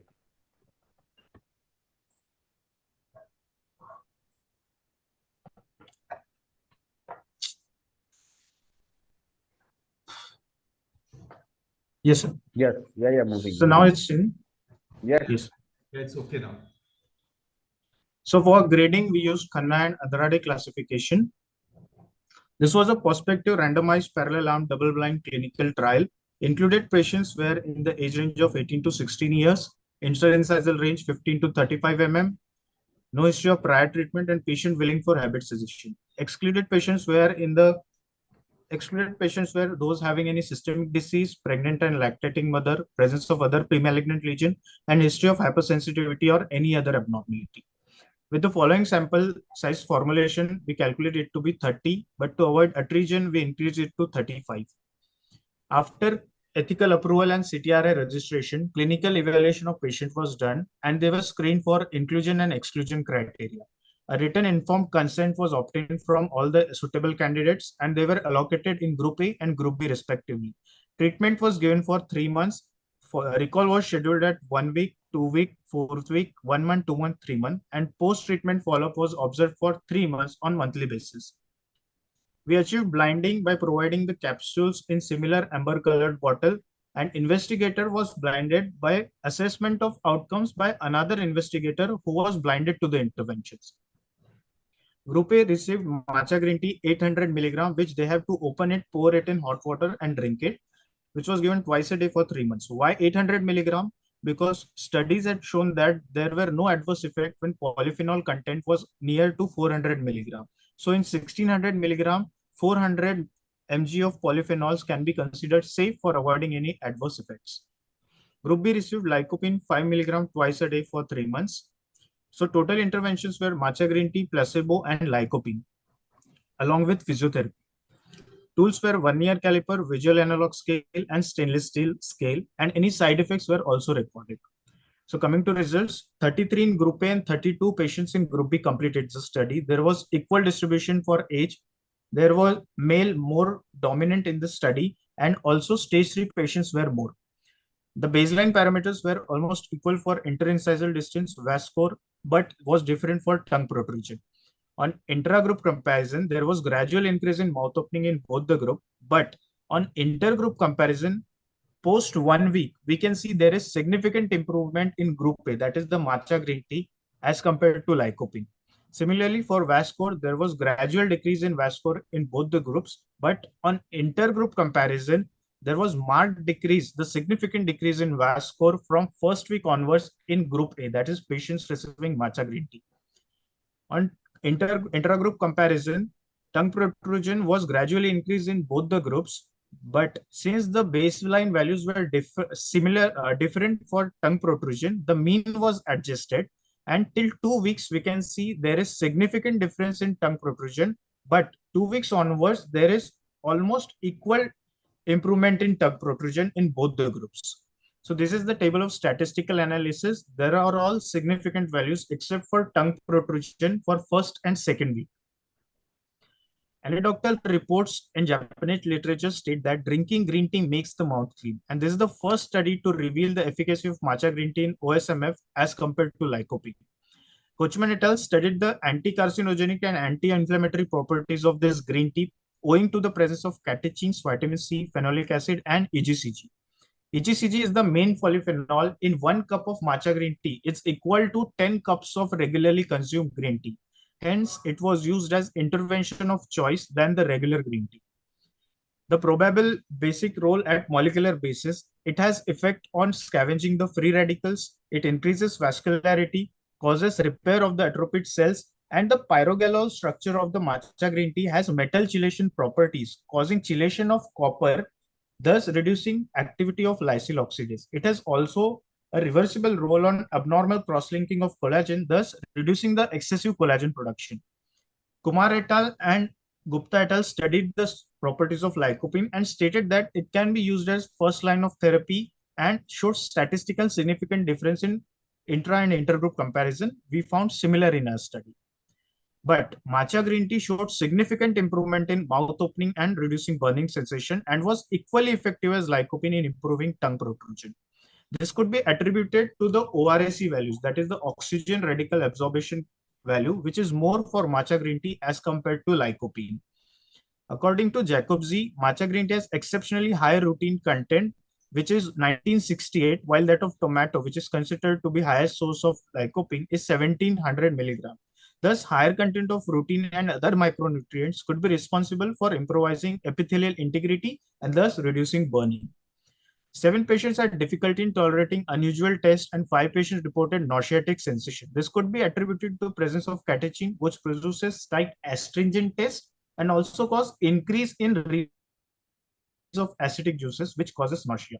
Thus, we recommend use of matcha green tea should be avoided on empty stomach.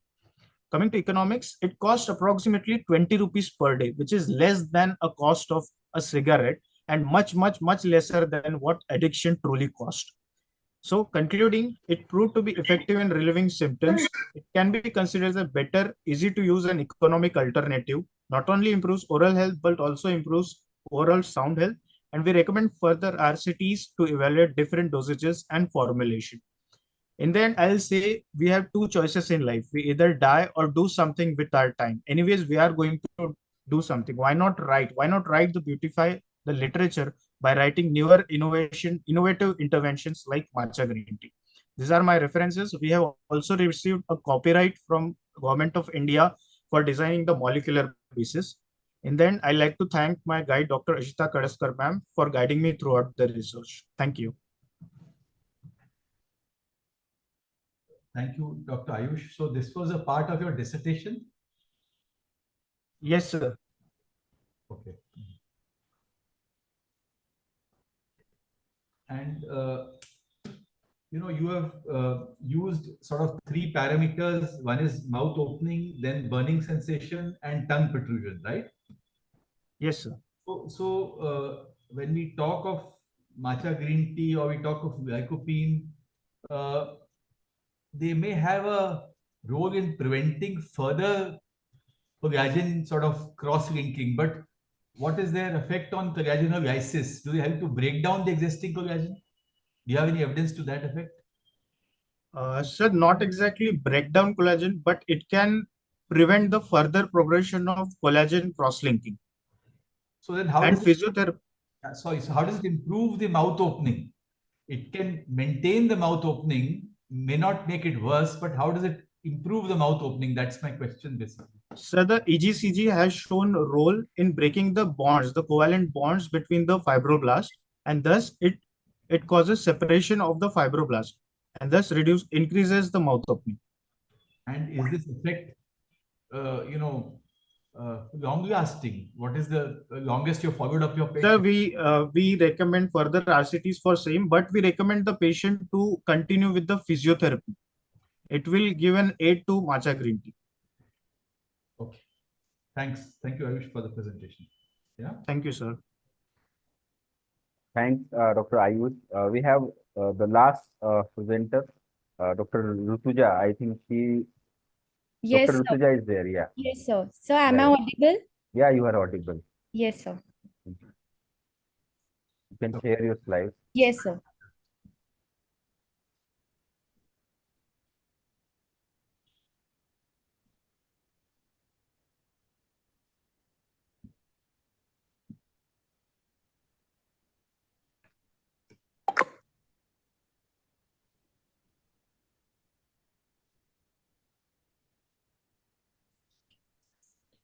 One minute, sir. 1 minute sharing.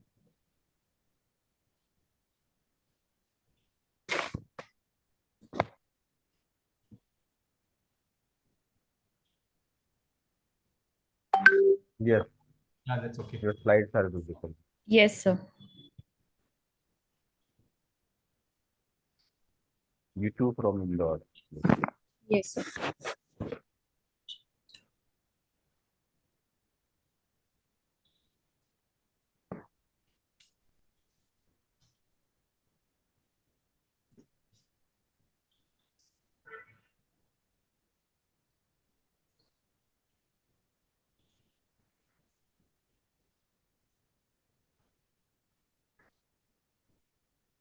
Slideshow. Yes, sir. 1 second. Yes. Yes.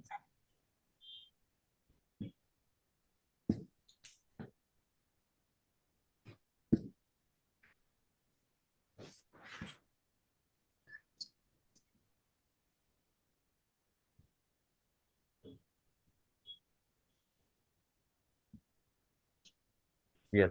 That's visible. Yes, sir. Mhm. Good evening, everyone.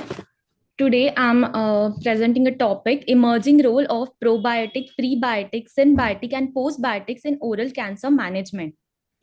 I'm a PG first year student from Government College of Dentistry, Indore.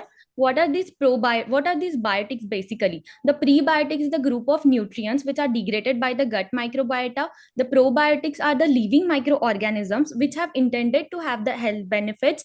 The symbiotic is nothing but the combination of the prebiotic and the postbiotic which have the synergistic effect, and it will inhibit the growth of the pathogenic bacteria and enhance the growth of the beneficial microorganisms. Next is the postbiotic. This is simply but the outcome or the product of the probiotics which will act against the pathogenic bacteria and give the physiologic benefits to the host. The biotics and the cancer. The biotic will not directly act on the cancer, but it has some indirect effects, like it will enhance the microbiome, so it will reduce the anti-proliferatory effect of the cancer. As we all know that the microbiomes and the cancer mechanism, there is the bacterial stimulation of this there is the bacterial stimulation of the chronic inflammation, and there is release of some chronic inflammatory mediators which will stimulate the cell proliferation, tumorigenesis, and the oncogenes which are stimulated there. This influences the pathogenesis of the cancer by affecting the cell proliferation by the mechanism of activating the nuclear kappa beta pathway, and it will inhibit the cellular apoptosis. The bacteria will produce the carcinogenic substances, for example, the Aspergillus flavus and Aspergillus parasiticus. What are the functions of these biotics? The prebiotic is nothing but the nutrient which is beneficial for the oral bacteria. The probiotic is the live bacteria which will give strength against the infections. The symbiotics are the combination which will act in synergistic effect, which will enhance our immunity. and the postbiotic is the byproduct of this probiotic. These are the inanimate microorganism. Inanimate, that is the inactive or the dead microorganism that confers a health benefit on the host. Next, the strategies of these biotics in the oral cancer management.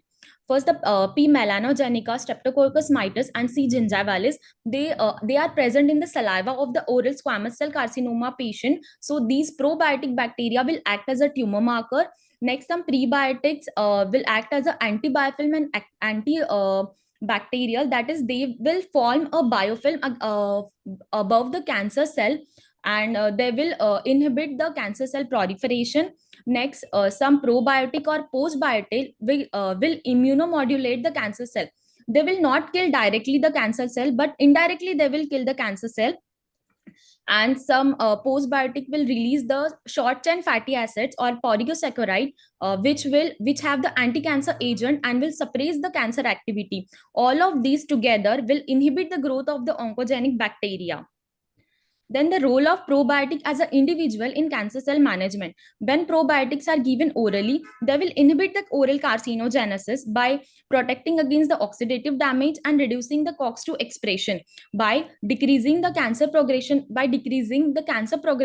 progression pathway, which is a mitogen activated protein kinase pathway, and it will inhibit a cancer inhibiting pathway, which is a phosphatase and tensin pathway.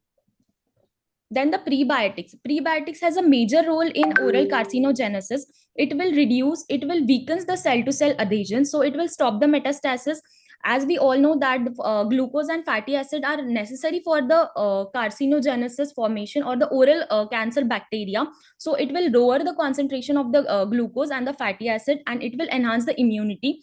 A new study is done on the pectin and the apple, which is a natural prebiotic, and pectin, which is present in the walls of the plant, and the azomethane is added to them, so that the cancer symptom will be decreases. Next is the symbiotic. This is the mixture of the probiotic and prebiotic. This will enhance the healthy microflora. It will curb the pathogenic microorganisms, and the oral cavity will contain only the healthy pathogens. This acts as an antibiofilm. This symbiotic will create a biofilm which will compete with the pathogenic bacteria for their nutrition or colonization or activation. The last is the postbiotics. These are also known as the paraprobiotic or the ghost probiotics. These postbiotics are nothing but the excretory products or the byproduct of this probiotics. The four components or the metabolites are there which are useful or used as a postbiotics. First is the microbial metabolites. For example, the short chain fatty acid, linoleic acid, etc. They will reduce the pH and they will increase the interleukin 10 proliferation. Next is the microbial cell component like the peptidoglycan. These peptidoglycan these are the first line of microbial interaction with the host, and it has the immunoregulation and anti-cancer activity. These peptidoglycan will create a layer which is a biphasic layer around the cell, which will protect the cell from collapse by the activity of the osmolarity. Next, the inanimate, that is the dead organisms. These are more beneficial than the probiotics. These work same like the probiotic, but the advantages of this is it will not move to other side, or it will not replicate. Next is the microbial lysates. These microbial lysates are the fragments of the bacterial cell components, which when introduced will stimulate the oral system and promote the balanced microbial environment. Next is the anti-metastatic potential of this oral microbiome. First, on the left-hand side, we will see the tumor mechanism, and on the right-hand side, the postbiotic actions of all of these biotics. The tumor mechanism, in the first step, there is intravasation into the basement membrane. The second step is the intravasation into the surrounding vasculature and lymphatic system. The third is the extravasation to the tissues, and last is the fourth. There is the colonization of this oral microbiome into the oral cavity. So the postbiotic actions are increase in the E-cadherin and the protein Z01, that is the occludin and the claudin levels, so that they will maintain the cell to cell interaction and there will be no change in the epithelial mesenchymal transitions. Then it will decrease, there will be decrease in the vascular endothelial growth factor. So this will inhibit the tumor mechanism at the first step only. That is, there will be no epithelial mesenchymal transitions. All of these together will inhibit the tumor cell proliferation. The conclusion of this is all the biotics will act synergistically to maintain a harmonious environment. The probiotics can work individually to prevent the oral cancer by balancing the oral microbiome. The prebiotics or probiotics can protect from carcinogenic pathogens, and the symbiotic can provide enhanced protection. Thank you. Thank you, Dr. Utsa. You said you are first year PG from which department? Oral pathology department. Pathology department. Okay. Okay. Yes, sir. So if I was to ask you to summarize in one sentence what prebiotic, postbiotics, and this entire group of compounds, I should say. So these are basically the nutrients. Right. So what do you actually think is the role of these nutrients in oral cancer? Is it a curative intent? Is it a preventive intent? It's a supportive role? What are you trying to propose? What is So your proposal? I think it's a supportive role when in cancer treatments also, when there is chemotherapy or radiotherapy, it will help to suppress the disadvantages of these therapies. Right. So basically, we're looking at supporting the patient through proper nutrition and diet in his fight against the cancer. Because Yes. as such, the cancer, it's a clone of cells which is going to multiply. So you can't really prevent that from happening by using these substances or nutrients, right? These are only the supportive metabolites. Okay. Okay. Yes, sir. Okay, thank you for your presentation. Thank Back you, to Anwar now for his final comments on this session. Okay, sir. A long session, Dr. Dan, from 3 p.m. to we are now 7:15. So it's we are lagged in a 15 minutes. Even though we have one speaker who is not able to make today, he is joining tomorrow, Dr. Dilip from Peradeniya University. So we have given a good opportunity to all our presenters, the budding oral health crusaders. They will be coming and they will become a researcher in future. And so very motivating that the young healthcare professionals, they are doing they have the motivation to do some research and doing case study and submitting. So it's a very motivating for the senior as well, because these are the budding they are the future dentists. With this note, I'm thankful to all. I'm thankful to Dr. Ruwan Jayasuriya. He is the organizing secretary of this International Oral Cancer Congress, and he was with us for a long, and I think he's still with us. In Yes, the I'm there. Yeah, yeah, in a meeting room. Then we have Dr. Kariba Sappa, then Dr. Rakesh Gupta, who joined from Ahmedabad. Then Dr. Vishal is still there. We are really thankful to Dr. Vishal to listen patiently all the the presentations, and he have given one presentation. So it's a long stay with us, and we get a lot of advantage. We have and his responsibility to judge the these presentation, and I'll connect with you after this. So that I'll get publish the result on the 4th of February, first, second, third, whatever among these 7 presenters today who presented. Then we are thankful to Dr. Nadina Jayasuriya, though there is some technical glitch happened and he is not able to share his slide, but still his talk was very enlightening. And then the presenters at the end. So it's a very fruitful day today. We have spent last 4 hours very enlightening and very motivating as an organizer and as an organizing chairman of this this International Oral Cancer Congress. Tomorrow we have a brief sessions. We'll start by say 2:30. We have 2 paper presentation, and then we have 5 speakers who is joining from different locations. Then after that, on Saturday, we are joining again. We have 9 speakers on the Sundays. The marathon will start by 10:30 and will close by 6 o'clock. We have 16 to 17 speakers. Mostly they are talking about treating advanced stage. They are the radiologists are there, onco surgeons are there, then they have the medical oncologists are there. So they would be joining and they would be giving what are the recent trends in the treatment of oral cancer per se. So it's really a very nice, nice participations from all our participants. We have two interface where people are participating. One is we are, webcasting this webinar on our website, ioccon.org. So most of the, our attendees, they are watching this program live there. There is some 10-15 second lag of this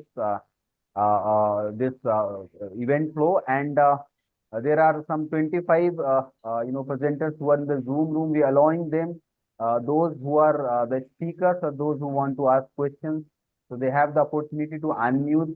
They can open their camera and they can interact, so that it's though it's a virtual, people are joining across India, across world, but we are making it a single platform that where people can interact together and improve their clinical acumen, their understanding. And the ultimate thing is that the best thing is that we should able to prevent the oral cancer. Basically, the treatment is long, and the 5 years survival is very low. So the main motto of us is to make such a strategy with policy makers and as our health procedures, that we should try to prevent, we should try to diagnose as early as possible, and we should prevent this. We should take care. There is a long presentation of Dr. Rakesh Gupta, who talked a lot about tobacco cessation. So we have to help the tobacco cessation clinics as well, so that they have better compliance and all.